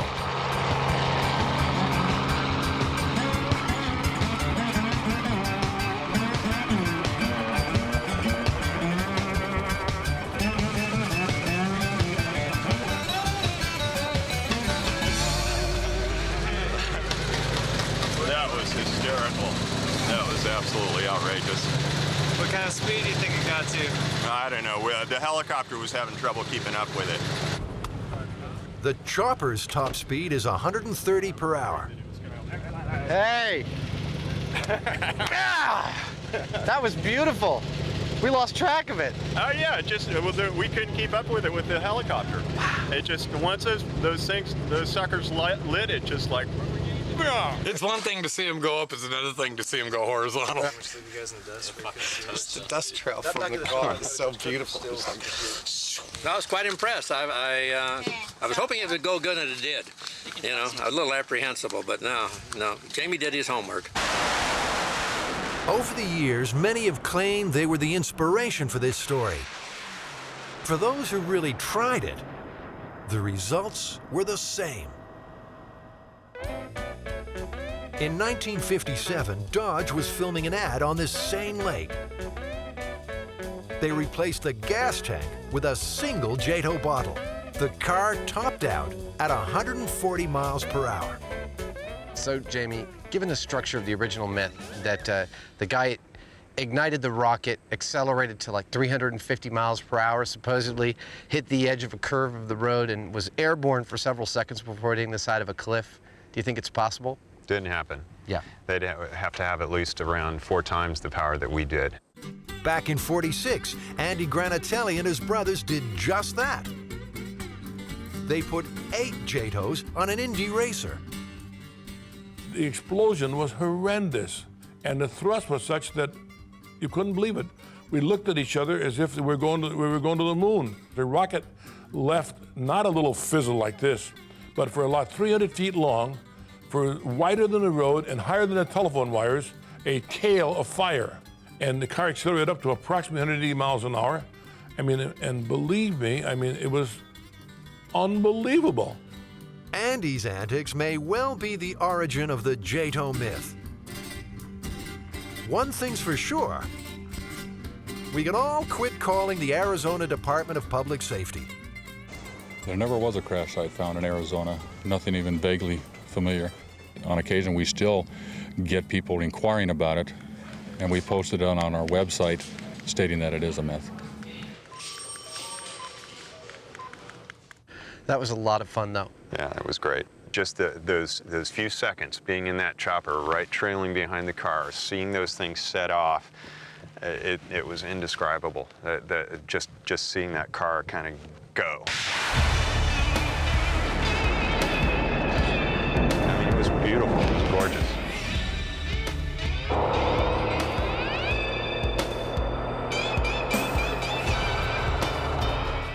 Coming up next, Pop Rocks and soda, myth or recipe for disaster.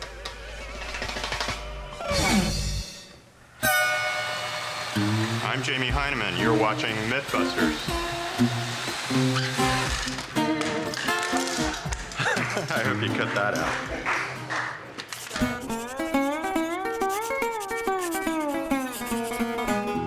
So do you remember Pop Rocks? Yeah, they were invented in 1956, the year of my birth. Really? Yes. The legend we're approaching now is the legend that little Mikey from the Life Cereals commercial. I remember it so clearly. The kid goes, "Let's get Mikey to try it. He won't eat it. He hates everything." Whatever Mikey could eat, everyone could eat. That was the idea. Anyways, Mikey at one point becomes a teenager. He ate 6 cans of soda and 6 pouches of Pop Rocks. And this has some kind of chemical reaction in his stomach. And exploded, and he died.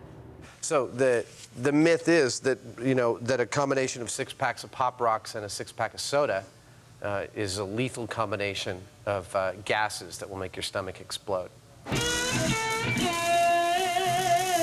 We'd like to determine a couple of things. We want to see how much pressure is generated by a rapid infusion of 6 packs of Pop Rocks and soda. We'd like to determine how much pressure a stomach can withstand. I've been thinking about this, and I think to imitate a stomach, the pressures of a stomach, that the best course is to use a pig's stomach, which is actually physically very close to a human stomach, which can hold about between 1 and 2 pints, generally, of liquid. I'm trying to locate a pig's stomach. A pig's stomach. Should we continue further? Is this about the size of a human stomach? I really could tell you. How large is it? I mean, it's obviously it's deflated, right? Like a swimming cap. What? Like a swimming cap. Like a swimming cap. A very, very meaty swimming cap. Originally, the idea was to create an instant carbonated soda by General Foods. Can I try some? Yeah, absolutely. They discovered actually that when you ate those nuggets, there was like a sizzling or popping sensation in your mouth. I'll tell you, it's been 25 years, but I know exactly what this is going to feel like. Have you had them before? Long time ago, yeah. All right. And in 1975, they decided to launch Pop Rocks, as we all know Pop Rocks. It's kind of gross. The difference between normal candy or normal standard hard candy and Pop Rocks is that when the candy actually is still like melted, you put carbon dioxide under certain conditions of pressures that I believe is 600 psi.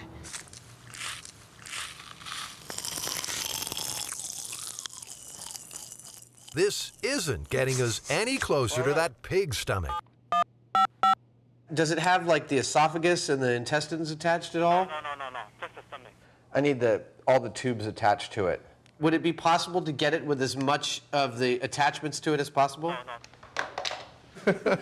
It turns out that the Food and Drug Administration have listed the esophagus and bowel as hazardous substances. 58025 south. It looks like that says 580 is going. Well, I think we should just get a real pig and feed him. It'd be kind of fun to watch. See what a pig does when you feed him a bunch of it. See, again, there goes your lack of political understanding. You can raise so much hell with that. It's better to kill the pig first and then give it to him? Absolutely. And people are much more comfortable with that arrangement. All right, here we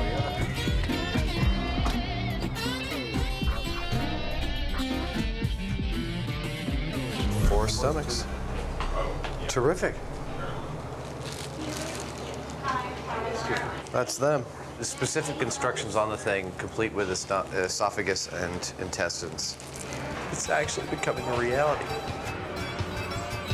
That's one important mission accomplished.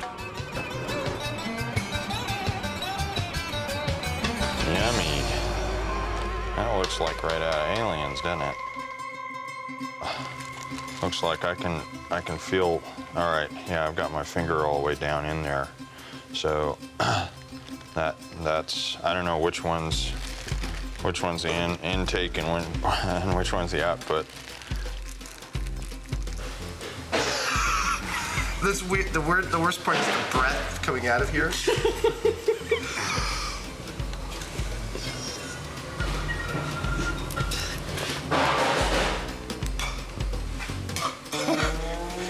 Soda.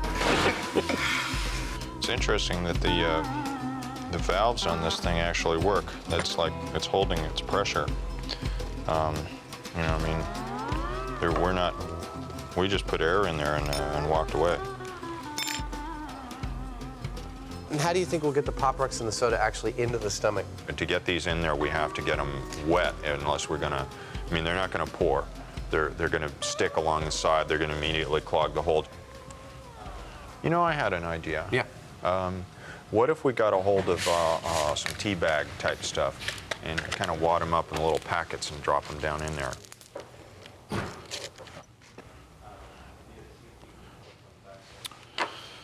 It's too big. Well, the packet's not going to work. It's too bulky, and so that's that. I think we want to equate a worst case scenario here. You know, like the Pop Rocks are going in one bunch along with the soda, I guess as rapidly as you could do it. I mean, as rapidly as someone might drink it. Big syringe then. A big syringe? The myth appeared, I believe, was in 1979, 4 years after the candy was launched. and actually has devastating consequences for the brand name. Sales dropped down to almost nil. Okay, so one of the things we have to figure out is how are we going to hang this thing? What about mounting it in our skeleton over there? Sure. There's plenty of tie points in the rib cage. Yeah, and it'll, you know, we'll get to see, you know, fluid dribbling out out of the skeleton, and you wanted the dramatic effect, that'll do it. Yeah, and of course, actually, the inlet tube will have to come up and out through the mouth of the skeleton. Yeah. And you know where the outlet tube is going? No. Where is the outlet tube going? Oh, don't make me say it. By the time we're done, he'll be playing the piano just like old times. What the company tried to do to address that problem was basically they ran around 45 advertisements, big full-page advertisements in magazine, and they wrote about 50,000 letters to different high school headmasters and school headmasters explaining that there was no problem. Frequently, legends are believed, and what happens is something called ostension. Ostension means that a legend is believed to the point that you change your behavior. Once a belief is out there, it's pretty difficult. You have to take some gargantuan steps to disprove it. We've got to mix up one last ingredient before the experiment can begin. I'd say it's about a pH of 2. Okay. So that's the equivalent of one stomach's contents of hydrochloric acid, That's 1.7 pounds of water. Okay. Gastric juice is secreted, actually, we believe, as a protective mechanism. It's not designed to aid in digestion. It's designed, the hydrochloric acid along with pepsin is designed to kill things. So it's kind of protection over when we were back there fighting the hyenas for the bones. It might not aid in digestion, but we think a quart of hydrochloric acid will be critical to busting this myth. Oh, yeah. Oh, yeah. Your gloves. Now, the fun begins. Once you're pouring the liquid, I'll be opening cans of soda, handing them off to you. Okay. We're clamped everywhere. All right. Oh, man. All right, Mike, he's had 2 cans. He's out of control. Oh, my God, he's going for another one. Mikey. All right, Mikey, man, you can't drink those last 2 cans of soda. Dude, you are an animal. Dude, your stomach's gonna burst. All right, here comes the plunger. Slow down. You didn't need to drink it that fast. Listen to that. You can hear those pop rocks going for it. Yeah. Well, that's pretty impressive. Oh, there goes a burp. Mikey's burping. Come on. Oh, man. Look how big that stomach's getting. All right. It's more or less got it. All right. Wow. Okay, I wouldn't have called that he could drink all that soda and pop rocks at once. That's huge. That's like 3 times the size of what it was. We're not reading any real pressure in here. By its nature, the human stomach is a capacitance organ. That means it's designed to stretch. Receptive relaxation is the concept in human physiology, so it will relax and stretch up to some limit. So my guess is Mikey's feeling a little ill right about now. I know I would be. Do you think we should give him some time to digest? Sure, why not? You got 2 built-in vents, one on either side of the stomach, that should be the places that this air goes if you reach those kinds of pressures. Even with time for digestion, the Pop Rocks and soda just don't produce enough gas. We put 6 cans, about another, almost a liter of acid, 6 doses of Pop Rocks. I still hear it, can't you? You can still hear it crackling. Yeah, Pop Rocks are going. So, does this myth contain any elements of truth? The human stomach clearly can rupture. There's no question about that. You can get rupture in blunt trauma, automobile accidents, for instance. It's starting to get kind of special in here from a olfactory standpoint. After a quick reset, we're going to try and see if we can make our pig's stomach explode. Who the hell could be calling me? I can't answer that. I'm tying a pig's stomach into a skeleton. Clamp. My name is Fernando Arguis, Vice President and General Manager of Pop Rocks Incorporated, and you're watching MythBusters. Now, it turns out that in the annals of medicine in the last century, there are a half dozen cases of people's stomachs exploding from an excess of CO2, usually from something like baking soda. We're going to see how the bicarbonate of soda compares to Pop Rocks in terms of the expansion of the stomach. All right. 1. Let's do 3. That's an awful lot of sodium bicarb. Well, you know, I've taken 2 with heartburn. Let's say someone feels Unlike really bad. Pop Rocks, the baking soda and acid react. Injecting acid. All right. The result is carbon dioxide gas. Lots of it.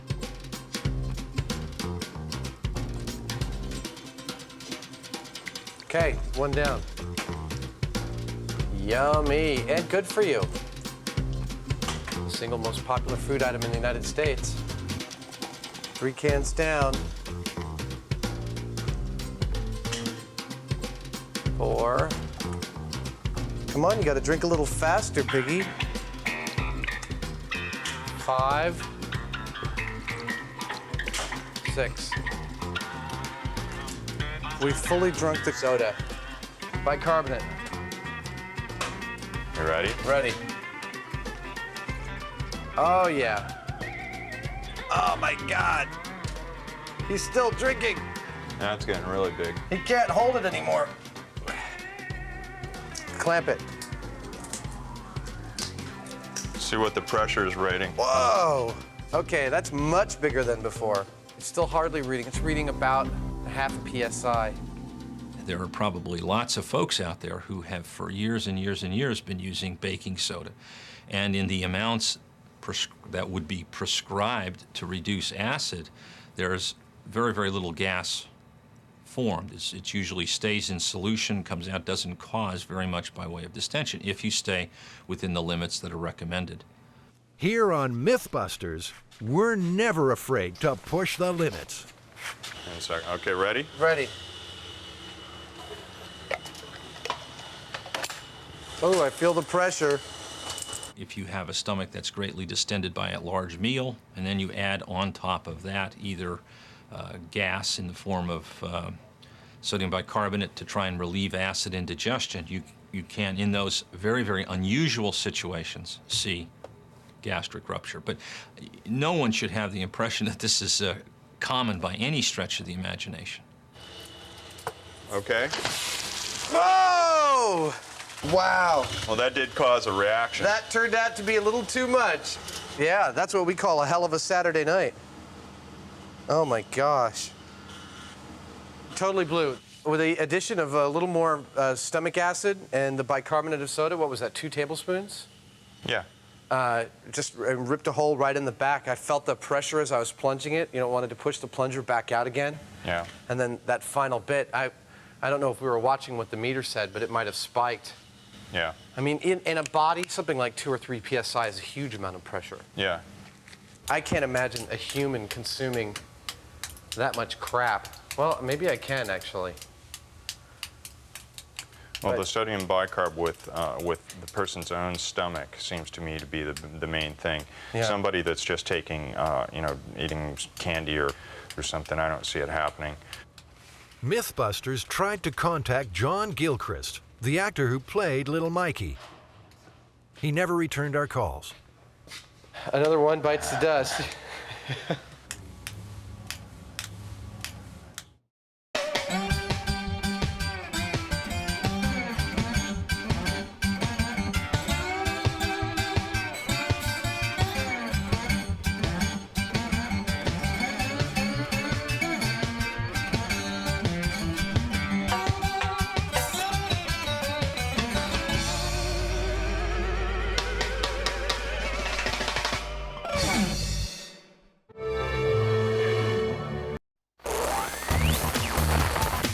In this episode, struck by lightning. Where's your tongue? Let's see it. The MythBusters tempt fate. This won't hurt you at all. Feels like I got a barbell stuck in my tongue. Will body jewelry get you struck by lightning? testing a medieval tree cannon. I need somebody with a whip and a drum. It's a blast from the past. And man versus machine. Adam, the police officer, said you need to drink more. In the battle of the breathalyzer. Who are the MythBusters? Am I missing an eyebrow? Adam Savage. I always enjoyed seeing Adam in pain. Oh! And Jamie Hyneman. Jamie wants big boom. Between them, more than 30 years special effects experience. Feel kind of sexy. They don't just tell the myths. Farewell, cruel world. They put them to the test.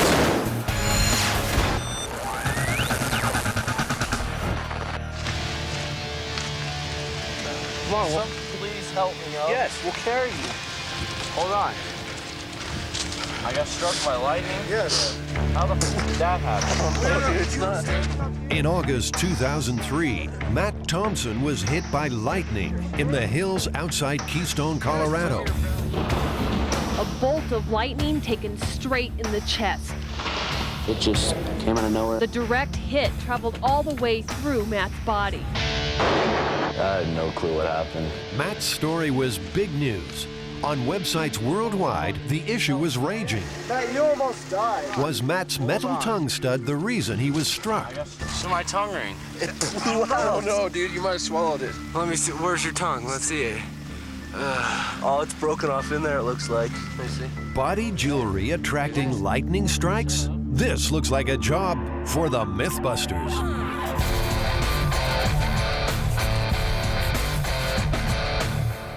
The myth is that wearing a tongue stud increases your chances of being struck by lightning. So what kind of cockamamie theory is this? Well, this cockamamie theory says that the lightning bolt is being attracted directly to it.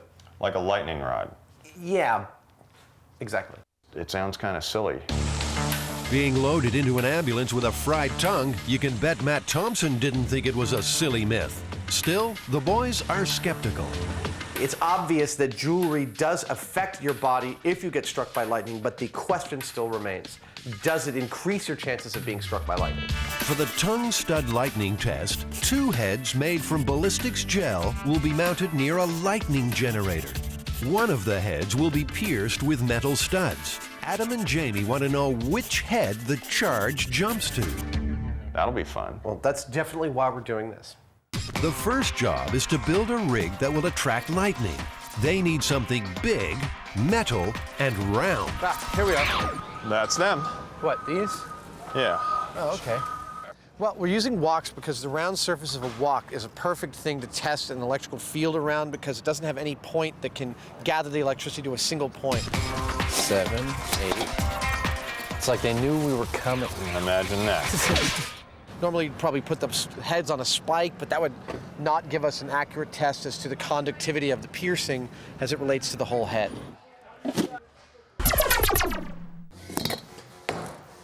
How the hell am I going to get those out of there? Back at the workshop, while Jamie grapples with removing the wok handles, Adam is going into reproduction mode.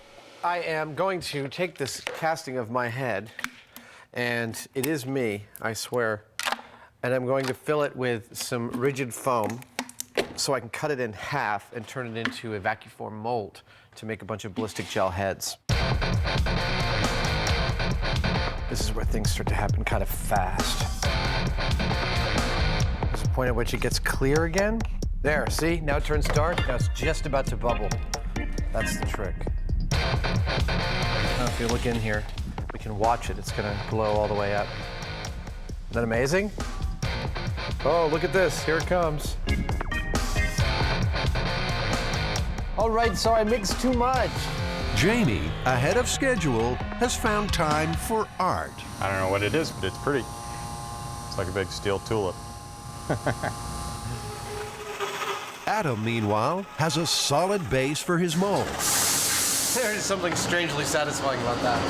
But getting the plastic shell to form is proving to be a headache. No. Come on. Adam's really hard on my tools. He'll tend to plow through things without thinking. Every time. I hate this frame. It's ripping my fingers to shreds. A little more comfort in your design. That's all I want. It'll toughen your fingers up. It's good for you. You, my fingers don't need toughening. Here, let's see if it still fits. Ow. No, that doesn't fit. My head's gotten fatter in the intervening years. As if nobody knew that. All right, let's go do another 9. Jamie is attaching inverted walks to the tops of metal rods. A non-conductive plexiglass spike will protrude above each walk to hold the dummy's head. It has to be something that's not going to attract electricity on its own in any specific way. So this is a mount for the head, and when the electrical current, when the lightning bolt is attracted to the head, it'll go to wherever it wants to go on the head, not because of the configuration of this. Adam has finally created 10 head molds. They need more than 2 in case the high voltage strike blows them apart. They'll be filled with ballistics gel and will mimic the electrical conductivity of the human head. Smart work. But Adam's about to do something not so bright. To get into the spirit of this myth, he's volunteered to get his own tongue pierced. Hi, are you Joey? Yeah, hi. I'm Adam. Nice to meet you, Adam. Jamie? Hey, Jamie, how you doing? Good. And, I'm here to get a tongue piercing. Well, let's see your tongue. Yeah, we can put some jewelry in there for you. All right. Have you ever heard any myths about tongue piercings? No, I've heard some realities about tongue piercings. I don't know about any myths. What do you have in mind? Well, there's a story going around about a woman in Britain who apparently was struck by lightning, and she said it was because she had a tongue piercing. Never heard that one. You never heard that one? Never heard that one. You ever had any complaints of anyone struck by lightning? None of my clients have ever been struck by lightning. So these are some of the basic beads that I have for you to choose from. Probably the most comfortable size to start with is this one right here. If you want to go with something a little fancier, it's possible to wear gemstones for it as well. So if you want to get really flash, you can wear something like that. What do you think, Jamie? Should I go flash or plain? I think you should go for maximum conductivity, actually. Yeah, I suppose you're right. Do you have anything shaped like a little, lightning rod or anything? No lightning rods, and we don't have any copper. I think you're going to have to go with the stainless steel. All right, the stainless steel ball about that size was exactly what I was thinking about. Okay, that should be great. So why don't you come on in here, have a seat on the dinosaur chair there. Oh, do I get a lollipop when this is done? You do get a lollipop when this is done, but only if you earn it. He's just seen the needle. For once, Adam's at a loss for words. All right, so, you ready?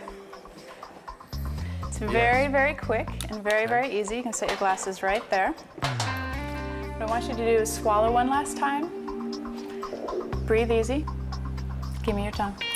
There you go. This won't hurt you at all. I'm not gonna pull on you. Just wanna make sure I got you right where I need you. Piercing's real quick. I'm just getting lined up. Here you go. Give me a breath in and out. You're done. The jewelry's in. I'm gonna take the clamp off and screw the bead on the bottom, but it won't hurt you. You're absolutely done. Let me just make sure the beads are tight. You can have your tongue back. There you go. You're done. All right. Woo. That was not so bad. Oh, but now I'm talking all funny. Feels like I got a barbell stuck in my tongue, man. How about that? She sells seashells by the seashore.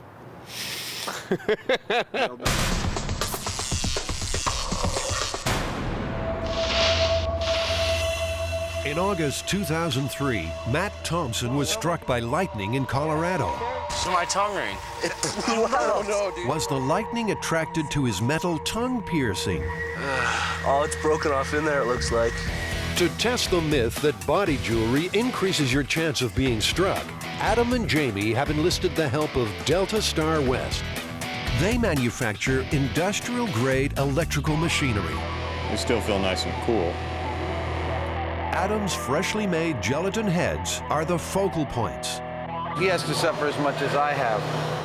A metal stud expertly fitted to one dummy's lower lip. I should have been a surgeon. All right, let's see how it does. We have this gigantic bank of capacitors, which creates over 1 million volts at something like 1,000 amps. And it's sending electricity across this wire through this electrode, and these heads, which are grounded, will complete the circuit. Essentially, they're making mini lightning at the flick of a switch. 1 million volts stored in a capacitor will discharge down a wire, jumping to the ground through one of the two heads. We're hoping to find that it shows a preference to go to one head or the other. And if it shows a preference to go to the one with the barbell, then we'll know that you're more likely to get struck by lightning. If it doesn't, if it goes for this head, then the myth is busted. Real lightning can be over 100 million volts. It kills about 100 Americans a year. This 1 million volt jolt would still turn you into toast. Everyone's keeping a safe distance. We're good. The lightning will discharge into one of the heads. It takes just a fraction of a second. It's hit the head on the right. You can see it in freeze frame.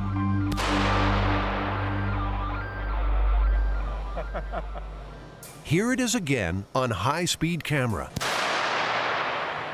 Well, it went to the one without the barbell in it. It did.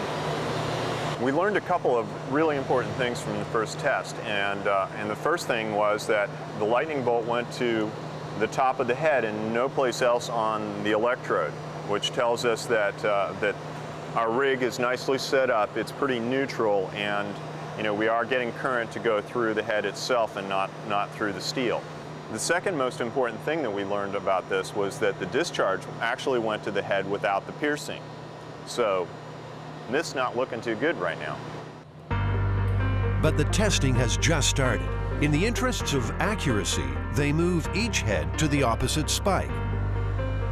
We're just doing a control by swapping the heads on the rig and making sure that the rig doesn't prefer one direction or the other.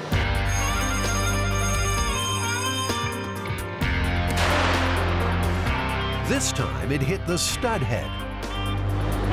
Well, one, I think, really important thing that I just saw was, I guess I was focusing in the right place at the right time. I saw the lightning bolt travel down like this, and it went right along this pathway. It did not go to that. So even in the head, if this wasn't a trapping, thing for the lightning bolt, it would have gone there and down or something like that. It didn't. I clearly saw it take a pathway right down to the top of this. We're good to go on another shot. So the lightning hit the head, but not the stud. Same thing. Yeah, I saw that too. Interesting that it really doesn't do anything to the gelatin that we can see. Truly. So that's 2 strikes to the pierced head, 1 to the control head. Will swapping them back make a difference?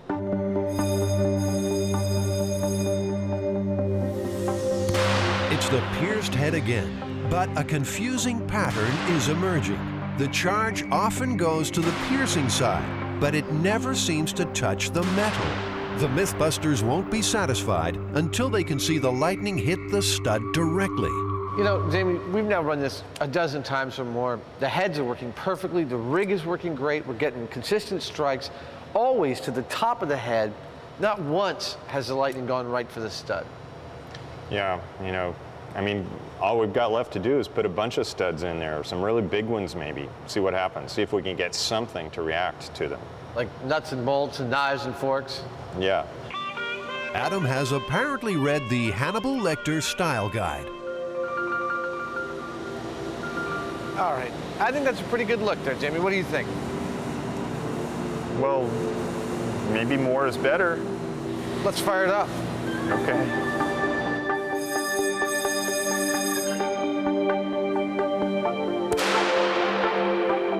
went to the head with the studs in it. Still didn't touch the studs. Went right down through the middle. Yeah.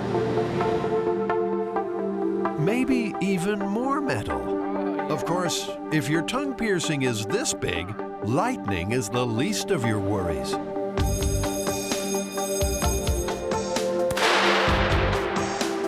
I saw it go into the top of the head and go out to the bolt and back in. It just goes to show, you know, don't put any really big bolts in your mouth during a thunderstorm. Finally, a test for the mother of all studs. Well, cheek piercing there. It's unlikely to catch on at many nightclubs, though it might just help you get in the door. Will it attract lightning?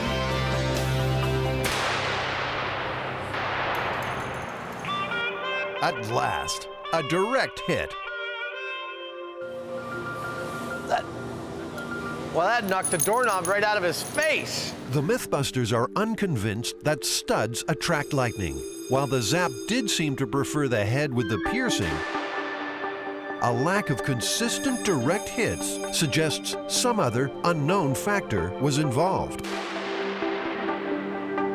We could have done this 1,000 times and still not gotten that same result. You know, lightning is just really unpredictable. You know, that might be the case, Jamie, but we do know that metal does have an effect, you know, depending on how much of it there is and where it is on the body. And we did get a strike right to the doorknob, but come on, who wears a doorknob? The only thing this myth has shown the guys for sure is that Adam's wild days are over. Oh.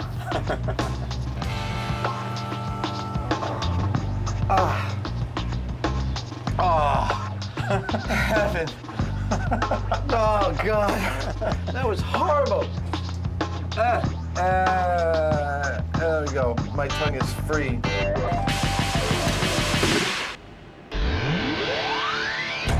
The MythBusters get medieval. Can they turn a log into a lethal weapon? Fire in the hole!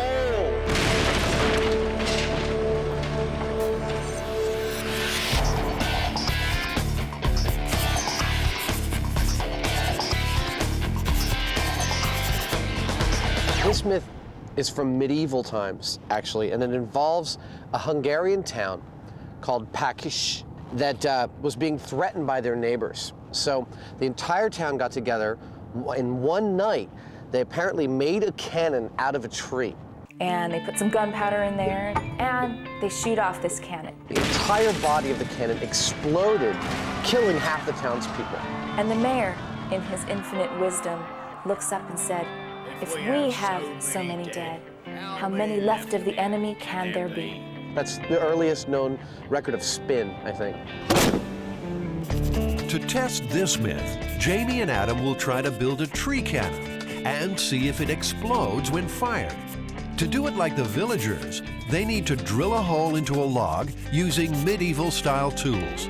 They'll have to fashion a cannonball and make some medieval gunpowder. John, have you ever heard of a tree cannon or a cannon made out of a tree? No, Adam, I frankly have not. If anyone can help with this myth, John Morris can. He lives safe and very secure in West Virginia with his collection of more than 100 cannons. Wisely or not, he's agreed to show Adam and Jamie the safe way to fire one. My back hurts just thinking about it. So we'll use a pre-measured charge of powder in aluminum foil. We'll make up a small cartridge. Cannon Firing 101. Are we ready to load? I think we're ready to load. Are you ready? I'm ready. John's neighbors have learned to love the sound of cannons in the morning. It's only a blank, but this is still dangerous business. From now on, it's going to be loaded and nobody gets in front of the muzzle. Is that okay? Mm-hmm. We're going to load. Then we'll take the fuse and hopefully it'll touch the powder inside. Ready to proceed? You bet. When you are. Fire in the hole.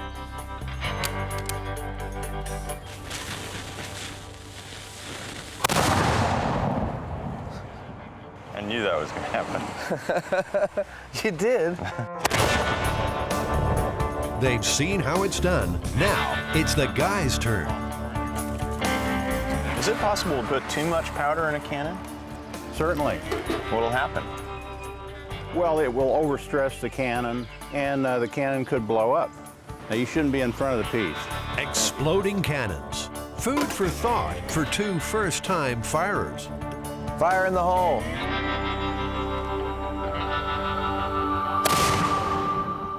Excellent. Wow. Very good. You're now qualified. That's very exciting. Thank you so much. Yes, sir. That was really cool.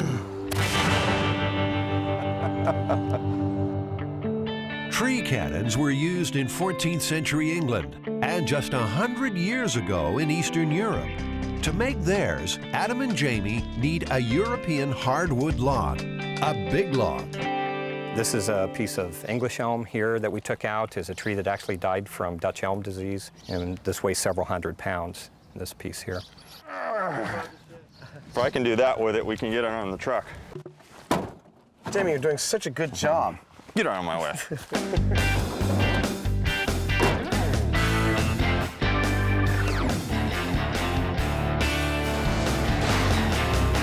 This was done in medieval Hungary.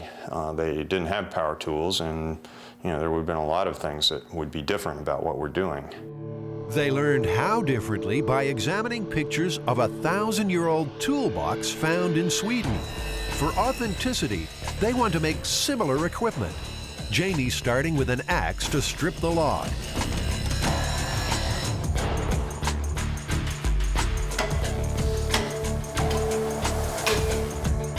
Getting a little workout this morning.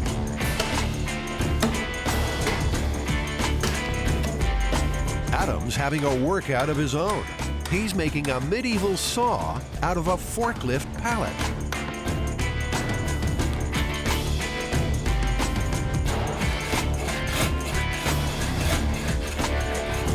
Come on. Now there's some medieval workmanship. Well, I'm gonna heat this piece of metal up until it gets red hot. Hopefully I'll make something that resembles a spoon drill, which is one of the first drills that they used.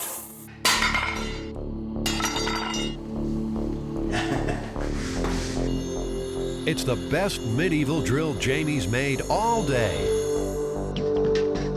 Now there's just one more job before they get started on the barrel. San Francisco has a community arts center that specializes in old-style forging. Instructor Chris Niemer specializes in keeping his cool. Chris, we need some iron fans around this thing. Okay. We're making a cannon. But if you don't hear from us again, you'll know why. We'll know what happened. The steel bands around the log will help it absorb the blast.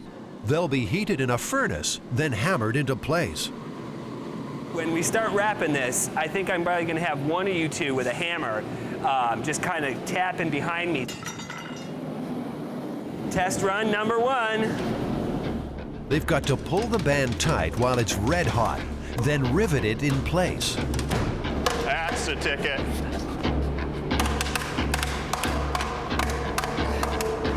Oh, that's so close. Oh, it's good. Rivets. The band is cooling and shrinking before they can hammer the rivets home. Somebody else grab this one up here. You got it. Come on. Oh, wait.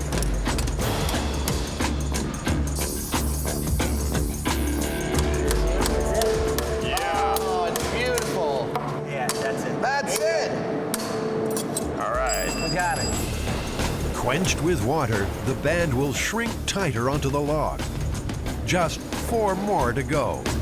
You know, it's funny how ye old techniques take ye old sweet time to get done. Medieval techniques take some mastering, but each band is going on easier than the last. Oh, but the vibration feels really good. Beautiful! Yeah, good job, guys. Very nice. Good job. Excellent. It's looking more like a cannon, but there's still no barrel. Will Jamie's medieval drill do the job? Drill's nice and sharp, and I've flattened this out so that I can grab this like that to crank it. Remember, according to the myth, the tribe made their cannon overnight. But this is slow work.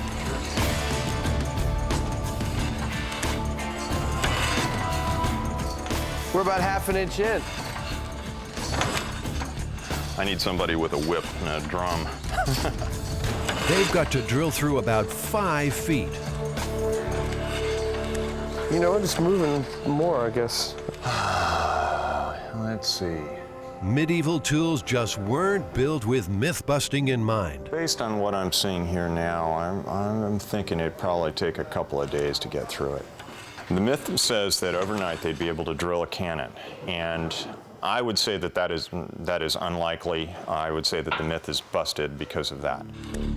They've come too far to stop now. Adam and Jamie resolve to test the rest of this explosive myth, and that means building the cannon their way. I'm not doing anything that the Packish wouldn't have done if they had had a chainsaw.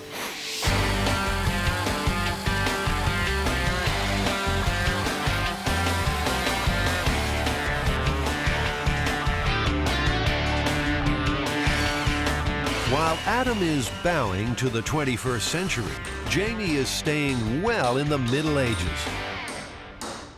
I'm making a cannonball out of granite, or a mess. He plans to hand chisel a perfectly round cannonball. It's precision versus power.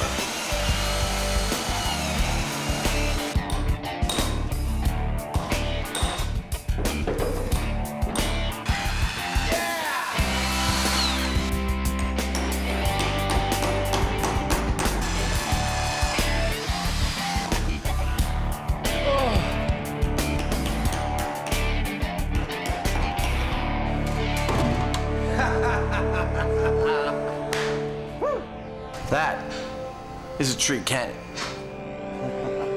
Jamie hasn't done a bad job himself. It's so far beyond anybody's experience that we're all like kind of blown away, right? And don't think he didn't know it. So they've made the tree cannon, made the cannonball. Now they need to make medieval gunpowder. They've called in expert pyrotechnician Jack Morocco to help. You know, what we need to do here is something a little bit different in mimicking a medieval gunpowder formula. Jack knows what ingredients existed around the time of the myth, so they can make up a crude gunpowder. But how well will it work? For safety reasons, they'll light the fuse electronically from a distance. Ready?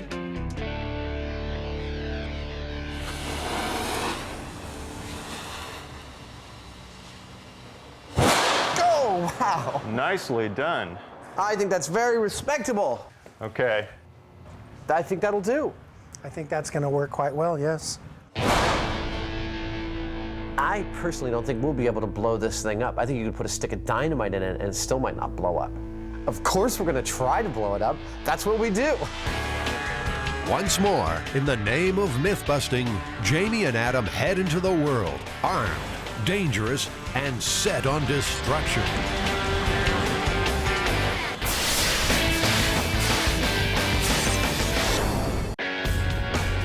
It's a normal day out for the MythBusters. They're driving through San Francisco with a medieval tree cannon in the back of their pickup.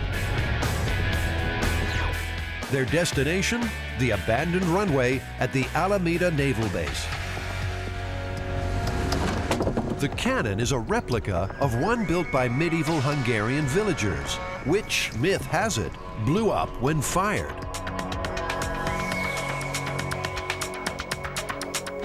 With expert pyrotechnician Jack Morocco, they've made up a load of medieval-style gunpowder. We don't want to drop this, do we? No, we definitely don't.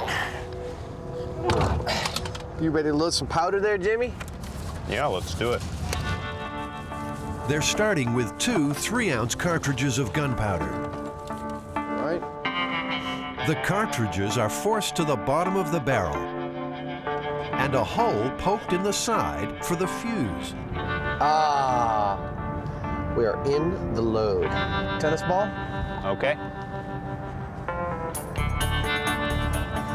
Well, did you bring your tennis racket? I could stand out there with this, you know, and try to get a good hit on it. Like this. The tennis ball will squeeze down on the blast, increasing the pressure in the barrel. An electric igniter is taped into place. They're ready to go. Okay, standing by. For safety, the MythBusters are behind Lexan blast screens. Ready? Fire in the hole! 3, 2, 1. Hot set. Boo!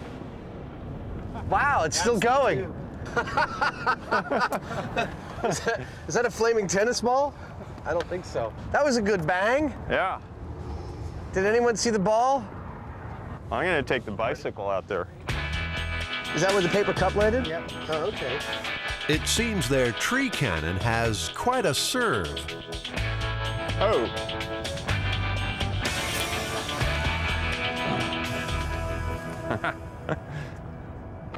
A little singed. You found it? Wow. That looks great. Doesn't look very much the worse for wear. No, just lost some fuzz. Well, the tennis ball went a little more than a football field in length, which for a tennis ball is a lot. And I think that, you know, when we put the stone in there, it's really going to take off. Next up, the real thing, Jamie's hand-carved cannonball. We're debating whether or not to put a single or a double load, either 3 or 6 ounces of powder behind it. The extra weight of the cannonball will further compress the blast, increasing the force up the barrel. The guys know the safe way to go is a single 3-ounce load. You comfortable with 6 ounces, Jack? Yeah. All right. Loading the cartridge. It's double or nothing. Twice the powder, twice the danger. At this point, no one crosses the front. And be careful with that, because that's going to roll down there fairly quickly. Yeah, so I gather. Shock it. Jamie's There we great go. creation is headed for a great adventure. Satisfying little thunk. Do you think we'll be able to find it? You know, I'm feeling pretty certain that it's going to launch that thing a fair ways, but I don't have a clue how far. Are we ready, Jack? Fire in the hole.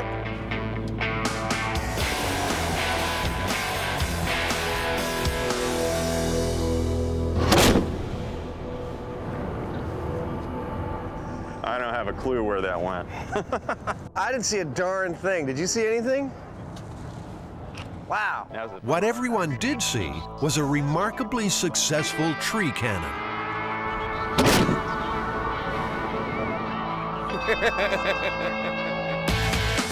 They've proved you can make a cannon out of a tree.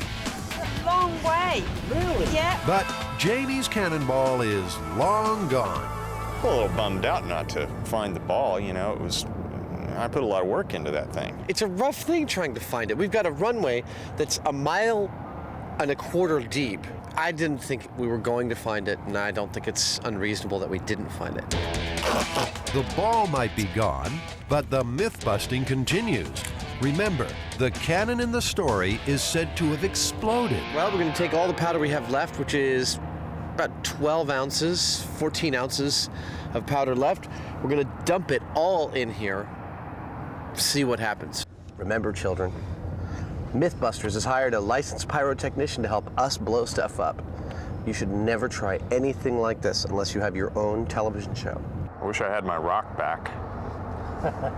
This is twice the amount of powder they've tried before. They're jamming everything they can find down the barrel to clog it up and increase the chance of explosion. You have one other thing you want to add to this, Jamie? I want to see this thing blow up. You know, it's keeps working. What are you going to do? So I'm going to jam a can of soda down this. It's a tight fit, maybe too tight. Oh, ladies and gentlemen. That's not good. Oh, it squirted out of the hole. The water squirted out of the hole? Uh-huh. Oh, whoops. You could have done something worse, but I can't for the life of me think of what that might have been. Okay, here comes the golf ball. Oh, there's a lot of soda. Oh, yeah, it's definitely been contaminated by the powder. Their chances of blowing up the cannon seem to have been washed away in a flood of soda. But the MythBusters won't take a setback lying down. Undeterred, they re-rig, calling in another pyrotechnician. He's got a jumbo-sized bag of gunpowder, and he's not afraid to use it. Well, we put 6 ounces of powder in last time. What are we going to put in this time? 5 pounds. Whoa. Yeah.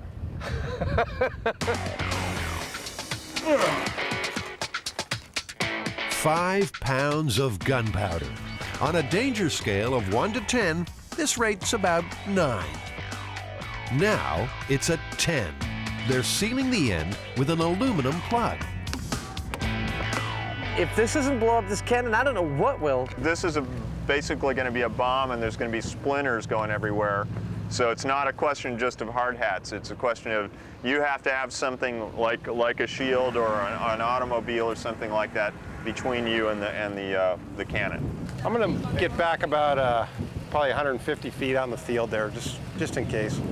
The rest of the team is even further back. They're hoping that'll be far enough.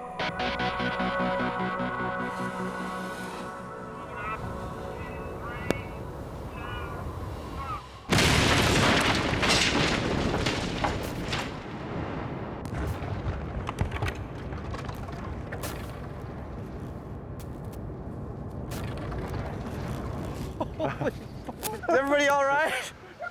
I mean, like, the heaviest parts go farther than the fence. There's a piece of log way back there. Look at that. Oh, my God! It seems tree cannons can explode with even more force than anyone imagined. Cannon went away. There's a little black on the ground around where the cannon was, and that's all that's left. I'd say it's a very efficient way to split wood. No, we don't have to lug that damn thing around anymore. My God. Adam and Jamie have busted a cannon, but proved 2 myths. Maybe 80 pounds or something like that. They've proved you can make a cannon out of a tree, and they've also shown the Hungarian townsfolk could have been wiped out when it exploded. Sometimes myth-busting is dangerous work.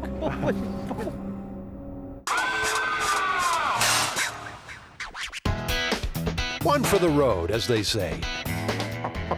But they bit off more than they could chew. Cheers. Can they beat the breath test?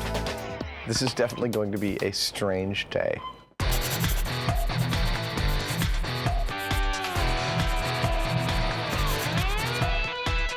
Here we are at the San Francisco Police Department Crime Lab, and we've got the breath tester, and we're going to get drunk today, I think, and see whether we can get around the breath test. Well, there's a lot of myths out there that are really kind of strange about all these substances you can use to potentially beat the breath test. You know, Adam, I don't think any of this stuff is going to work. I don't think any of things are going to work either, but it's up to us to imbibe and then further imbibe all of these things to show this. So the idea is to get drunk, then put different products in their mouths to try to fool the breath test machine into giving a lower reading. The San Francisco Police Department generously offered its crime lab for the day. Officer Bruce Gendron will be watching over Adam and Jamie. Adam's drink of choice is scotch. Neat. Jamie's mixing vodka with cranberry juice. I don't know if I've ever had a drink this early in the day. Nostrovia, Kampai, Prost. Right there with you, buddy. In California, you're considered legally intoxicated with a blood alcohol concentration of 0.08. Spirits are about 40% alcohol. How many the guys need to reach the limit depends largely on their weight and how fast they drink. A little bit of food to cut the alcohol. I'm lit. It's like 1 in the afternoon and I'm lit. Food does slow alcohol's absorption into the bloodstream. but their livers can only metabolize 1 drink an hour, and just 5% of alcohol is expelled through urine. Put simply, their bodies can't keep up. So I've had 4 drinks, right? Yes, this is number 5. Let's try control. There you go. Here we go. You want to try one? Yeah, let's try one. Go ahead. Very good. That's very good. Thank you. He's an 03. That's an 03? It's an 03. Wow. I swear I'm a cheap date. Adam, the police officer said you need to drink more.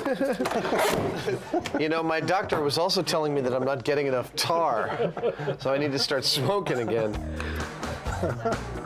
Make it a double. The guys have to drink up for science, far more than either would normally imbibe.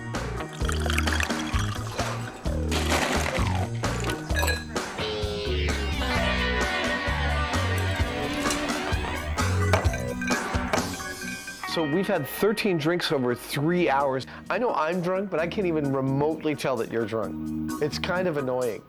I want to see you like put a lampshade on your head or something. Sorry, bub. All right, let's go. I feel totally fine. Allow me to place this on your breath testing machine and I'll be happy to be tested. You are pretty smelly.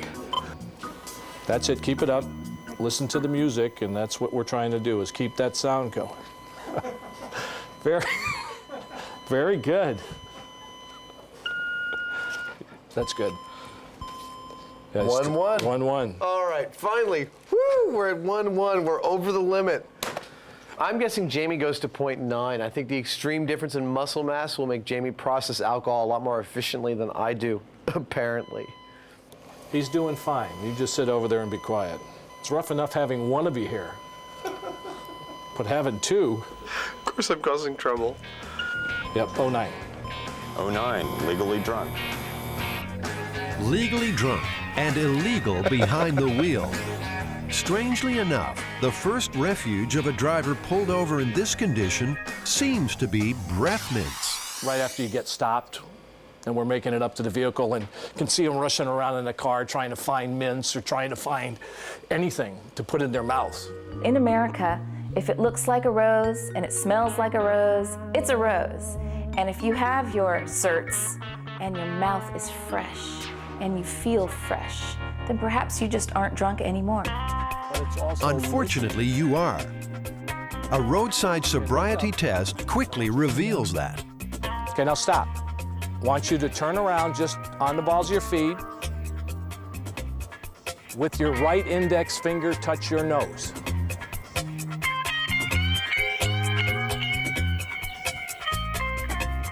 I think you just fell asleep. 40% of American road deaths involve alcohol. Nearly 17,000 people killed each year.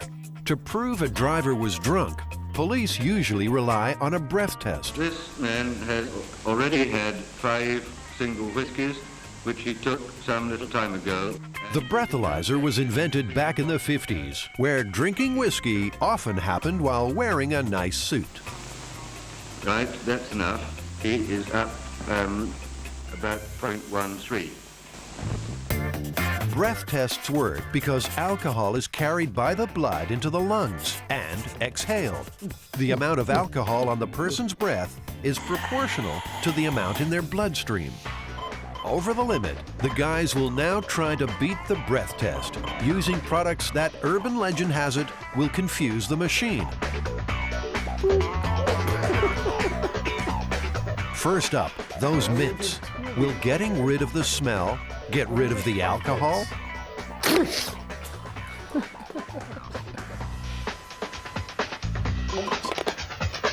Ooh.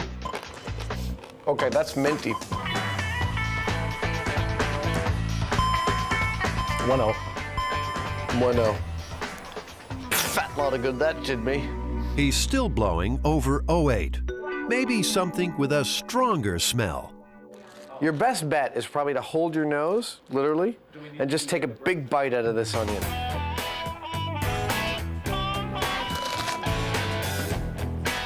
My eyes are watering here. Let's try and see if you were able to fool us. Nice and steady. Keep going. Keep going. That's good. That's good. Jamie, that was an 08. The onion didn't do anything. Some breath testing machines act like a fuel cell.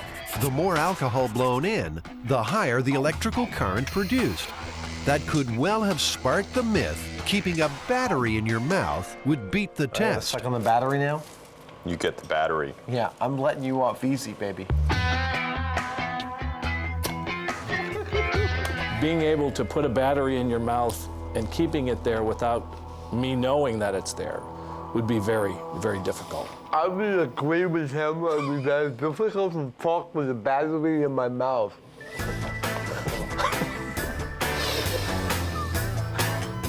I'd say you're charged.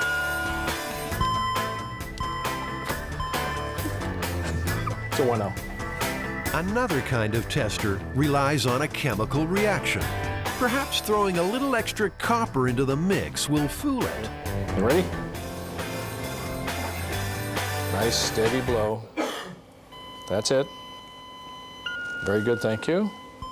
0.09. Pennies don't work. Oh, ladies and gentlemen. A third kind of machine uses infrared light to find alcohol molecules. Adam's going to throw in some denture cream, too. Okay.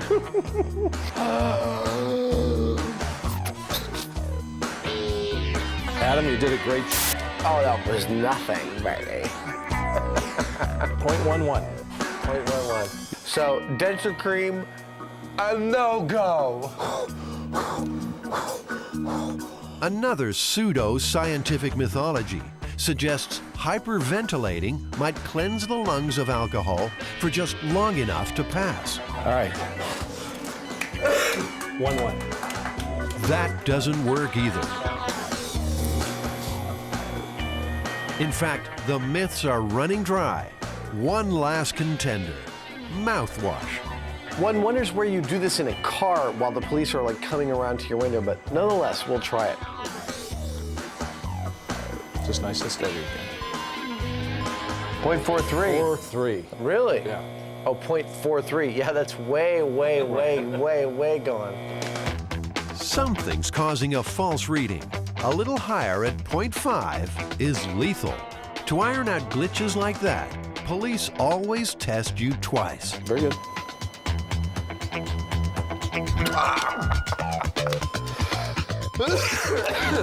1-3. So it would appear that mouthwash doesn't work at all. I mean, even if they got two readings that were grossly out of sync, all they do is take your blood test, and your blood test would tell them exactly how much alcohol you have in your system. It would seem that nothing works. On MythBusters, they do what it takes. 13 drinks, a mouthful of onion, and batteries, and pennies, and denture cream. It appears to be a sobering warning for any potential drunk driver. Using the machine, you will be busted. So what do you think? Is this myth busted? I'd say it's fairly busted. Pretty fairly busted. I'd say it's definitively busted. You can't beat the breath test.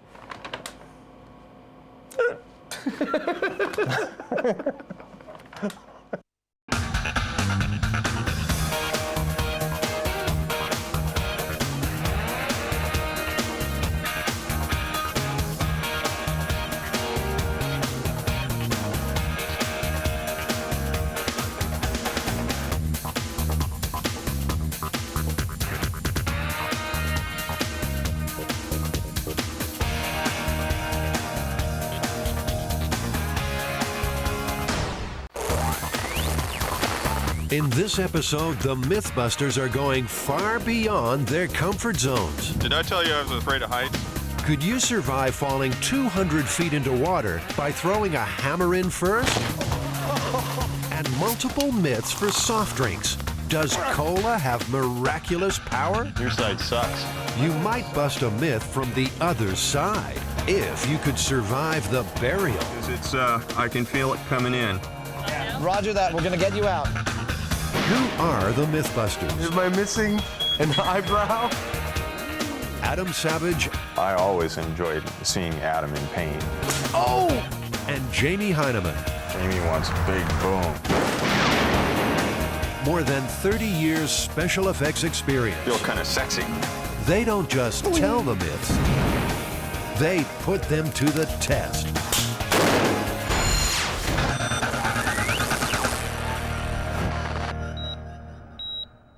Are you ready? It's been nice knowing you. See you later. Okay.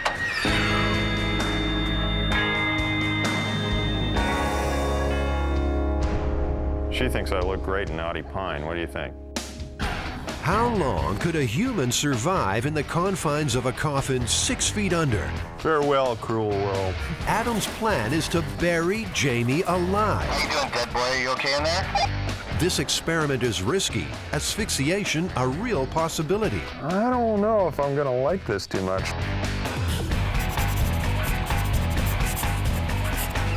Well, we're going to bring our science to a really old one this time, Jamie. And the idea is that someone could be mistakenly declared dead, put in a coffin, and then put into a grave and buried while still alive.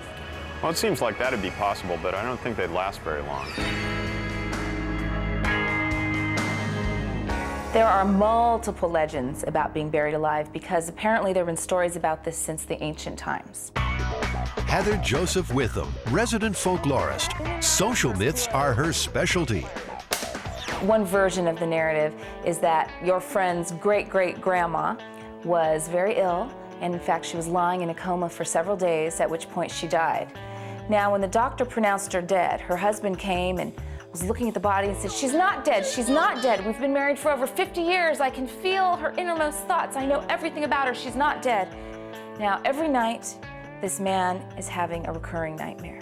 He wakes up, he sees his wife clawing at the coffin, screaming, "I'm alive, help me, help me." He has this dream every night. So finally, after a week of these hysterical calls, the doctor, together with the local authorities, dig the woman up. And when they open the coffin, what they find is all her nails are bent back, and there are very clear scratches all along the inside of the coffin lid. First of all, I don't think anyone has ever been put into a closed casket unintentionally and alive. I think that is fiction from overheated Gothic writers. At Mission Dolores, San Francisco's oldest church, Brother Guire Cleary takes a very skeptical view. Well, I've heard stories that some people would insist on perhaps having bells, ropes going to bells from the coffin, so if they woke up underground they could ring it, or perhaps they would have their veins drained of blood to make sure they were genuinely dead. So if they weren't dead of natural causes, they'd like... They were dead from their undertaker. Yeah. It makes you wonder also, was this a myth that was encouraged by people who produce and were selling such products? You know, the great American skill is not satisfying needs, it's creating needs. Burying Jamie alive is a dangerous experiment. It requires an above-ground chamber and a casket strong enough to withstand the load of dirt. Meters will monitor his pulse and blood oxygen levels and the amount of potentially deadly CO2 building up inside the casket. And for safety, a night vision camera and emergency oxygen. You know, the CO2 level is going to build up really quickly in the volume the size of a casket. How long do you think the average person might last? I'm guessing around maybe 3 hours tops. How long do you think you're going to last? Well, 3 hours is like on the verge of death, and I don't think I'm willing to go quite that far. So, you know, maybe an hour and a half, I don't know, maybe 2. It sort of depends on how I can control my breathing, I believe.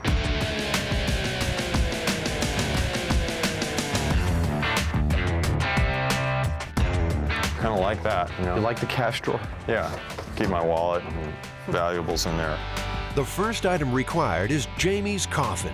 His concerns are size, strength, and comfort. This is a 18-gauge steel casket and velvet interior. Kelly Gillespie works closely with the bereaved at the Arthur Sullivan Funeral Home. And this is the pillow, so you'll feel how soft that is. Oh, that feels nice. All right. Are you going to be comfy for you? Yeah. And this is the spring bed mattress underneath, which does rise up and down. And then these notches up here go right into the hole, and then you can lock it. So if you were inside here and once it's closed, you're not getting out by yourself, right? I don't see any way of getting out from the inside. Bummer. You're gonna have to trust us. Not very comfy. This actually feels kind of lumpy. It's a press board that's covered in fabric. Kind of concerned about getting crushed. I don't know about a couple tons of dirt on there. It seems sturdy enough. It's 20 gauge steel. Maybe to make sure that I do come back intact, we should buy the Astral Phoenix. Well, then what do you think about this one, Jamie? I think I'd be okay with 20 gauge. I would feel a little bit more comfortable with, you know, loading all that dirt on it. Your comfort, Jamie, is our first priority. I need to be able to rest in peace. Exactly. The choice is made, a preference for steel over wood. You know, there's something vaguely disturbing about this, and I'm not sure what it is. You want to ride back in the back and I'll drive? Sure.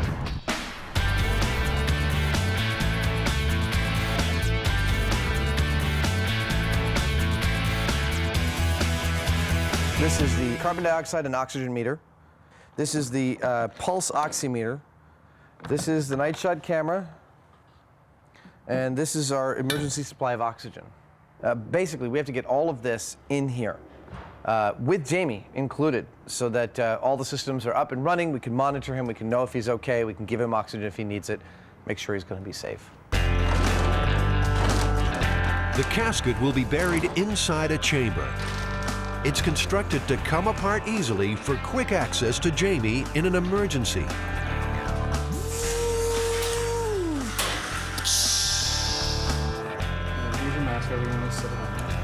Safety is the first priority, so the casket is prepared for a trial run at the workshop with Jamie inside. The casket is sealed. 2 emergency medics will be on hand at all times. Jamie's survival may depend on their skills. Pulse is 81, and his blood oxygen level is 98. Hey, Jamie, you want to run through how you're feeling in there? Any change in the state of your head, i.e. Lightheaded, dizziness, seeing lights or anything? No, I don't think so. Everything seems fine? I'm just kind of thinking about sex a lot. Okay, that's only interesting if it's change in state. The medical profession is doubtful anyone could survive a burial. Dr. William Miller, medical director at St. Luke's Hospital, believes no one would live to tell the tale. Well, I think that when I was a Boy Scout, we used to sit around telling each other stories around the campfire about, you know, bodies that had been dug up and scratch marks on the inside of a coffin. But when I became older and a physician, I have never given any of those stories any credence. Do you think it would have been any more likely in the past? I mean, given that the technology was a lot different then. I think certainly that in the 1800s, for example, at that time we did not have an agreed upon set of criteria. And so you might have a physician whose idea of death was, for example, very flimsy and not very solid, and they themselves might pronounce somebody dead who, by today's criteria, we would not say was dead. Most of the macabre stories belong to the dark days of medicine, when pronouncing someone dead was a hit or miss kind of science.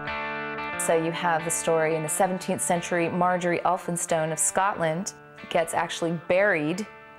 A few hours later, at nighttime, robbers come, they dig her up, and they are going to take the jewelry off her when she groans.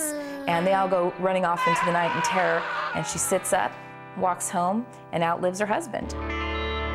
Modern medicine avoids uncertainties of the old days by using 5 different factors to pronounce someone officially dead. Well, the first thing that we would do is to induce some significant stimuli to see if there's any neurological response. And the way many of us do that is we take something scientific like a car key, and we push very hard on the thumb to induce pain. Then we check for a pupillary response, usually using a pen light, and see if the pupils react. Then we would take our stethoscope and we would listen for a heartbeat, and usually while listening we also check for a pulse. And we use the carotid artery, and then finally we would listen over both sides of the chest for any respirations. So if a patient is not breathing, and there's no pulse, and there's evidence that the brain is not functioning, then that's the determination of death. Are you okay for another 7 minutes there, Hyneman? Feel perfectly fine. It's hot. That's the only thing that I don't like. Back at the workshop, Jamie's test run in the sealed casket has lasted nearly 50 minutes. His blood level of carbon dioxide peaked at 3%. 4% is getting dangerous. 10% is lethal. Waking up in a coffin, you know, surprise, I think it would be a pretty scary experience. This stuff is like what gets you. You know, it's all, being in a box is one thing, but you got all the stuff that's supposed to make it real nice and pleasant, and it's actually really kind of creepy, I think.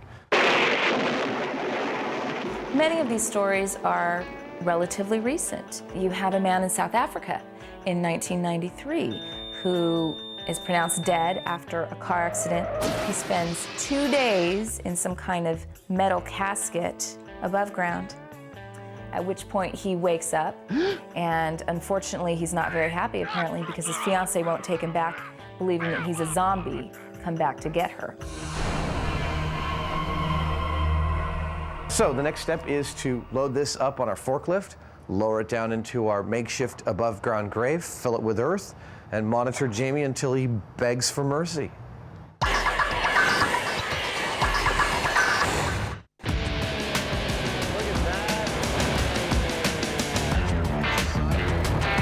The MythBusters are about to defy nature in an attempt to bury Jamie alive. How you doing?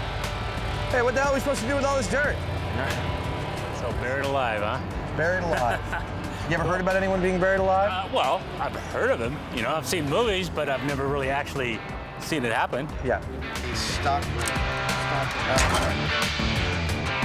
I'm a little apprehensive at the moment. I'm hoping that the box won't collapse, but I think it'll be all right. His dry run lasted 50 minutes. But now, under real conditions, Jamie will be feeling stress, producing more CO2, reducing his survival time. Are you comfy? Ah, yes. Good deal? Yeah. Okay, so you got your walkie, you got your mic on, that's your emergency oxygen, you have your pulse oxygen meter here, camera, thermometer, humidity sensor. Are you ready, Jamie? Farewell, cruel world. Bye-bye, Hyneman.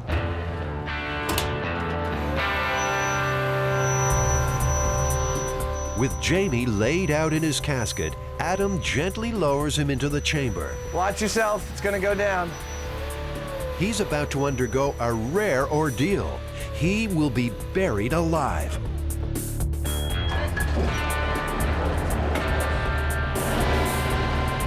To match a burial as closely as possible, Jamie's temporary grave will be covered with several tons of earth. I got a fair amount of dirt in here, and it actually crushed the container a little bit. Roger that. Are you nervous about it? Over. No, I think I'm fine. It definitely had an effect on the casket, though. Loading earth on the steel casket is a calculated risk. It's up to Jamie to make the call. Well, all I got to say is be gentle on those dumps, because I'm worried about the lid slipping off of its sides or something like that. Jamie, would you like me to come in and check the lid out? Over. You're not going to be able to tell anything more than I can at this point. I'd say just keep going. I wish I had a light in here. He's a trooper, man, I'll tell you. Oxygen levels? Oxygen, he's at 98%. The medics are watching his vital signs closely. Any indication of acute stress, and he will be exhumed. I imagine my heart's beating a little faster than it was on the test, over. You'd be correct about that. It's at 95 right now, buddy. You are almost officially completely covered now, Jamie. The casket is getting so warped from the pressure that it's popped up the corners a little bit. Suddenly, the major worry is the very real possibility of Jamie being crushed inside the metal box. This thing's really starting to creak, and it's feeling like it's changing its shape. They decide to halt the Bobcat. They hope the casket can withstand the force pressing from The thing above. is buckling and changing shape on him. Truly. That's the last one we're doing. Because I can feel it coming in. You want out? Roger that. We're going to get you out.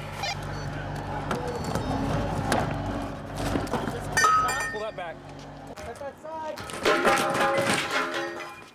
Oh, wow. Hey, Will?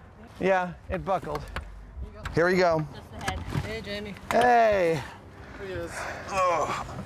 And he's still alive. Did it do anything, or is that all my imagination? Oh, it definitely was crushing it in. It was just sitting there going.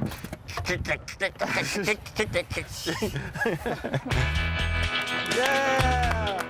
Jamie persisted inside the casket for 30 humid minutes, breathing only the available air. I started to panic a little bit there at the end. I mean, it's pretty scary. I mean, I don't have any particular fear of enclosed spaces at all, and you know, feeling those walls starting to cave in, it really gets you going. As I'm sure my pulse rate will testify. Here's where your pulse started. And at the point you asked us to get you out, you were off my chart. Your pulse was about 115. Okay. Which shows, I mean, because of your pulse, you were using up a lot more oxygen. So what are the chances of surviving 6 feet under? I think the myth is sufficiently busted. I don't think it's possible for someone to survive a couple of hours in the panic state of being buried with their coffin crushing and all of that stuff, let alone a couple of days until they're exhumed and found to be alive. That's just patently ridiculous to me. Well, there you go. Myth busted.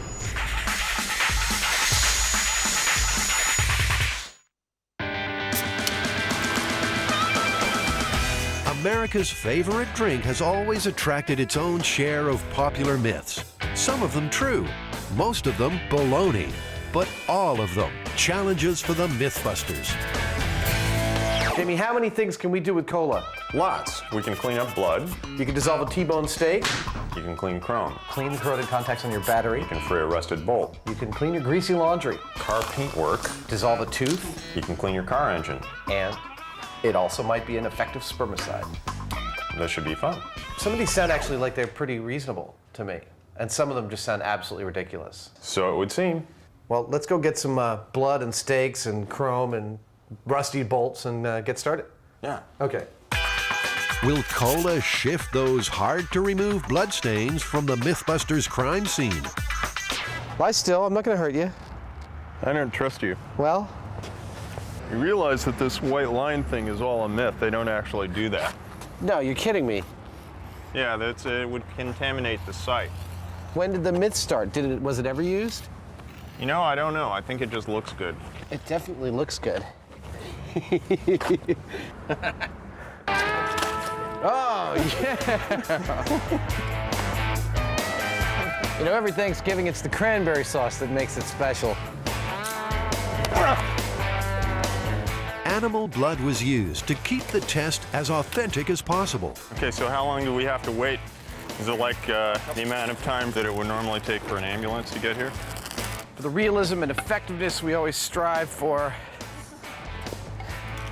There we go.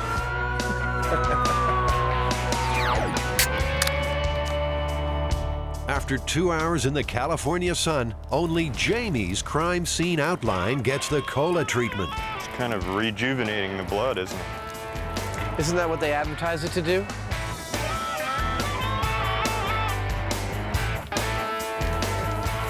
That was a lot of blood. Check the truck out. Like, it really dissolved it on that.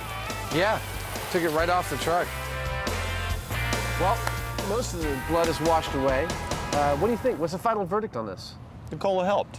Not by a whole lot, but it did help. This area is cleaner than that one, and this is the one with the cola on it.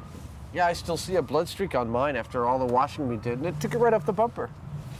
Well, it works. All right, cool.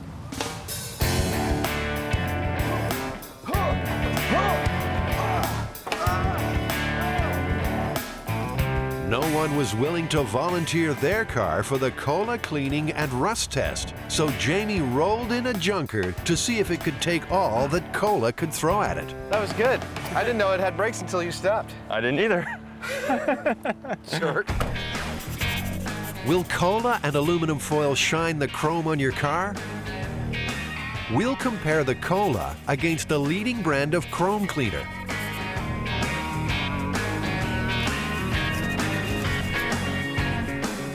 I'm not sure exactly what the aluminum foil does with this. Well, I think it ionizes the cola particles and brings the rust to the surface.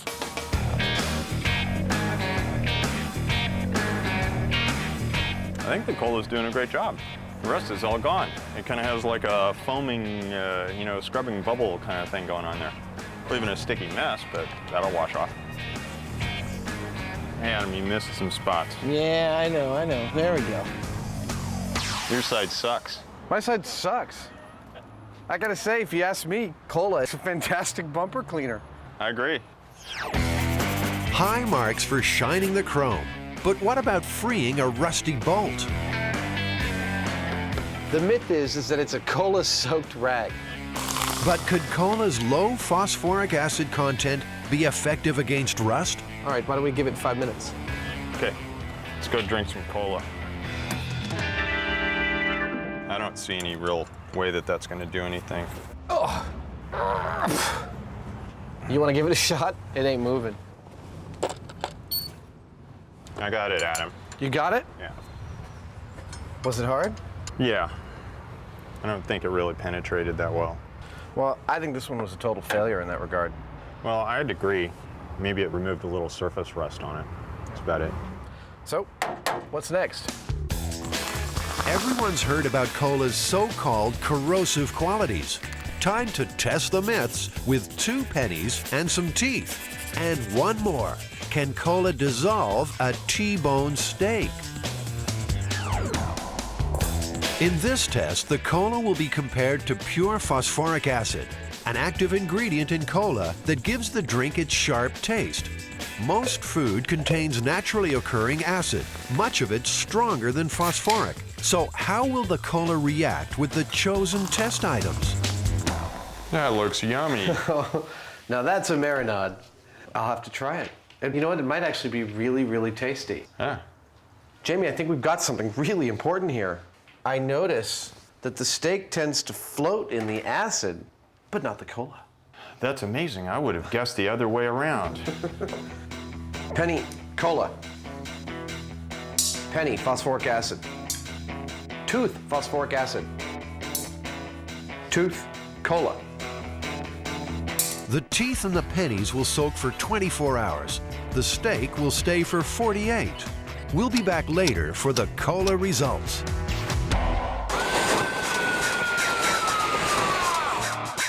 Did I tell you I was afraid of heights? Busting the hammer jump myth involves G-forces, terminal velocity, surface tension, and a helpful crash test dummy named Buster. Oh, no. Poor guy.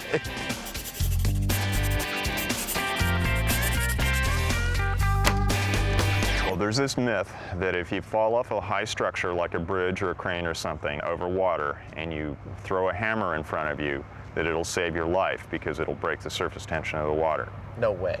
This story's been told about the Sydney Harbor Bridge and also about the Golden Gate Bridge in San Francisco, California. The story's told among people who work on bridges, construction workers, people who might fall off of a bridge and like to have the idea, at least subconsciously, that there's something they can do about it, that there's some way to save themselves. I guess this is based on the idea that if you fall from a really large height, hitting water is pretty much like hitting concrete. I mean, it doesn't move out of the way like we expect it to. It actually resists impact at that speed. Yeah, and so by throwing a weight in front of you, you're going to break the surface tension or possibly simply aerate the water to where it slows your deceleration down. You don't stop so quickly because that stop is what kills you. Right. The stop is where you incur all that G-force that like makes your organs go crazy. Yeah. Surface tension is what keeps water-striding insects afloat. It allows them to make indentations without getting wet. The apparently invisible skin is formed by water molecules creating even greater tension at the surface. and that's why belly flops hurt. In consideration of the myth, I would think it'd be very reassuring to believe that if you're working high steel, you misstep, it would be nice if your tool bell went first, broke the fall, and you survived. According to author Stephen Cassidy, the hammer myth may have originated during construction of the Golden Gate Bridge. In 1937, 12 men fell when a bridge section crashed into their safety net. Only one man survived. Did his hammer break the fall? The tool belts that those guys used had, among other things, spanners and hammers, so they might have 100 pounds of tools around a tool belt. Certainly enough heavy metal at their disposal in the form of tools to equate to a hammer or many hammers. At 220 feet above water, the Golden Gate Bridge would be ideal to test the myth of a hammer breaking an accidental fall. These days, for security reasons, the massive structure is off limits. So, to bust the hammer jump myth, Jamie and Adam need a way to get some serious height. That's what the crane's for. So we'll take the dummy to the top of this crane and drop him into the water a bunch of times? That's it. Dummy's gonna get to go swimming. Oh, I love this job. The MythBusters are at Mare Island, the former naval shipyard just north of San Francisco, where the Pacific Fleet used to put in for maintenance. Mare is the home of the Whirly, a huge crane that can turn through 360 degrees. At full extension, it reaches up around 150 feet, the height Jamie and Adam need to drop the hapless dummy, Buster. Well, we'll always have a rigger with you, and the rigger will signal the operator. I mean, the operator can't hear you. Cooper manages the massive crane and is supervising safety aspects of the experiment. He's a little dubious about the story. I hadn't heard it. I thought it was kind of different, but two of the guys in my office were very familiar with it. One of our fellows has got an advanced degree from Stanford in construction management, and he definitely had heard it. So it seems like it's something within the industry is common knowledge. When the experiment is underway, Jamie will have the job of rigging Buster the dummy and the hammer, all while working hundreds of feet above water. My gosh. Wow. Snug as a bug in a rug up here. This thing ain't exactly flimsy, you know? The view up here is incredible.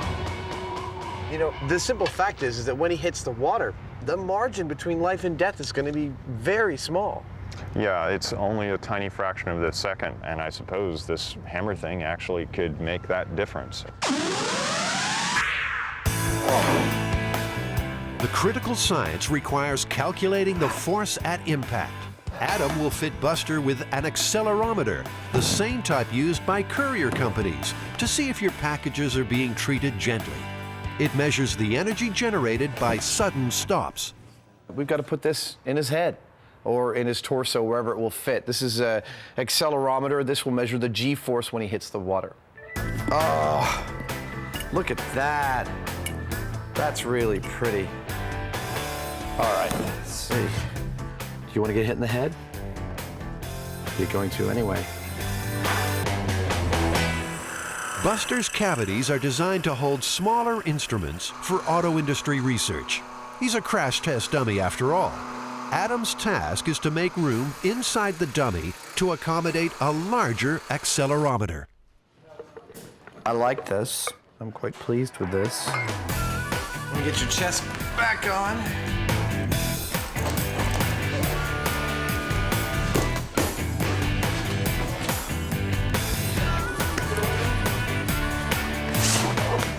I'm sure there's a crash test dummy expert out there who's watching me do this and going, no, that's not how you do it, you idiot. Ah! Ha! Yeah. You can do better than me. Hey, this guy's almost ready to throw off the roof. Come on there, buddy. That's it. I get to drop him the next time, you know.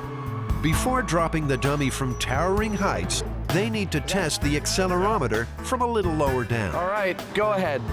3, 2, 1.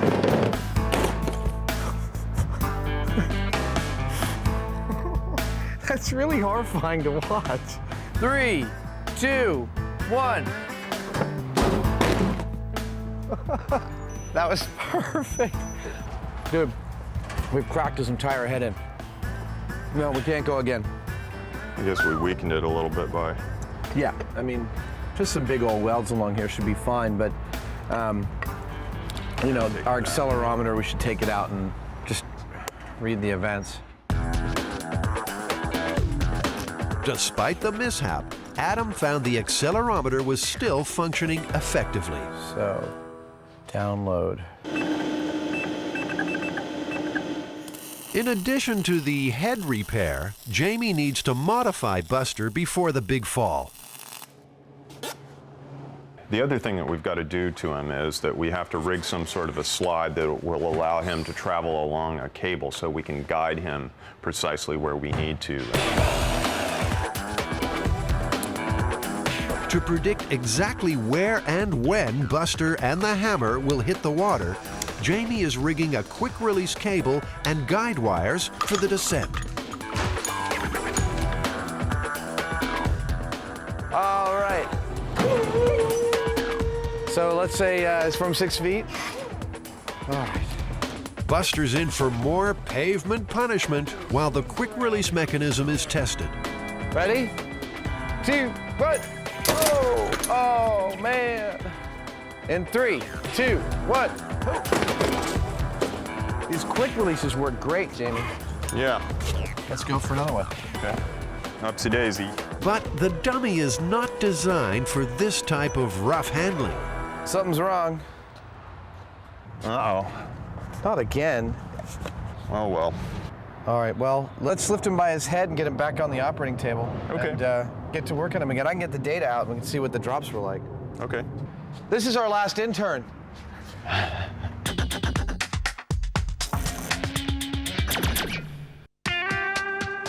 Back at the Mare Island docks, all is ready for Buster's big day out. Will his dramatic drop prove that a hammer could break a fall and save a life? I just tested all the systems of the accelerometer, and they're all a go. So it's now recording events. It's probably recorded more than a few jostles on the way out here. But we should be able to see which ones are the events we really care about, because there'll be lots of G's. With the dummy's accelerometer on board, it's time to drop. The massive crane is rolled into position. It's a strange combination of like sheer terror and delight. I'm not sure. Looking at the ground a couple hundred feet away, and I don't know, it's really cool. I think my fascination is overriding my terror. He looks good. Take him all the way up. The crane is raised to 180 feet. A guide wire will keep the dummy on target. A high-speed camera will record the moment of impact. Okay, I'm ready. 3, 2, 1, go.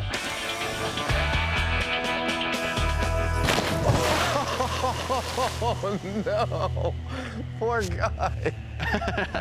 I think it was a back flop. I was looking for a belly flop, but this was a back flop. He probably experienced the full G-force that's possible from this height. Oh no, no, no. Somebody didn't remember to clip him into the cable. You know, there's a lot going on though, and we just forgot, or somebody forgot. We didn't forget to hook the legs on. In fact, Jamie forgot to hook the leg on. I said, by the way, I put a pin in the knee, but because the threading is stripped out, there's nothing there. You're gonna need to take a long bolt and put it all the way through that to make sure the leg is connected. Never got taken care of. Not my fault. There's only one answer. Someone's gonna get wet.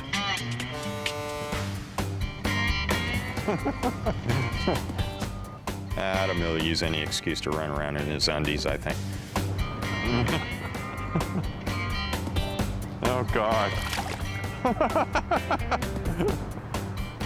Probably like 5 feet down in the mud. I had absolutely no success finding the leg. I'm really disappointed about that. I really wanted to come up holding the leg. That would have been beautiful. We would have been able to keep on going. I did a good effort, but it's gone. Despite the setback, they hope Buster's remaining limbs will survive more drops. We are all good to go. Release at your leisure. 3, 2, 1, go.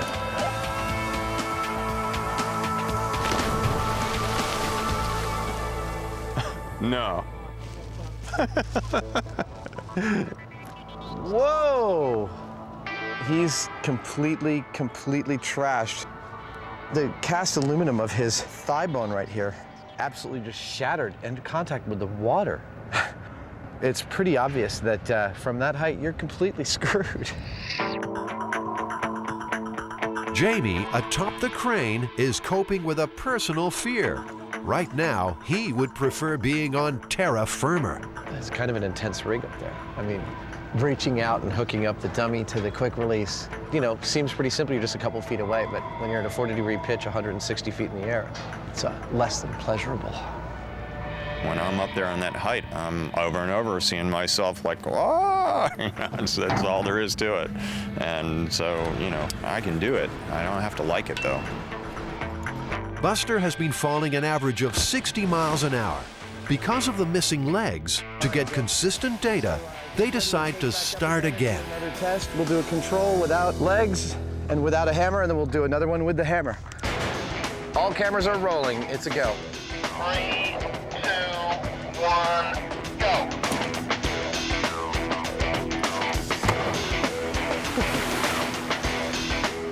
That's so radically hardcore. So hardcore, the accelerometer registered a force of 287 Gs, a devastating impact, considering an average car crash rates around 70 Gs. Time to attach the hammer. Will it break the surface tension and help prove the myth? We're ready on your count. 3, 2, 1, go.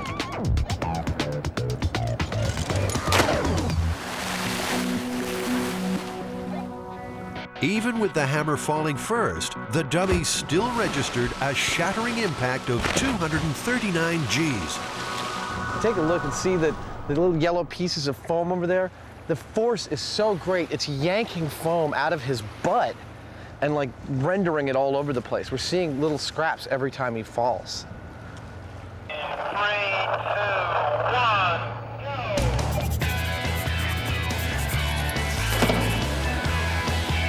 You know, if I was to crash this dummy, I think that would have hurt more than any of the other falls. Go.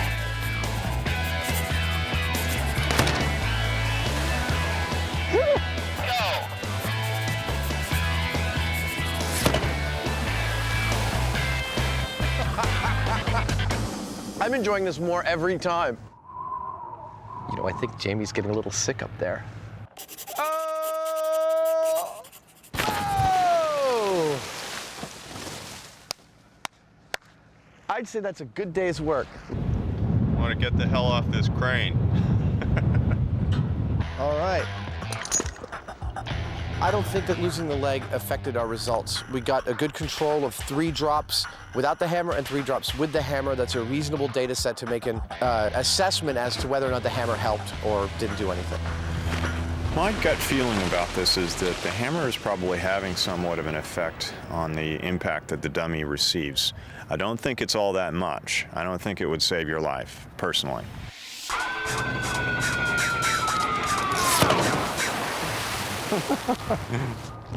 That's our first one with a hammer. Did a face plant at a slight angle, butt first. Back at the workshop, Adam and Jamie are comparing the different impact curves downloaded from the accelerometer. Yeah, there's effectively no difference in the length of that curve, just between 200 and 300 Gs. Even if the hammer helped a little bit, when he hits the water, he's going 60 miles per hour plus, which is like twice the speed that they test auto crashes at. You know, the thought that jumping off something and hitting water is going to like literally rip your limbs off your body is surprising. I never would have thought that. It blew my mind, actually.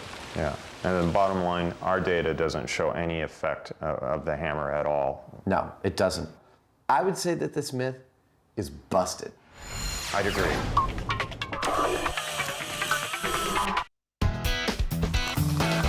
There are plenty of legends associated with cola. Some of them sound feasible. For instance, can it clean battery terminals?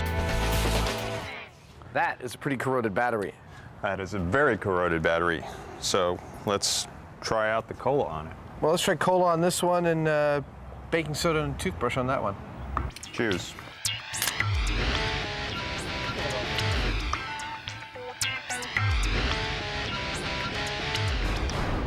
So, should we line them up and take a look-see? Sure.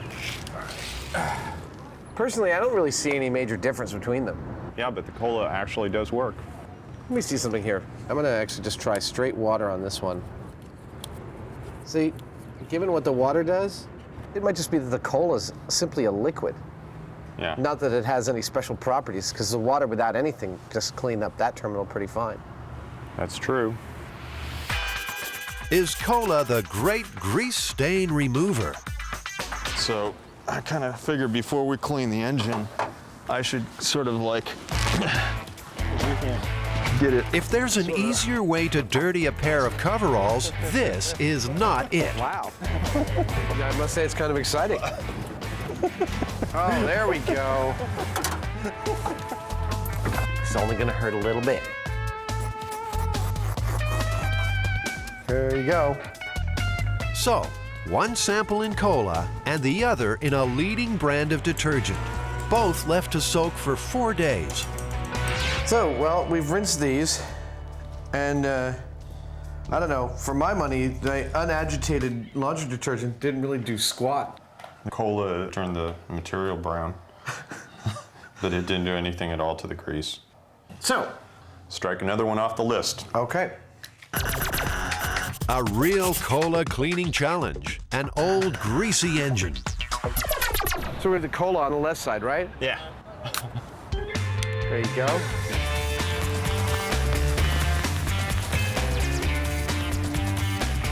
I'll tell you right now, I wouldn't do this to my car.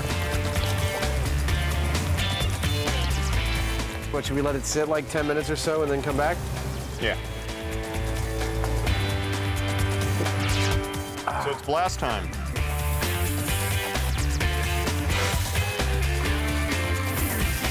What do you reckon, myth or not? It cleaned off a lot of the dirt, but the grease was all still there, same as the cola as the water. Yeah, I think it removes a little bit of corrosion here and there on the aluminum or certain metals, but not a whole lot. So I'd say that as an engine degreaser, it's busted. No way. Will spilled cola damage car paint if it's not cleaned off in 24 hours?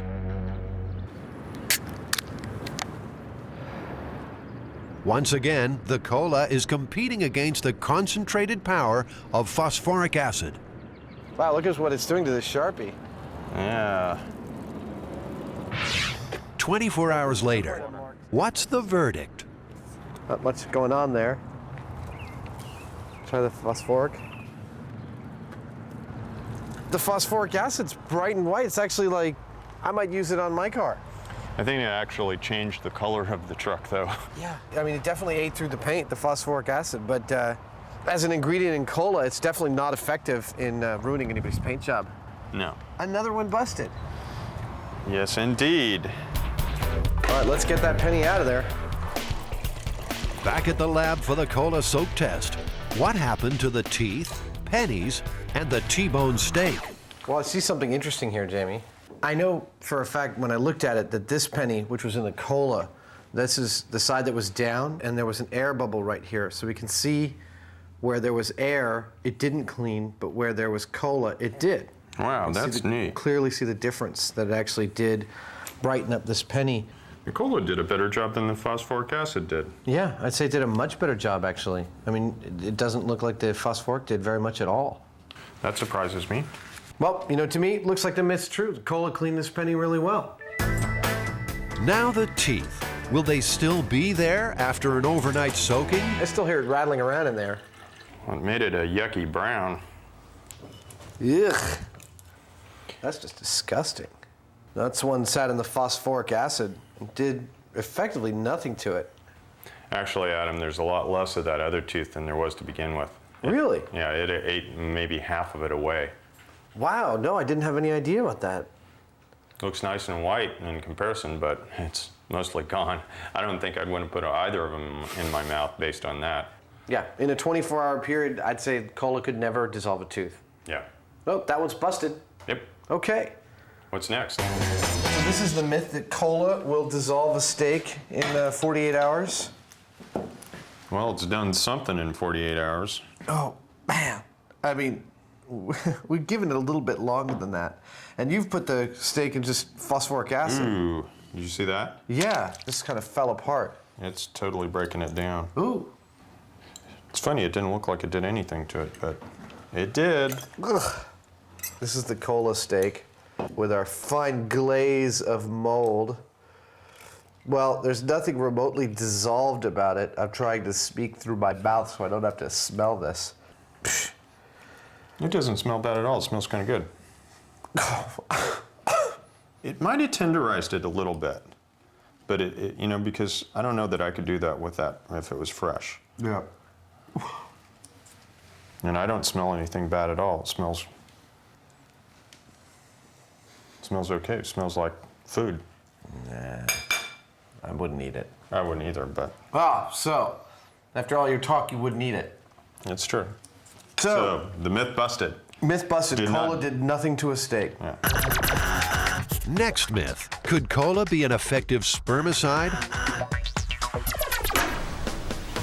They will combine one small sample of sperm with cola and another sample with a control substance. Under the microscope, they will estimate the score between alive and dead. Let's try the cola. Okay.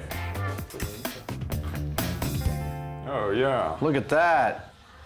Wow. I mean, this is really exciting. This is like those films in high school. Maybe they like the caffeine. What do you think? That's amazing. What are we going to use for our control? Well, I have some saline solution here. I think that ought to be kind of easy on the sperm. Okay. There we go. Okay, 2 drops of saline. There it is. Certainly look very lively to me. Yeah, they look great. And 3, 2, 1, count. For 60 seconds, Jamie will count live sperm in the saline. And stop, we're done. How many live ones did you see? 53. 53 live ones in a minute. Okay. And go. And now a 60-second cola count. And stop. 85. No way. Nope. 85. This is an occasion when Jamie and Adam bow to superior knowledge. Dr. Paul Turek is a male reproductive specialist at UCSF. He's heard hundreds of similar claims. I think it's a great myth. To summarize, I think the experiment kind of shows what I thought would happen, which is cola will serve as a diluent. It will dilute the sperm, but it won't be necessarily toxic to it. And a spermicide is different. A spermicide actually stays in there, so it doesn't really dilute anything. It just kills the sperm on contact. 3, 2, 1, and done. 96. 96. Clearly, cola is not an effective spermicide. It's just not. Well, so I'd say this myth is busted too. Absolutely. Cola's going down.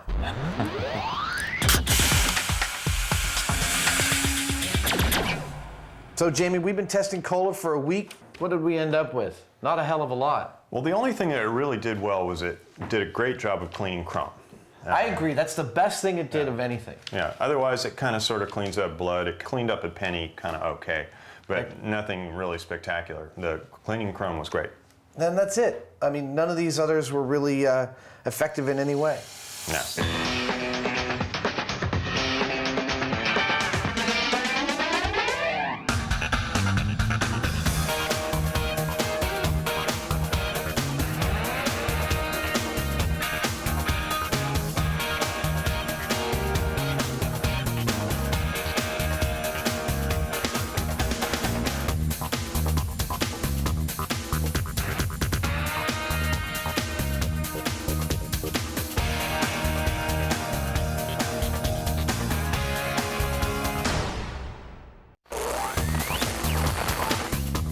In this episode, Whack 'em!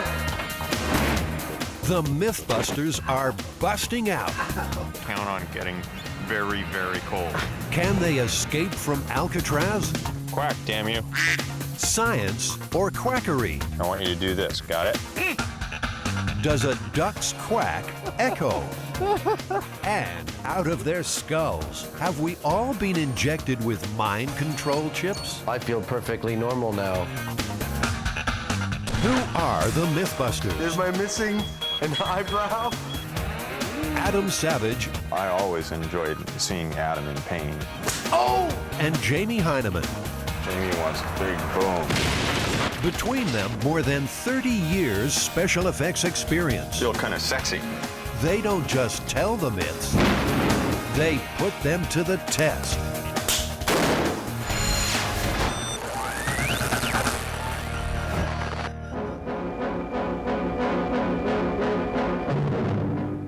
The spoon proves mightier than the bars at supposedly escape-proof Alcatraz prison. The men the walls couldn't It's Alcatraz's greatest mystery. What happened to these men? Frank Morris and the Anglin brothers, Clarence and John, bank robbers and escape artists. One night in June 1962, they busted out of the rock and dropped off the face of the earth. Whatever their fate, the three convicts have apparently accomplished a feat that many have tried with no success. The authorities presume the three drowned, but the myth says they got away clean on a homemade raft. 40 years later, Jamie and Adam aim to prove it might have happened.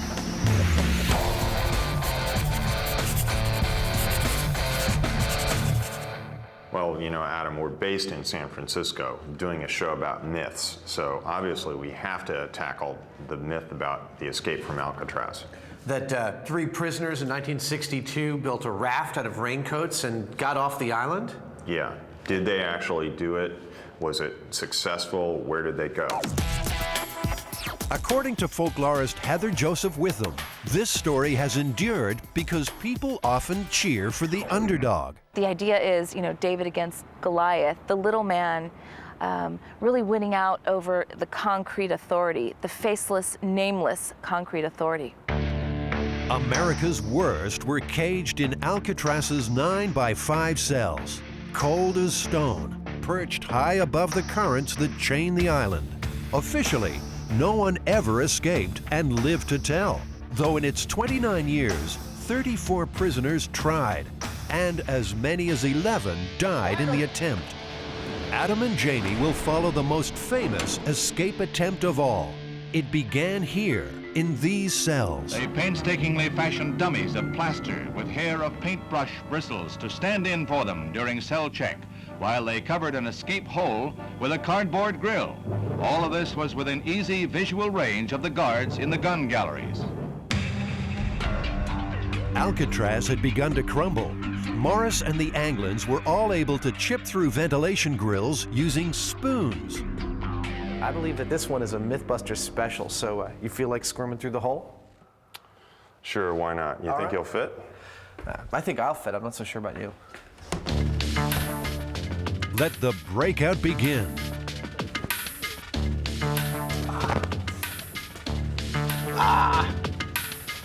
Well, I don't know.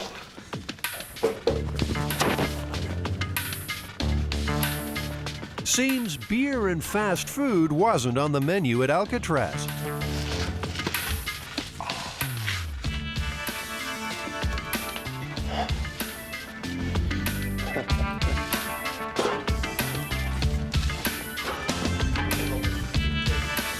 Incredibly, the escapees found themselves in an empty service shaft. You know, Jamie, note to myself, if I'm ever designing a prison, I don't think I would ever design it with a huge, secret, unmonitored walkway behind every cell.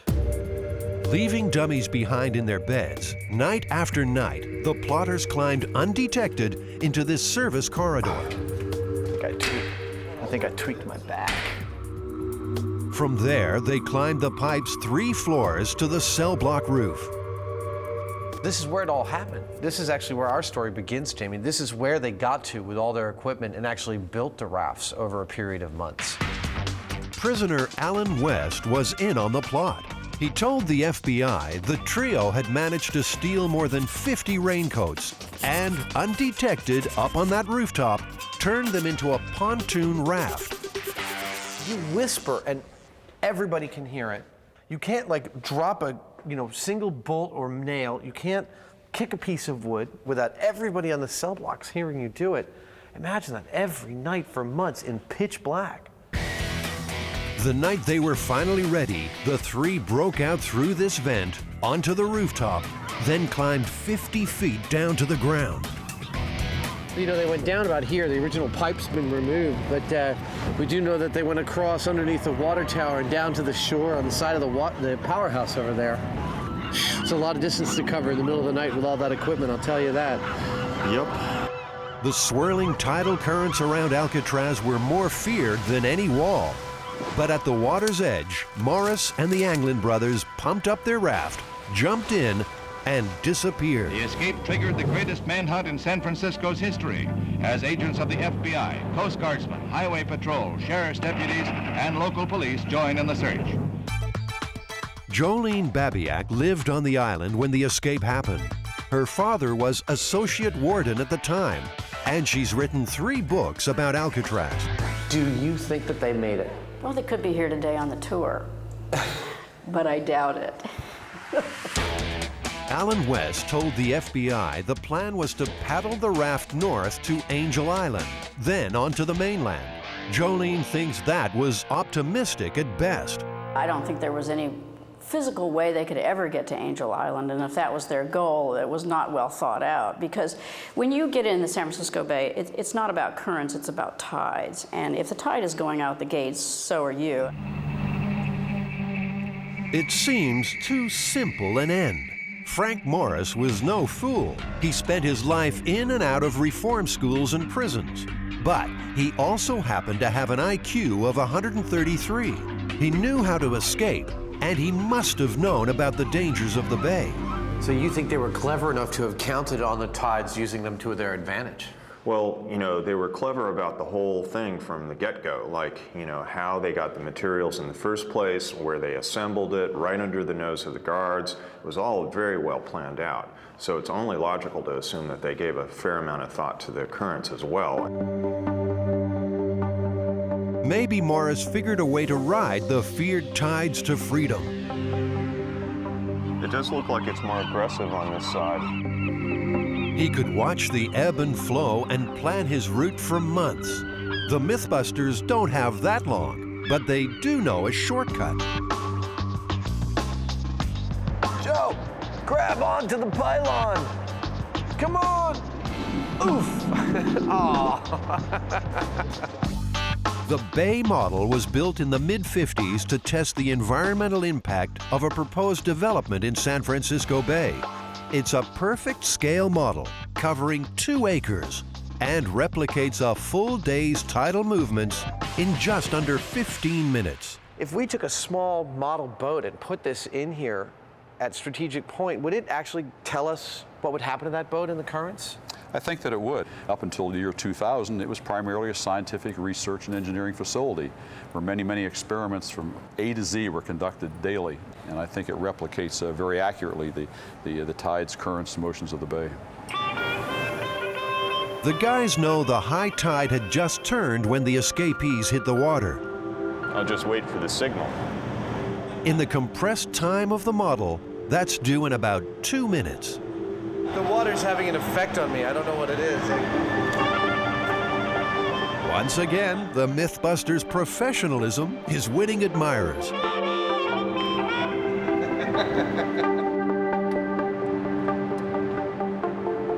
Oh, we're good.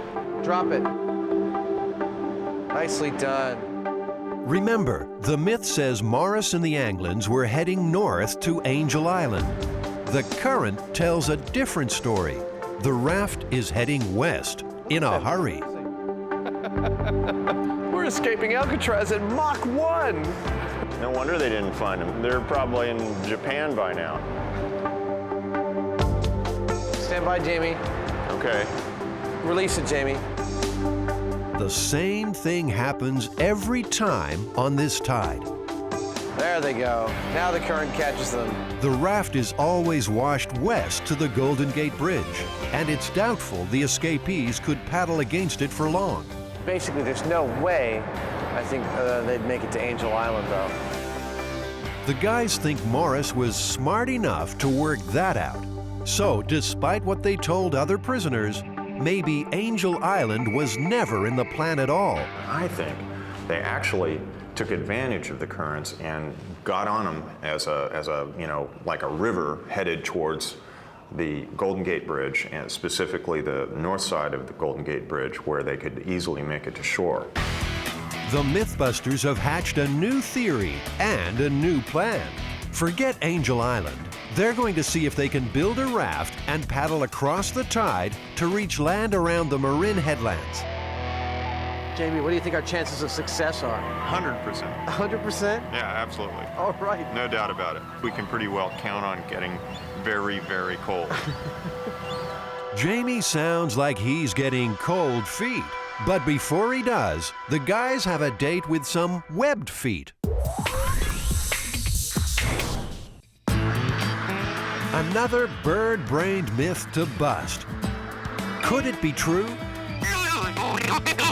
Or have Adam and Jamie gone quackers? Anything to say to the ducks back home?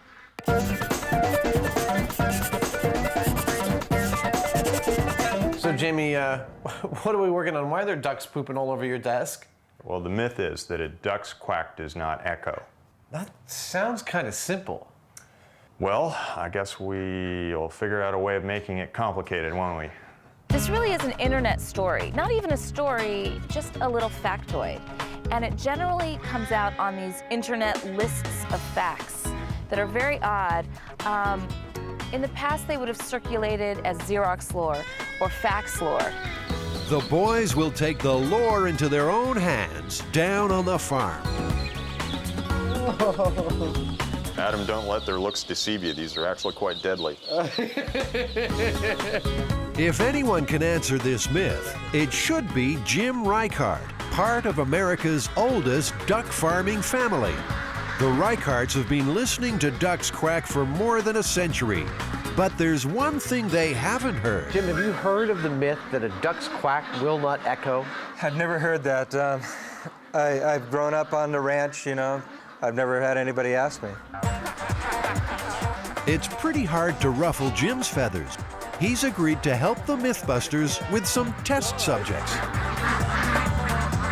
I asked for volunteers this morning, and I came up with a couple, you know. Meet Bob on the left and Roy. I'm gonna go in from this side. All right, you go down that side. I'll walk him down this way.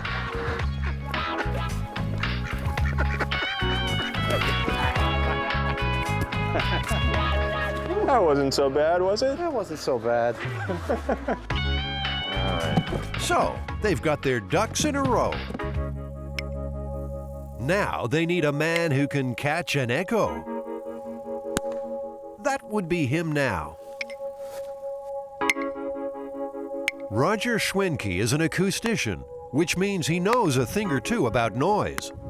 Roger, have you heard the myth about whether a duck's quack echoes? I have heard that myth. Mostly I see it in these lists of factoids and jokes that you get in emails. Roger's agreed to help catch a duck's echo. The science is simple enough. Sounds are just vibrations in the air. An echo happens when those vibrations hit something and bounce back. So one of the challenges I have for you is we're going to use a tie clip mic as the trigger mic to start the recording, and we need to attach that to the duck. Duct tape. Yeah. Oh. That microphone acts as a trigger. It'll hear Bob quack and switch on the main mic a few yards away. That will record the initial quack, then listen for echoes bouncing back. The whole shooting match plotted by a computer. You know what happens to ducks that don't cooperate, huh? Yeah. Got it. That was a test. You can see the initial shot from the starter's pistol is the peak on the left. and the smaller bumps after it are the echoes coming back. The system works. Now for the ducks. I'll tell you guys to be quiet because any sound will start the computer recording, and then you need to silently induce the duck to quack. Can you quack? Silently induce a duck to quack. Look me in the eye and quack. Quack. Come on, boy. Quack. Quack. All right, see if they're ready. Are you guys ready? Don't mess with me, duck. When I say quack, you're gonna quack, right? I'm the boss here. Don't give me any beak. Quiet. Give them the thumbs up.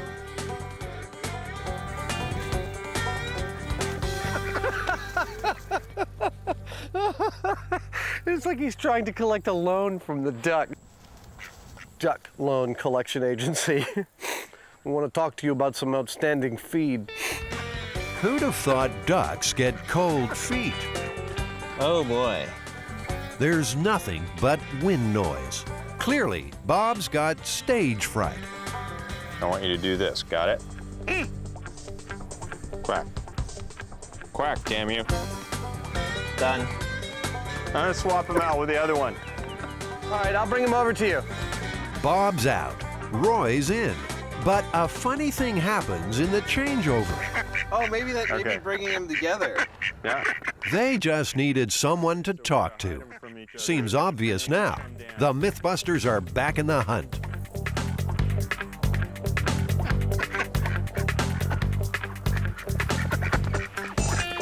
Ah, that looks like a quack. It's astonishing how well that works. There's something else astonishing.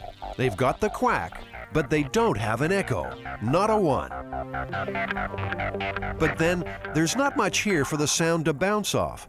In terms of trees and plants and so on, you don't get very much of an echo, certainly not off of leaves. Roger thinks if there were any echoes, the background noise drowned them out. A sweetheart duck. To prove that, and bust this silly myth once and for all, Bob and Roy will have to go hi-fi. Okay, that's really cool. Meyer Sound makes top-of-the-range concert speakers. Roger's their staff scientist. Hi, guys. They plan 2 experiments at the lab. First, to capture a crystal-clear quack with no echo.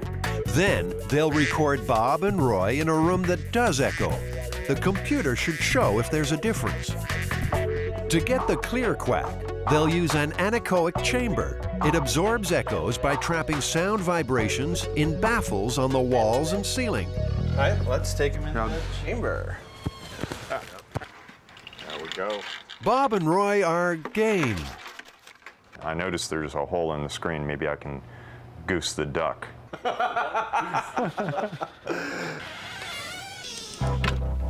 Quack!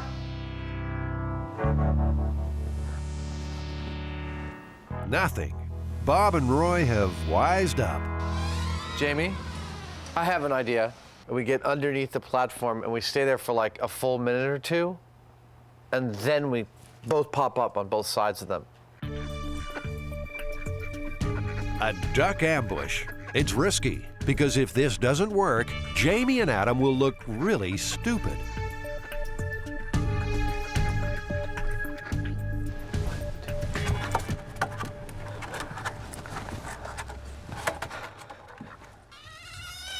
Anything? Nothing. Nothing at all. Peep. Not a peep. It's all starting to look like a high-tech waste of time. When, for no apparent reason, Bob and Roy get chatty. Got something. It's a pristine quack. And it turns out there is something different about it after all.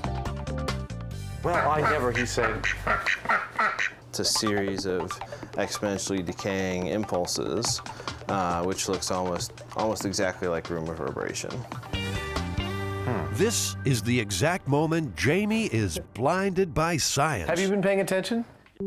What they found is that when you plot it on the computer, the quack looks exactly like an echo. And that could explain the origins of the myth. Its echo might actually sound just like its quack. It might blend together for you. So you might be hearing an echo, but think you're still hearing the quack. Time to crank up the second experiment in the echoey room. Hopefully the computer can tell the difference. You ready to quack for science? Okay, quiet please. Go.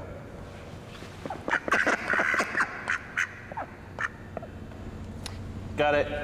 You did really, really good. Good job. No, you did excellently. Finally, Bob and Roy have produced on cue. This cavern of a warehouse is perfect for echoes, if there are any. The moment of truth has arrived. Okay, so you want to see our quacks? So here's the duck quack that we recorded, and I think this initial part here is the quack. Yo, well, does that mean it echoes? You know what? It's just hard to tell. Really? The reverberation looks just like the quack. You'd think the combined brains of man and machine would be more than a match for Bob and Roy. But somehow, once again, they've frustrated science. And for one final time, they'll have to sing for their supper. Roger knows the echo is there somewhere. Got it. And sure enough, amid the techno babble, at last he finds what he's looking for. This series of decaying impulses is the reverberation, definitely the echo. Definitely the echo. MythBusted. Don't be so hasty. MythBusted, let's go home. See ya. They've conclusively shown that although a quack's echo might be quiet and tricky to hear, it does exist. So how does it feel to be riding the absolute crest of urban myth busting? Busterific. And for their contribution to modern science, Bob and Roy have earned a rent-free Bayside home for life. Well, what do you think? Looks good? All right. Where were all those quacks when we needed them?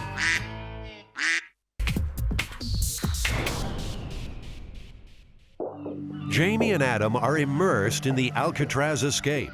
Did Frank Morris and the Anglin brothers drown, or could they have gotten away on a raincoat raft? To find out, the MythBusters will make a raft and attempt the crossing themselves.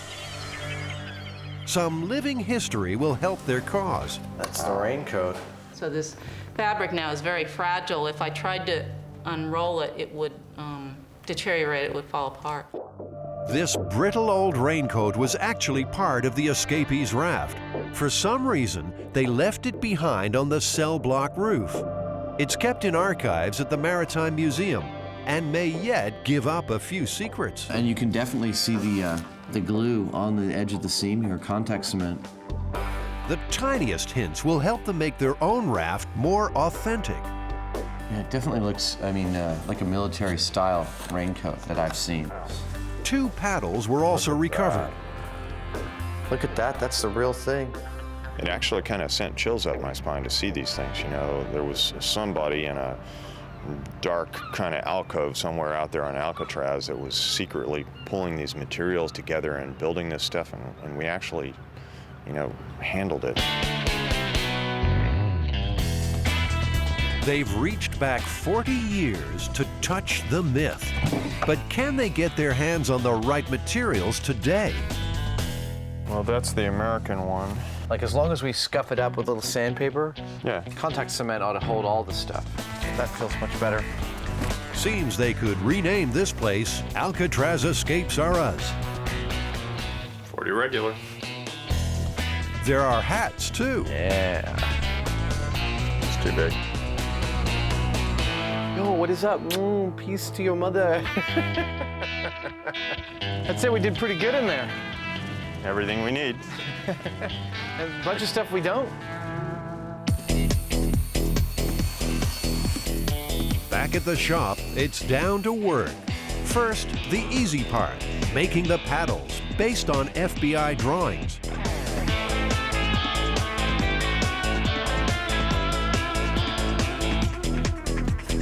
One prison escape paddle. Jamie, you want to come over here and bend over? I think we could have a little prison hazing ritual. Whack! There's a bigger pain in the backside ahead. Now our wannabe jailbirds have to make the raft. I actually am feeling really confident about how this boat's going to do. Of course, the very next cut in the show will be us like flailing in the bay in the dark, freezing and screaming. They might not even get that far. 2 seconds into construction, and they've discovered their raincoats are PVC, not rubber. No. This stuff isn't remotely airtight. The plan is coming apart at the seams. It's a totally different material. At this point, it looks like I'm not getting off the island. I'm gonna have to finish this life sentence. Turns out the right stuff is almost never used anymore. But Jamie tracks them down. It's delivered direct to the big house. This, I swear, this is exactly what they used on the Alcatraz one. The raft was never found, but according to FBI intelligence, it was made of 3 pontoons. It was 14 feet long and 6 wide. It's going to be a rainwear massacre. The plan is to first cut them into equal panels. Morris and the Anglins used more than 50 coats. We are on our way to Alcatraz.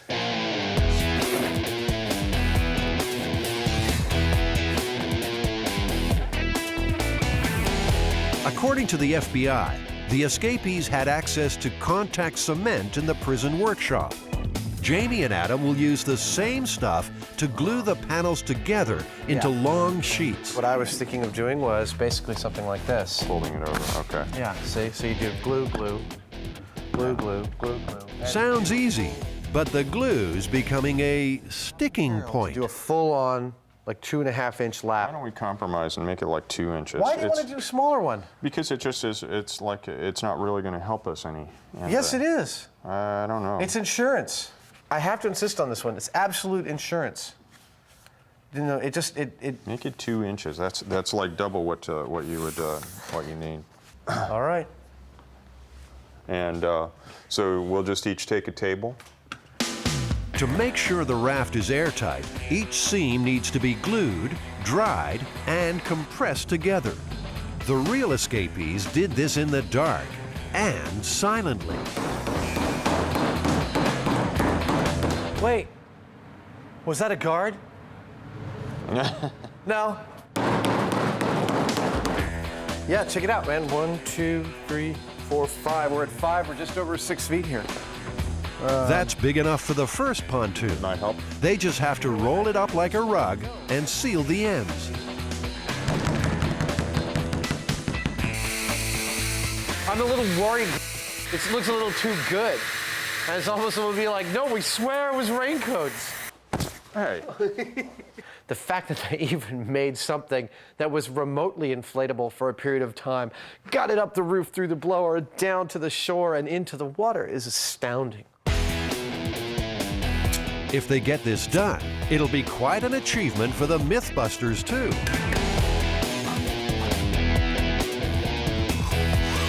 My calibrated eyeball detects no leaks whatsoever. Dude, that's a boat. I'm really impressed with these prison guys. Come on, get in. Hurry up, they're coming. The last step is to build in the floor. Just a thin skin of raincoat between them and the sharks. But before they do it, there's a distraction no prisoner ever contended with. It's a little hot. They're needed for a Discovery Channel photo shoot. They've got to stop playing at bank robbers and start pretending to be stars. Ow! I don't do makeup. They get near me with you know, some powder and some scissors for my mustache. They're going down. Well, maybe just a little touch-up for the tough guy. You want to look your best. Is it okay if I trim this as a tidbit? No. No, it's not? just a little bit. Put it around Put these guys in there. Yeah, he's tough, all right. It's a good thing they're not in Alcatraz now. Oh, baby! Here comes the other lady of the evening. Man, you look so beautiful. They say these guys can make anyone look good. Sometimes they just have to try a little harder.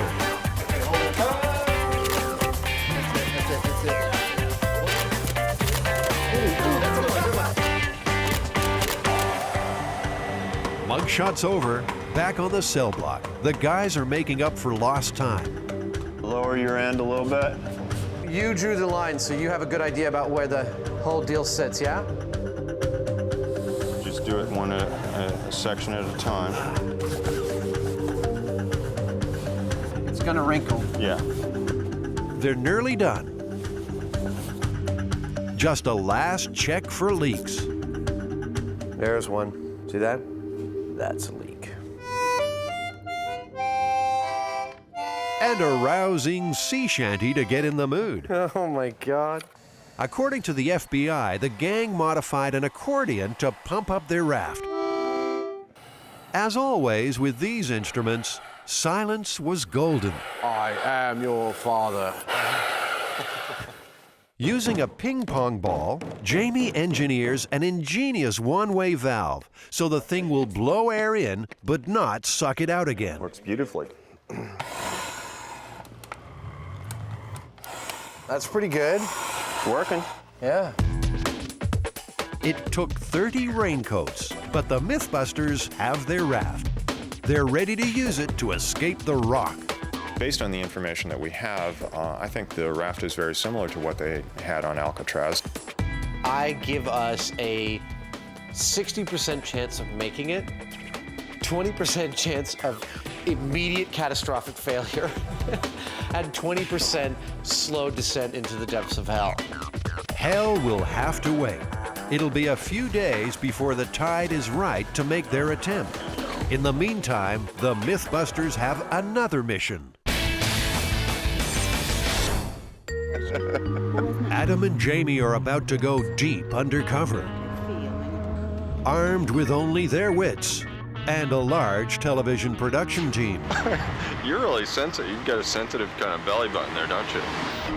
They plan to tear the lid right off a scandal that could rock the Western world. And see if we can determine when exactly the government installs their mind control chips. These guys laugh at danger if there's a myth to bust. And they know this one must be true. After all, they found it on the internet.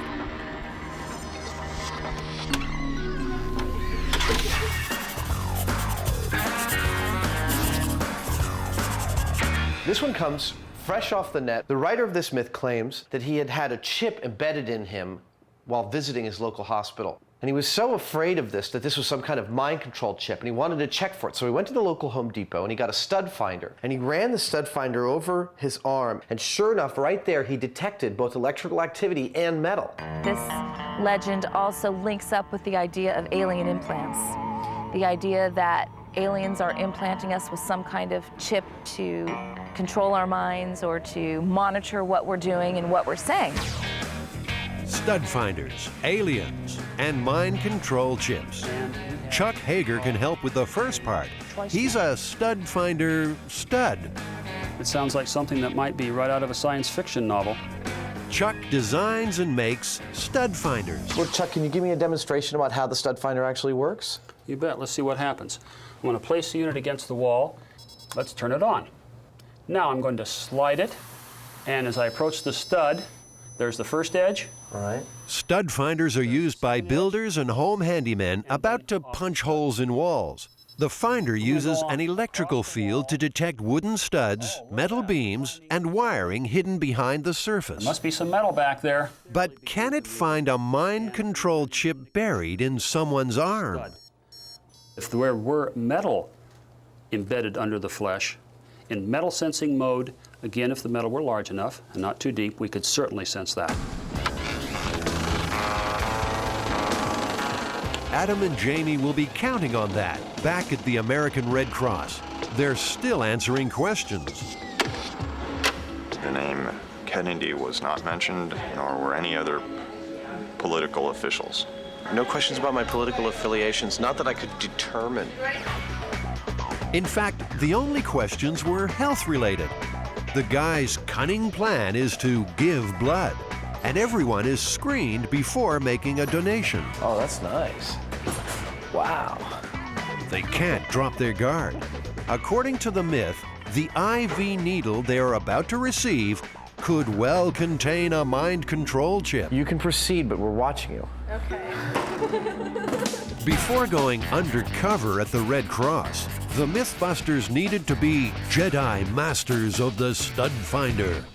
Jamie's making a builder's nightmare, a wall with more studs than a Saturday night, wiring in between, and a sprinkling of microchips. So I'm supposed to use these things to try and find the wood, the metal, the conduit, and the microchips, hopefully? This is like a big grown-up version of Battleship. That's cool.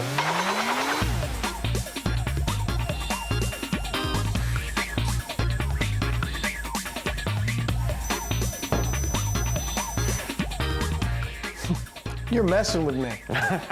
I'm trying to work it out, but I'm not happy about it. Adam's map is pretty close, but he still hasn't found a microchip. And there's a nasty black hole top left. Come on around and Can I come check it out? Interesting. It's funny that, like, yeah. That's it. That's what I couldn't see. And you didn't pick up any of the chips as far as I can tell at all. No, none of these showed up as a hot spot. There's too little metal in a chip to show up through a wall, but Adam's hoping they can be detected through flesh. This gel replicates human tissue. P.U. That's rank. Woo! I'd really like to see someone come across this and try and piece together for themselves why it exists. It does seem to be picking up this chip over here. They're definitely picking up, hints of the chips. Some of them pick them up better than others, and the bone. But stud finders are designed for use on solid walls. Wobbly flesh gives plenty of false readings. No, we're just trying to find the vein. It's almost there. Are you okay? Want some juice? What the guys really need is some practice looking for chips under living flesh. Microchipping seems far-fetched, but responsible pet owners have been doing it for years. And the idea behind the microchip is to make a kind of permanent identification of that animal that can't get lost or worn away like a tag could. Less than 1 in 7 pets lost in America are returned to their owners. These tiny chips act like barcode. They're read with a radio frequency scanner. The ID number is registered to the owner. Is it possible to actually exert like a radio frequency on this chip to control the mind of the animal? Like you could push the stop ripping the curtains button and the don't pee in the corner button? Free of mind control, Bethany the dog is being chipped today. She's kindly agreed to also let the MythBusters scan her. The chip is inserted with a hypodermic needle. And the needle goes in. Once the microchip is placed, we want to make sure that it still works. And so we'll use the scanner to scan right over that area, and we get the unique identification number again. That's great. Now, it's only meant to be found with a radio frequency scanner. But can the chip be located by a stud finder's electrical field? I'm getting a little blip, actually, right over the site. There you go. I think I found it. Yeah, right about there. Yeah. Everyone's happy. And armed with their new chip-finding skills, Jamie and Adam are ready to spring their surprise back at the Red Cross. We want to make sure that we're starting out with no mind control devices embedded in our arms already. So we're going to use a stud finder. Here you go, Jamie. If there are mind control chips being dispensed here, it looks like the game is up. All clear. It's time to make their donation. A little sting. Here we go. That's not so bad. Common sense says the Red Cross is far more interested in collecting blood than brains, particularly in the case of these two minds. But Jamie and Adam have put their heads on the block in the name of myth-busting. Could they pay the ultimate price? I don't notice anything at all. I feel perfectly normal now. Everything feels great. Life is good. The world is in perfect order. That's Adam's mind in normal, out-of-control mode. And any attempt by the government to bring it some order seems to have failed. Those stud finders aren't finding anything. It would seem that their technology is far more advanced than I previously suspected, and that I'm riddled with microchips. Or maybe there are none. What do you think? That's right, that is a third option. Didn't even occur to me. Anytime there's a story... The Red Cross's Becky O'Connor has heard her share of ridiculous stories about blood donation. So you categorically deny it? I do categorically deny that there is anything left behind when you make a blood donation. The Red Cross always needs new blood donors to help save lives. Less than 5% of eligible Americans donate. I would think that if we were actually somehow controlling people, we probably wouldn't have a shortage, because the first thing we might do is encourage them to come in more often. I really think that's one of the sillier myths that we could have run across. I think we should look for a couple more interesting myths to dispel, so, hopefully more people will do this. The MythBusters have come through with minds intact, a giving glow, and myth busted.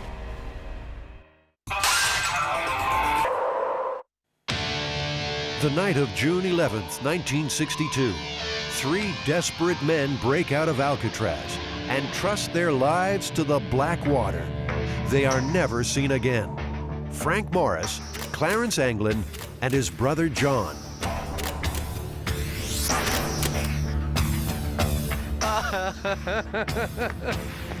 You look funny. You don't? In fact, Jamie and Adam are wearing what the escapees would have been on the night they broke out. Dressed like this, could the 3 have paddled their raft made of raincoats to safety? Tonight, the MythBusters will find out. The FBI files say the escapees were aiming for Angel Island, but the MythBusters will test their own theory, that they were smart enough to use the outgoing tide to carry them to the Marin Headlands. Of course, there were 3 in the real escape attempt, so young Will Abbott has been drafted from the workshop to be their partner in crime.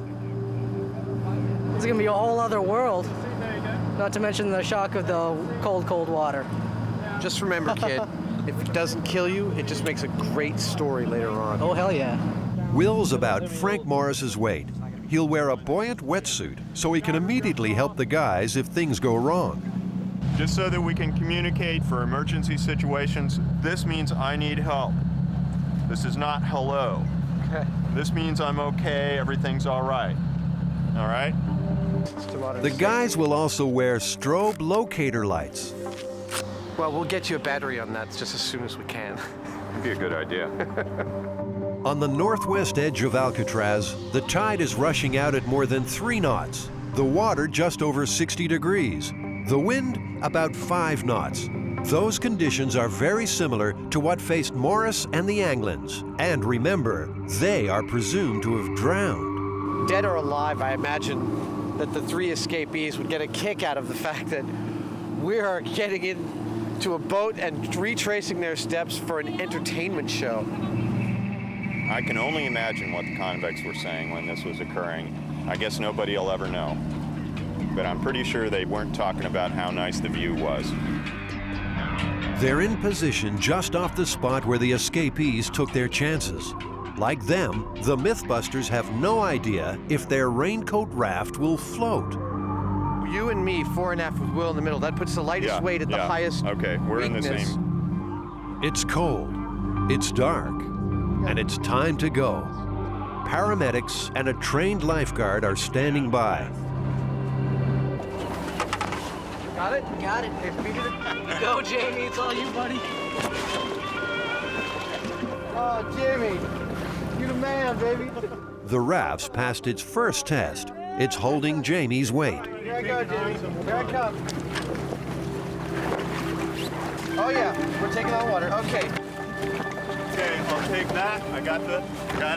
I got one paddle. Okay, we're off. Good luck, gentlemen. Here we are. We're escaping! Somewhere around here, no doubt, Morris and the Anglins celebrated too. They'd escaped Alcatraz. But what lay ahead? If that raft sank, they were swimming. If they were swimming, they would be in trouble relatively quickly. It was 9 or 10 hours before they were found to be missing. If you're still in the water that long, you're not going to make it. I have no idea where we are. Adam, Jamie, and Will are paddling across the tide. If they've miscalculated, the current will sweep them under the Golden Gate Bridge and out to sea. I can't see Alcatraz because there's some damn big boat in the view. Our legs are falling asleep.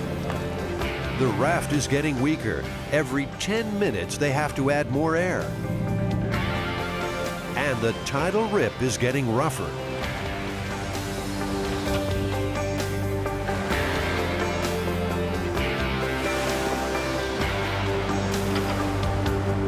Did the same waves sink the escapees? No signs of them were ever found on land. But the water gave up clues. The most important thing was a packet of photographs. Also, there were 9 slips of paper with names and addresses of people they were going to contact. Now, unless you're in a life or death situation, you're not going to let go of that bag. Hey, Adam, we can see Alcatraz straight behind us right now. Wow! We've come quite a ways, haven't we? We have. After about 40 minutes, they're closing in on the bridge and the shore. If the real escapees made it this far, their spirits would be starting to lift by now, too. This is so cool! It seemed impossible, but the MythBusters are almost there. Paddling a raincoat raft more than 3 miles across a rushing tide, making landfall just east of the Golden Gate Bridge. We made it! If the escapees came ashore here, they've stepped lightly ever since. There were no stolen cars, no phone calls home. Frank Morris and the Anglin brothers disappeared without trace. In doing so, they created a great myth. There were sightings in New Orleans and Washington, D.C., and I personally had a guy tell me that the Anglin brothers were down in Florida playing golf, and they were not the type of guys that would be allowed on a golf course. As for the MythBusters, their running days are over. Beautiful, man. Good job, guys. Yeah, good job. Good job, Jim.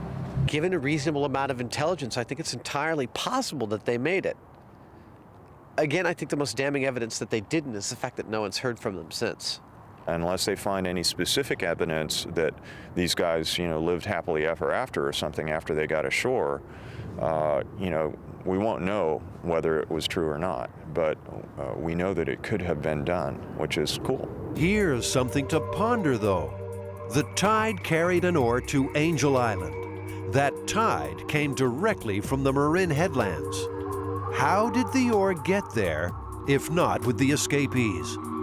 The mystery remains. I'm king of the world!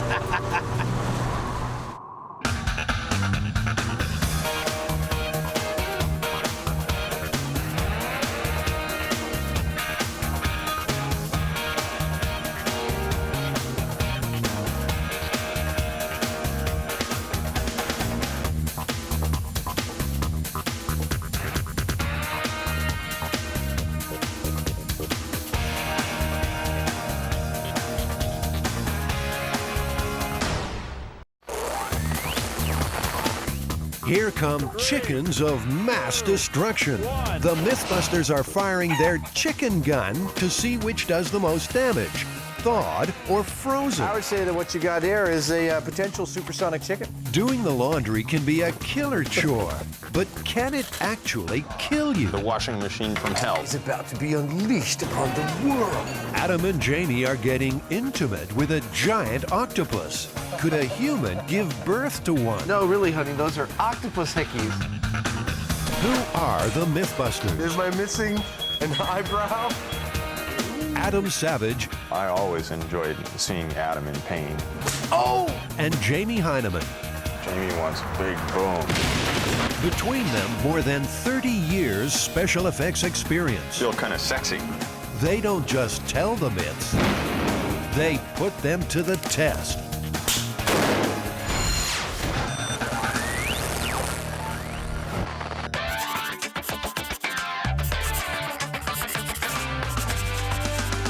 Well, Jamie, I got an angry chicken, a really big gun, and an airplane. What are we working on?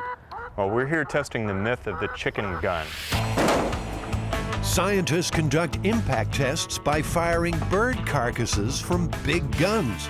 With more than 3,000 bird strikes each year, aviation authorities spend millions trying to protect the cockpit crews. We know that the military uses chicken cannons to test windshields, you know, how they would do with a bird hit. What's the myth?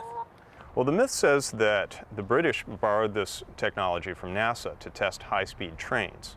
But they ran into a problem, and the problem was that the chickens were going right through the windshields of the trains and even embedding themselves in the seats further down inside the train. That would be bad. Yeah. Well, the British were horrified at this, of course, and they sent a tape back to NASA asking for help. NASA replied saying, "Gentlemen, thaw your chickens." Well, so this is what we're testing here today. Not that there is a chicken gun in existence, but whether or not there's a difference between a frozen and a thawed chicken at a couple 100 miles an hour to an airplane windshield. That's correct. To fire thawed or frozen chickens at high speed, the MythBusters will need a sealed tank and compressor to supply air for the massive gun. An industrial-strength butterfly valve will provide an explosive release for firing the carcass down the long barrel. The target? A used fuselage and several spare windshields. There are loads of stories where one country pokes fun at another, particularly where America is involved. MythBusters folklorist Heather Joseph Witham. There are versions of this narrative where it's the Royal Canadian Air Force, for example, that invents the chicken gun, and it's borrowed by American airplane manufacturers who don't know how to use the gun right. First stop for anyone buying light aircraft spare parts in California is Ken Faith's yard in Sacramento. Windshields I'm thinking about might be over here, some of them. Acres of used light aircraft components make it a prime location for Jamie and Adam to find a fuselage and extra windshields. I love places like this. I could spend hours here looking through the gauges and headsets and seats and, you know, hats. Look, a chicken. Looks like a bird already went through it. It did. What about something like this, Jamie? You know, we get double the bang for our buck. I certainly like the looks of these better. Aircraft chosen. Now, how to get it home. Jamie and Adam have been all over Kenny's yard, but there's one question they forgot to ask, an oversight that will come back to haunt them. Not bad, sir. Very good. Never done that before. Keep going. Good. Had a lot of Stranger Things in my pickup at this point, so this is another one to add to my list. Okay, set it down. Back at the workshop, the plane is stored until the chicken gun is built and ready to fire. Well, we've got our target, so the next step and the hardest step is going to be to set up the chicken gun. That means that we have to build a large tank to hold a whole lot of high-pressure air and rig some kind of a valve to let go all that air all at once to fire a chicken. It's kind of tricky. It's a lot of work. And Jamie should know. He's solved the compressed air problem once before. Yeah, baby. He built this 7-Up vending machine with attitude for a TV commercial. Cool. With impressive results.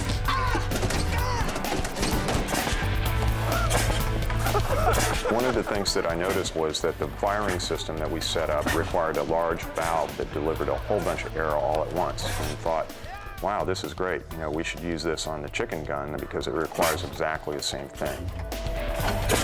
It's a simple, elegant design. It's exactly what I like to see come out of the shop. It's fun, yet deadly. What else could you possibly want to come out of an effects shop? So the search for the perfect high-pressure tank begins. Wow. The Machinery and Equipment Company in Brisbane, California is a vast supermarket for used tanks. You can flip this in any direction. That could be upside down. You can hang it from something or leave it like that. What do you want for this thing? This is $750. Okay. Jamie, it still occurs to me that it's way overkill for what we want to do. Jamie has made his choice, but Adam is not happy about safety. He feels that the tank is too sophisticated and that over-modification could weaken the structure. It's like your intuition is that it's not like a bomb. Yeah. But if it is, we're all dead and well, this is true, but... So, erring against the side of caution, okay, even if your intuition is right, is stupid. Okay, well, think about it, though, before you go off like that. Well, You know, when everyone who you talk to describes 250 pounds per square inch as being like a bomb, and Jamie just says, well, I'm not that concerned about it. It's like, that's not good enough for me. Adam was just having a little bit of a hissy fit about the safety aspect of this thing, and you know, I don't hold it against him at all. The possibility of having the tank rupture and somebody get hurt is something that we should be very concerned about. However, I don't think it's going to blow up. But Adam's not convinced. He's called around town and found another tank. What I've got, I found a guy who's got one. It's about half that size. I think it's just perfect for us up in Petaluma. Okay. I need some cash and I need the keys to the car, Dad. Okay. 500. All right. Drive carefully. Vegas, baby!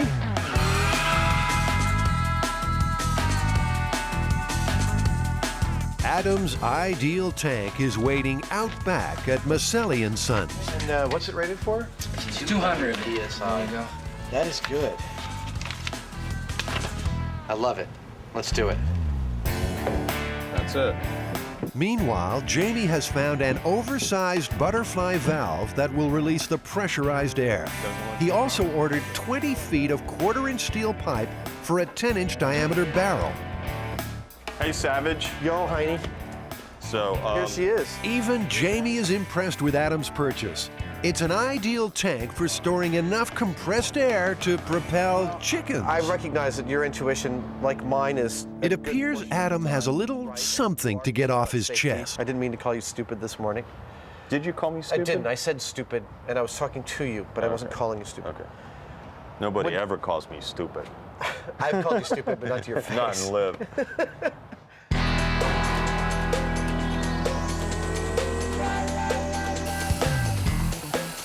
Jamie's using a plasma cutter, a high-energy precision tool to cut the pipe to length and to make a hole in the tank for the barrel.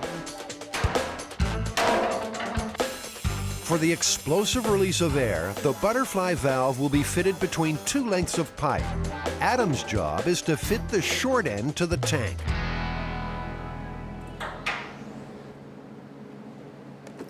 I just dropped the temple of my glasses here into the tank, the really heavy, big tank with a hole in it. Got some chewing gum? Just goes to show, where there's a will, there's a way.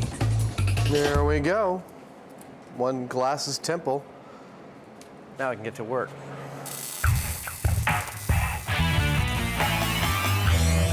The big valve is the most critical aspect. It's the only mechanism standing between a great shot and a weak one. When we pressure this tank up, this can hold 250 PSI. We'll get it to about 200 and then yank on this, and chickens be flying. The air compressor is connected to the tank. Time for a chicken-free test blast at 200 pounds per square inch of pressure. Stand clear. There goes the neighborhood. Give us a countdown then. 2, 3, 1.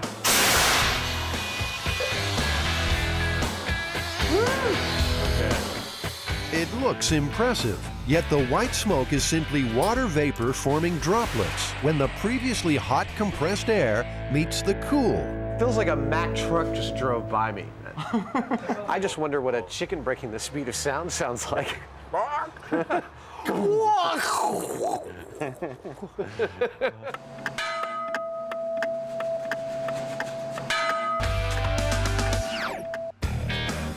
If you're going to let your chickens fly free range, there's no better place to stock up than Tarantino's. Tony's family has been in poultry for years, and he's heard all the chicken stories. Tony, do you think there'd be any difference between whether they use frozen or thawed chickens? I would imagine frozen would be harder. They could do more damage. Do a little bit more damage. I think the fresh just might kind of splat. Yeah. So if you were in a plane, you'd rather hit a thawed chicken than a frozen one? Correct, yes. Yeah, I don't imagine there's many frozen chickens at 2,000 feet. No, maybe. It's cold up there. And freezing down here. Their chickens of choice, 8 rock-hard 4-pounders. The key to launching chickens explosively is to ensure they fit the barrel snugly. Adam places them in a mold of expanding rigid foam. The result is a sleeve called a sabot. It enables projectiles to be fired from weapons of a larger caliber. So once the foam sets up and gets rigid, what we end up with is this perfect sort of molded cartridge for the chicken that equals the size of the barrel and allows us to propel it out. I would say that what you got here is a potential supersonic chicken. Just a few bolts to tighten, and this very potent chicken gun is ready for its first outing. Bringing up the rear is Bruce Bradford, a man who knows all about gigantic guns. He's the designer of one called Second Amendment. At the annual Punkin Chunkin in Delaware, these huge air guns blast pumpkins nearly a mile. With Bruce, the 2002 and 3 world champion, who better to consult on the business of big barrels? I think it's a great looking gun. It's got all the basics. It's got a tank, it's got a valve, and it's got a barrel. Excellent job of welding by Adam, that's for sure.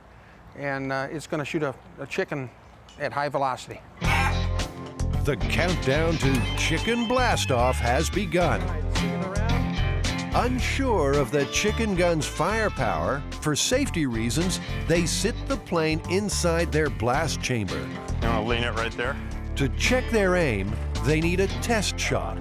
So a sheet of Lexan is positioned to protect the windshield. So our first test is a frozen chicken. Let's see here. The tank is primed to 120 pounds per square inch of air pressure. There we go. That is one loaded chicken gun. I'm good. All right. Get out of here. We are arming the chicken cannon. I'm going to stand back here. All right. 3, 2, 1. All right! I told you like that. Oh, good man. Out of the barrel and free of the sabot, the frozen chicken clocked 121 miles an hour. Wow! So much for the blast shield. So even if you're flying with a rated plexiglass shield in front of your plane, you're in some serious danger. Where's the chicken?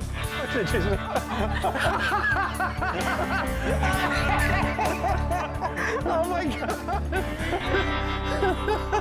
You know, who knows what the damage to the neighbors would have been if this had gotten out. Oh. You know, that's about one of the more destructive things that I've ever done. That was cool. Yeah, that was exceedingly cool. Let's do a thawed. A replacement windshield is fitted for another shot. This time, a thawed chicken. The big question, will it cause as much damage as a frozen one? 3, 2, 1.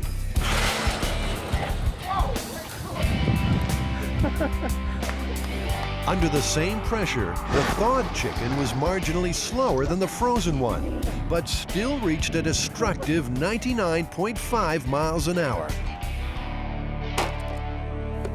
For the next shot, the tank pressure will be reduced by more than half, down to 50 psi. They're hoping to see a difference between frozen and thawed at a slower speed. And 3, 2, 1. Another frozen bird is blasted. This one at 128 miles an hour. Jamie? Yeah? There was no difference in speed between 120 psi and 50 psi. It may just be that initial blast, like it's probably within the first like eighth of the valve opening, it's gone or something, you know? The rapid air release is crucial. Bruce's winning blast flew a 10-pound pumpkin almost 4,000 feet. Sometimes we can shoot just as far, shooting 75 pounds as we put 200 pounds in. Really? Yep. Yeah, just the timing and the way the valve opens. Yeah. Wow. Yeah. Once more into the breach for the thawed bird at the 50 psi mark. 2, 1. Its clocked speed a shattering 132 miles an hour. You know, if anything, the thawed chicken leaves a bigger hole. Which would kind of make sense. It would. Its impact spreads out as it hits, but it's still the same amount of mass going through the same amount of space. Right now, they're all going right through the windshield. So assuming that there is a minute difference and we want to find out whether there is, we're going to have to lower the speed down to find out exactly where that butter zone is. They cut the pressure again to just 25 psi for the frozen fowl. And then thawed. The MythBusters' awesome outcome, all their flying poultry highly destructive. I'm totally shocked. Does that mean that the myth is busted? I think that would mean that the myth is definitely busted. But wait, there's a hitch. Those light aircraft windshields they bought are not rated for bird strikes. Well, Jamie, that's the biggest screw-up we've ever done. I mean, we're supposed to test the difference between frozen and thawed chickens, and the Piper Cherokee, its windscreen is not even rated to be smacked into by anything. Yeah, it was like trying to check the difference between a 22 and a 357 by shooting at a cardboard box. I mean, it looked really destructive, it looked great, but it didn't really tell us anything. Yeah. For the moment, the MythBusters are stymied, but already they're formulating a new plan to measure the chicken's force of impact. We'll tell you about it a little later in the show. It automatically deboned the chicken, didn't it? Now, here's a twisted tale. It involves a strange proposition in the park. Does the Dane have to pee? And the MythBusters airing their dirty laundry. His feet go up and in, and then we lift him up. No. While building the appliance Bride of Frankenstein. We're about to blow the lid right off this puppy. You are about to get a load of the myth that defies the imagination. The killer laundry.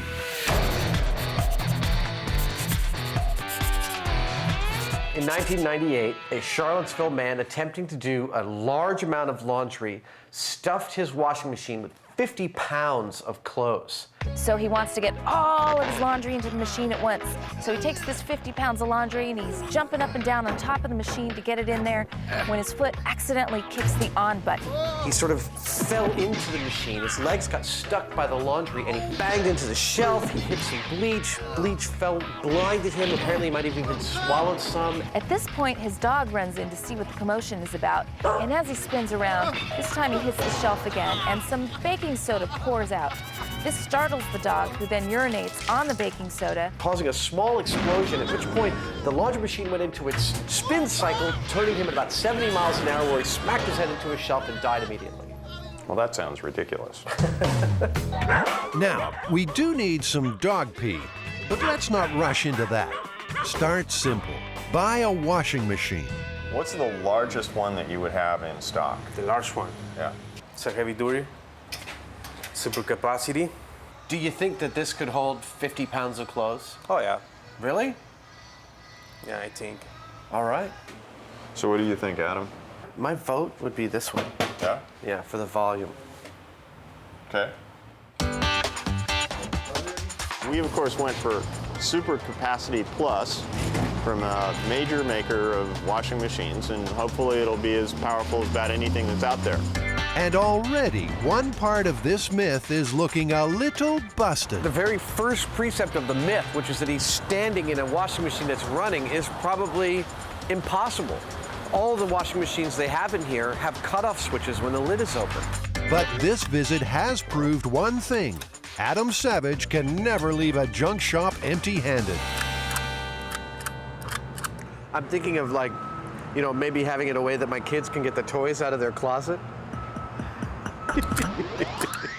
Next on our laundry list, 50 pounds of clothes. Adam's favorite thrift store has what we need. Men's, women's, children's, you know, lingerie. You can get a lot of lingerie for 50 pounds. We actually use a lot of lingerie on this show, don't we? We For have, some strange actually. reason. Okay, let's see how much we got there. You got the scale? There we go. I say we're good, 50 pounds. 50 pounds of laundry is a lot bigger than I thought it was. I mean, it's like 2 full, hard-to-lift garbage bags of clothes. I know we're not going to get all of that in the washing machine. You know, maybe about half of it at most. And that wouldn't wash it very well. The guys construct a mini laundry in the workshop. Just like in the myth, bleach and baking soda are placed on the shelf. As far as I can tell, it's working. The machine runs like a dream. But they need to disable the cutoff switch so it can spin with the lid open. Go ahead. So is this the moment of truth? So it doesn't even want to spin me around. Like, I can go like this. I can stop it. All right. Okay, myth busted. We're done? No. I think the next thing is to get 50 pounds of clothes and see if we can even get this thing to run with that. Okay, let's load it up.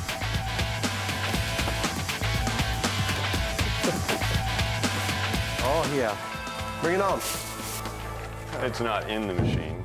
Well, Well, I guess this is why the guy stood this is on why it. the guy started standing on it. But, I mean, we still have 10 pounds left, and I can't even make my feet into it. I mean, he's supposed to have sunk all the way to the bottom. All right. Let's see if the machine will wash it. It wants to spin. It really does. It's not even spinning, it's not agitating, it's not doing anything. So the only option open to us now is to pull all this out, start pulling the guts out, and just make this thing spin hell or high water, no matter what the hell is in it. It's the moment Jamie and Adam have secretly been waiting for. We're talking about taking stuff apart. What's that? That can't be that necessary. I don't recognize it. Ooh. This is the clutch, man. I think you're probably right, 'cause I don't see any belts right offhand. Why don't we run it through a light cycle right now Okay. and observe it? This should be pretty cool. How many of you have ever seen a washing machine naked? To prevent accidents, like the one in the myth, the machine has an emergency clutch. It stops the wash cycle before the motor burns out. To make this machine spin Buster, the crash test dummy, the clutch will have to be bypassed. Yay. Well, we have done what we can to modify this machine to get rid of a clutch and get rid of actually every safety feature it possesses. Now we'll find out if it is in fact strong enough to do any damage once those have all been overridden. The washing machine from hell is about to be unleashed upon the world. Before Buster and his dirty clothes go back in, a test run. It's spinning. It's going real fast. But despite 630 revolutions per minute, they can stop it with their bare hands.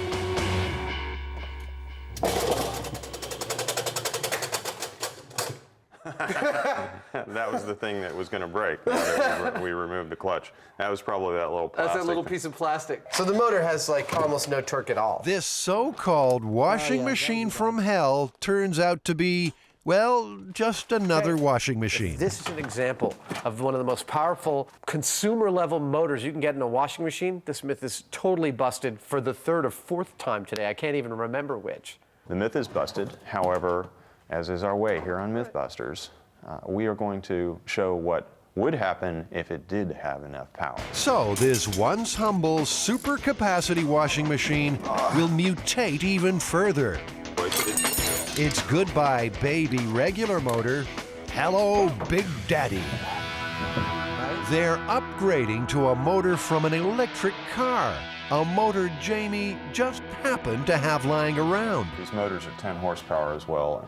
They will literally pick this thing up and throw it. They will toss the dummy across the room or something like that. These propelled a full-sized electric car, so they're not something to be toyed with.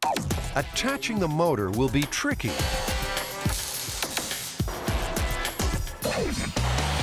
But Jamie has come up with a brilliant solution.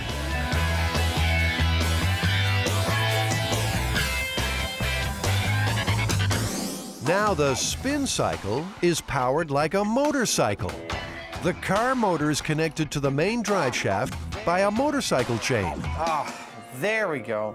Good. We have a very solid plan for making this thing go like hell. Jamie wheels in a special guest, the robot he built for a 7-Up commercial.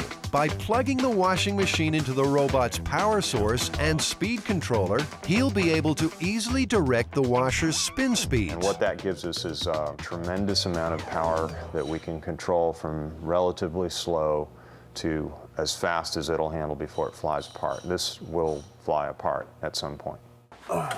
The machine is not built for this kind of power, and we'll probably find another weak link, and another, until we end up having no washing machine left and some big massive motor and a drum that we've made from scratch just so we can swing the damn dummy around.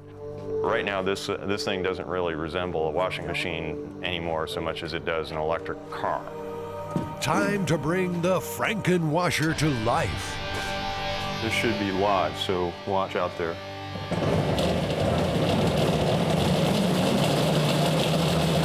Is it faster or slower than the spin cycle?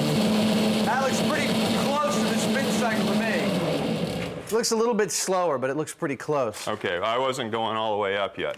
So we've done it. We got it. Okay, I'll power it off. With the washing machine ready to go, it's time to tackle the task that can be delayed no longer. Does dog pee plus baking soda equal explosion? According to the amazing killer washing machine story, it does. Jamie and Adam need some willing donor dogs. Does the Dane have to pee? Oh, no. Now, where's the likely tree? Any ideas where the most likely tree is? That garbage can right there. That garbage can? Is that it? Stop and pee on the garbage. Excellent. Okay. All right. Jamie is sticking with the cup and stick method, while Adam is confident the foil pans will produce the gold.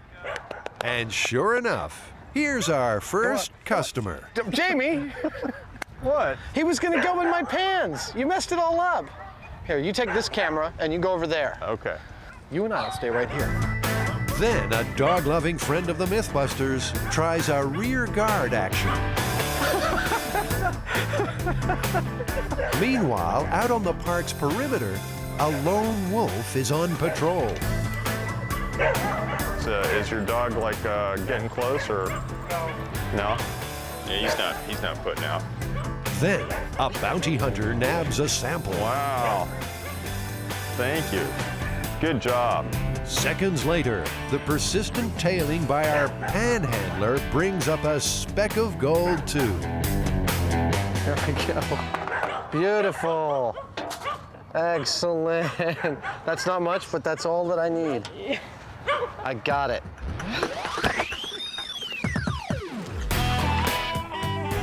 At the workshop, Buster is hauled up for another traumatic test of endurance. Even for a crash test dummy, he's constantly outside his comfort zone. The MythBusters have dropped him, crushed him, blasted him, and still Buster survived! The dummy soldiers on till another day. But even lifting Buster's 180-pound frame into the washing machine is causing aggravation. Grab one of his feet. Tell me what you're doing. If you followed me, it would all We got a happen really forklift quickly. here. His feet go up and in, and then we lift him up. No. No. Well, we got a forklift. You're complaining about how heavy he is. We got a forklift sitting right here. In 2 minutes, we'll be done. So he's swinging the butt all the way upside down, like this. Is the camera out of there? Yeah. Here. Now we lift him. Oh, wait. He's copping a feel. Wait. There we go. Buster. See? See? We're done. See, that was easy. Some of last season's fashions are packed around his legs. I told you no colors with the whites. All right, we got the bleach up here. All right, let's do it. Okay. I'm gonna operate it from over here at safe distance. Jamie throws the switch on the Frankenwasher.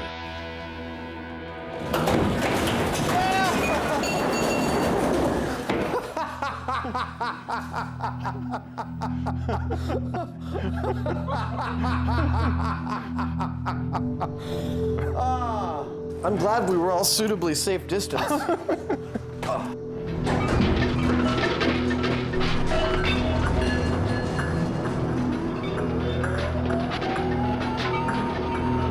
That was a lot of fun. That was pretty cool. He was like a top or a Tasmanian devil.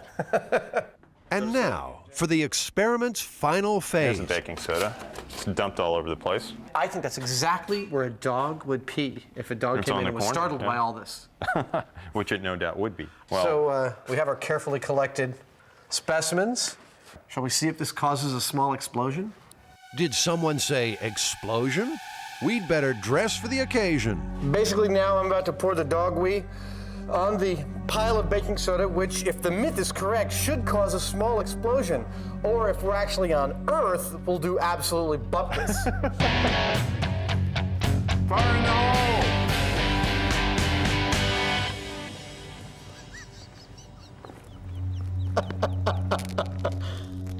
Nothing happened. Get me the Jack Russell Terrier urine. That ought to do it. They're hyperloop creatures. All right, everybody behind the Lexan shield. Are you ready? Hot set! Well, what do you know? Nothing happened. No explosion at all. Well, Jamie, that's actually, I think, a first for us. There's not one fact about this myth that's true. Yeah, you know, usually at least there's a tiny grain of truth somewhere in the stuff that we're dealing with. It has to start somewhere. But, you know, this one, it just isn't there. It's not practical, it's not reasonable, it doesn't make any sense. Myth decimated. One myth busted. But what about the unfinished chicken gun business? 3, 2. You'll recall that while testing which chicken hits hardest, frozen or thawed, the guys discovered that their light airplane windshields were not rated for bird strikes. As a result, all their flying chickens smashed every windshield. This chicken went through it like butter. Whoa. So this is the experiment take 2. To finally lay this myth to rest, they have rethought their methodology. No more windshields. This is purely a moment of impact test. The chickens will be fired at a solid steel plate. By using the high-speed camera to measure the time between the start and finish of impact, they hope to see a difference between frozen and thawed chickens. The 3 frozen chickens clocked more than 140 miles an hour. The impact time, 7 1/1000ths of a second. It automatically deboned the chicken, didn't it? 3, 2, 1.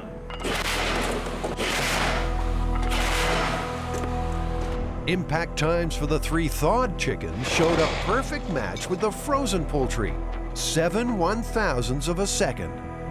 Here we go.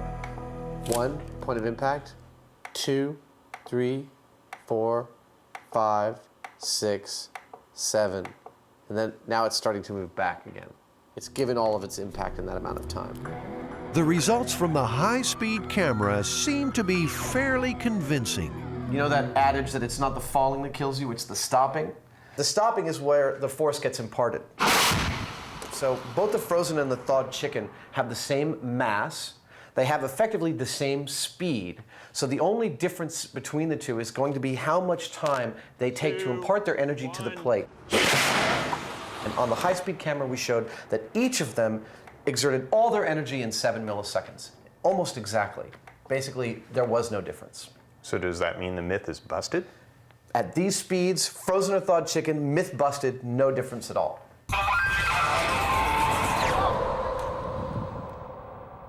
Now that we're done testing, we get to have some fun. That'd be pumpkin chunkin' kind of fun. Dude, look at this. It's what you get when the pumpkin chucking champion buys your pumpkin for you. It's perfect. With the day almost done, what better way to finish than with a few pumpkin chunkin' rounds of their own? Was there anything in its way? I suspect that the pumpkin went through here. Oh, here we go. Jamie, can I ride it? 3, 2, 1.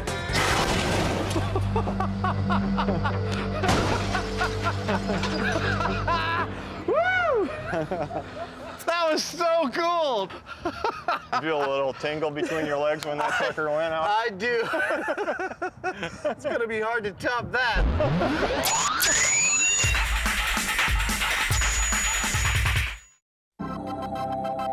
The MythBusters are about to probe the mysteries of the deep in the aquarium at California's Monterey Bay, one of the world's largest marine sanctuaries.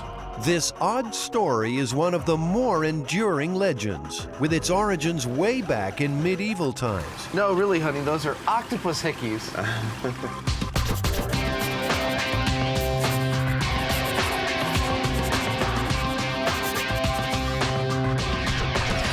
Well, this one might seem a little silly at first, but I think we're gonna have some fun with this. This woman admitted to the hospital with abdominal pains, and the doctors, upon examining her, thought that she was pregnant, so they did an emergency cesarean on her and pulled what turned out to be a live octopus from her belly.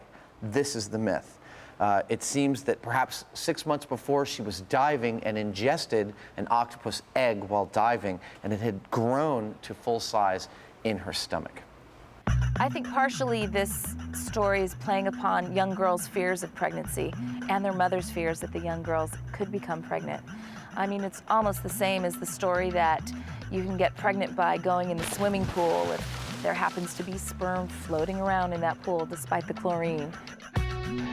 To ground this myth in reality, Adam and Jamie consult the experts at Monterey Bay Aquarium. We have shrimp and squid. That's exactly what I had for dinner last night. Sauteed in a little butter. Yeah, exactly. Feeding the giant Pacific octopus is Julia Mariottini's job. But today, it seems Adam is on the menu. You taste different. Oh, wow. Oh, you must taste really good. Because he's really interested in you.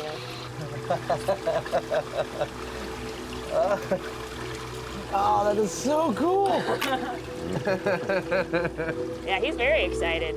While Adam's making a new friend, Jamie tackles the big questions. Julia, what kind of conditions do the eggs require to be successful at bearing little octopuses?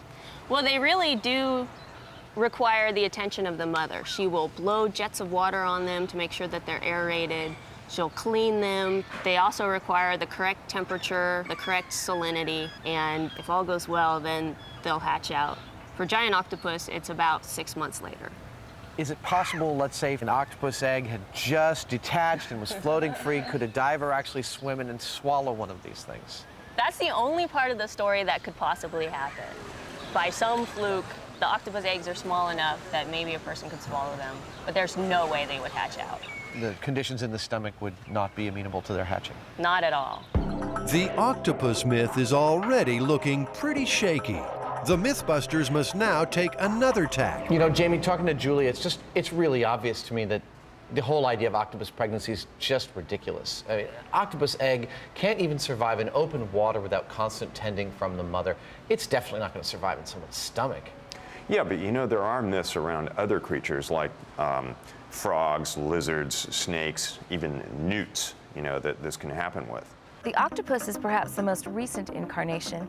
Other recent incarnations of this narrative are where a boy is getting water out of a garden hose and he swallows frog eggs, or newts, toads. Going back to medieval times, you have serpents and snakes, perhaps the most wicked seeming creature. Many stories were fables created to scare children. Others were chilling examples of what would happen to sinners.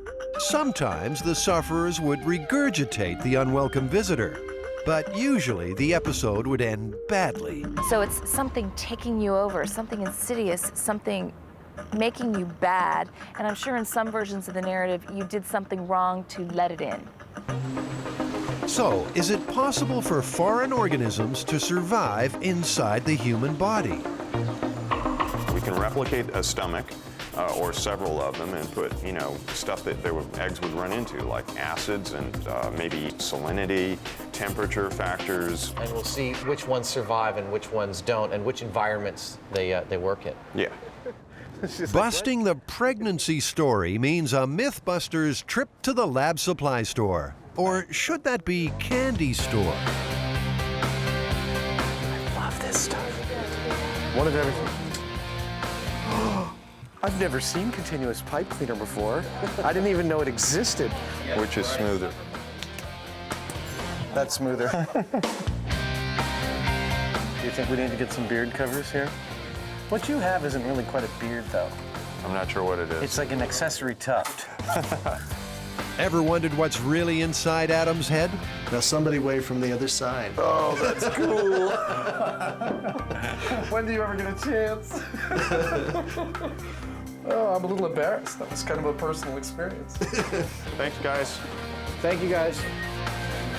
Well, Adam, do we have everything we need here for this experiment? I think we do. We've got the acid, we've got the salt, we've got the voltage meter for testing salinity, thermometer, and perhaps most importantly, in fact, without this we couldn't do the experiment, we have our test subjects here, our frog eggs.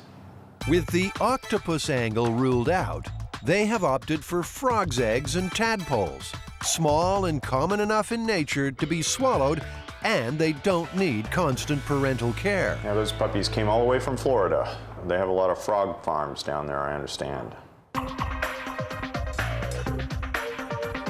3 flasks represent different conditions in the stomach. One for body temperature, water heated to 98.6. One of salt water, the same salinity as the human body.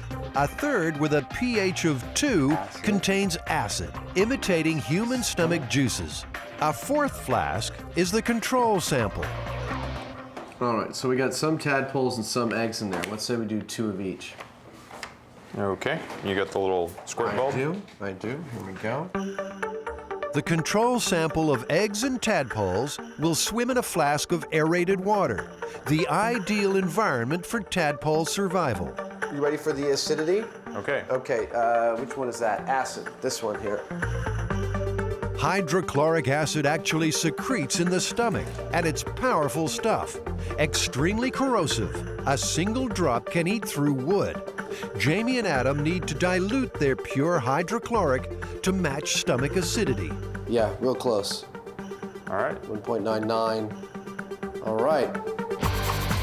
The pH scale runs from 0 to 14. Pure water is neutral with a pH of 7. Anything below 7 is acid, and anything above is alkaline. Common examples range from battery acid at 1, the stomach at 2, an apple scores a pH of 4, and milk of magnesia a mild 10.5. Doesn't seem to be doing so hot. He's definitely more laconic than his racetrack friends here, you know. He's just kind of sitting there on the top. Next, the body temperature test. They heat water to 98.6 degrees Fahrenheit. Okay, here we go. He's not, you know, doing a racetrack thing like his brethren down here in the Pyrex. For the next phase of the experiment, Adam's making a personal contribution. Here we go. What Adam's doing is measuring the electrical conductivity of his saliva. Now, we're going to try and replicate that conductivity in water by adding salt to it. Electrical resistance is the best way to determine salinity because dissolved salts are strong conductors. In Adam's mouth, the resistance is low, measuring around 4 kiloohms. There's one. He's doing pretty good. No, he's actually doing fine. Here's another. Salinity, they both seem to be doing okay, so we should leave this overnight, see how it does. Yeah. Tadpoles might find it tough going in the stomach, but are there any life forms tailored to the conditions? Come down here, I got some worms all set for you. If anyone knows about creatures surviving in the human stomach, it's Dr. Jim McCarroll from the University of California at San Francisco. As a professor of pathology, he's heard all the stories. Why would it not be possible for a thing like an octopus or a snake to grow and develop in your body? The acid in your stomach is there to dissolve meat and other food materials, and any type of living organism that doesn't have a way to protect itself against that is going to just wind up as digested food. So are there creatures that do have that type of protection that can make it through the acid in the stomach? Oh, most certainly. Tapeworms, for example, which are a type of parasite that you get from eating undercooked pork or beef. Also, certain types of roundworms, where in this case it's the egg of the worm that makes it through and then hatches in your intestine. And in both of those cases, the reason that they can actually make it through the gastric acid is that they're coated with a very hard shell. It's called a cuticle, and it's about as hard as your fingernail. So by having this, basically this armor on its surface, these worms can make it through the gastric acid, get into the small intestine, and basically live in paradise because they have as much food as they want to eat. In the United States, between 1900 and 1920, tapeworms were being advertised for weight loss. Each segment of the worm was sold individually with claims like no ill effects and easily swallowed. Today, worldwide, about 1 billion people are infected with parasitic worms, particularly in tropical regions. You know, with things this big and this prevalent, it's not surprising that a lot of stories probably evolved because people were seeing these things in their environment all the time, and they probably attained mythical proportions. When you look at these, the leap to an octopus doesn't seem like that great a leap. Sure, I mean, and imagine these all bunched together. You know, it would be like a Medusa head. Mm-hmm. And they'd often be passed by a child that way, so you actually would see something that looks like a Medusa head lying in the crib. That must be it. What do you think? I think no pasta for lunch. All right, Jamie, it's been 3 days. How are our frogs doing? Well, most of them are still alive. You know, the control group is great. They're happy little tadpoles swimming away in there. They look even bigger than they were a couple days ago. I believe they have grown a little bit. And the salt water seems to be fine with them. Yeah, they're you know, still going. They're doing just as well as a control group, actually. What were the killers? The real killers were the acid and the high temperature. Well, that killed them each in like 10 or 15 minutes, didn't it? Pretty much, yeah. Well, Jamie, I think we've done everything we can to show that octopus pregnancy is absolutely ridiculous. We've busted it wide open. And the octopus really liked your hand. I think I'm actually in love.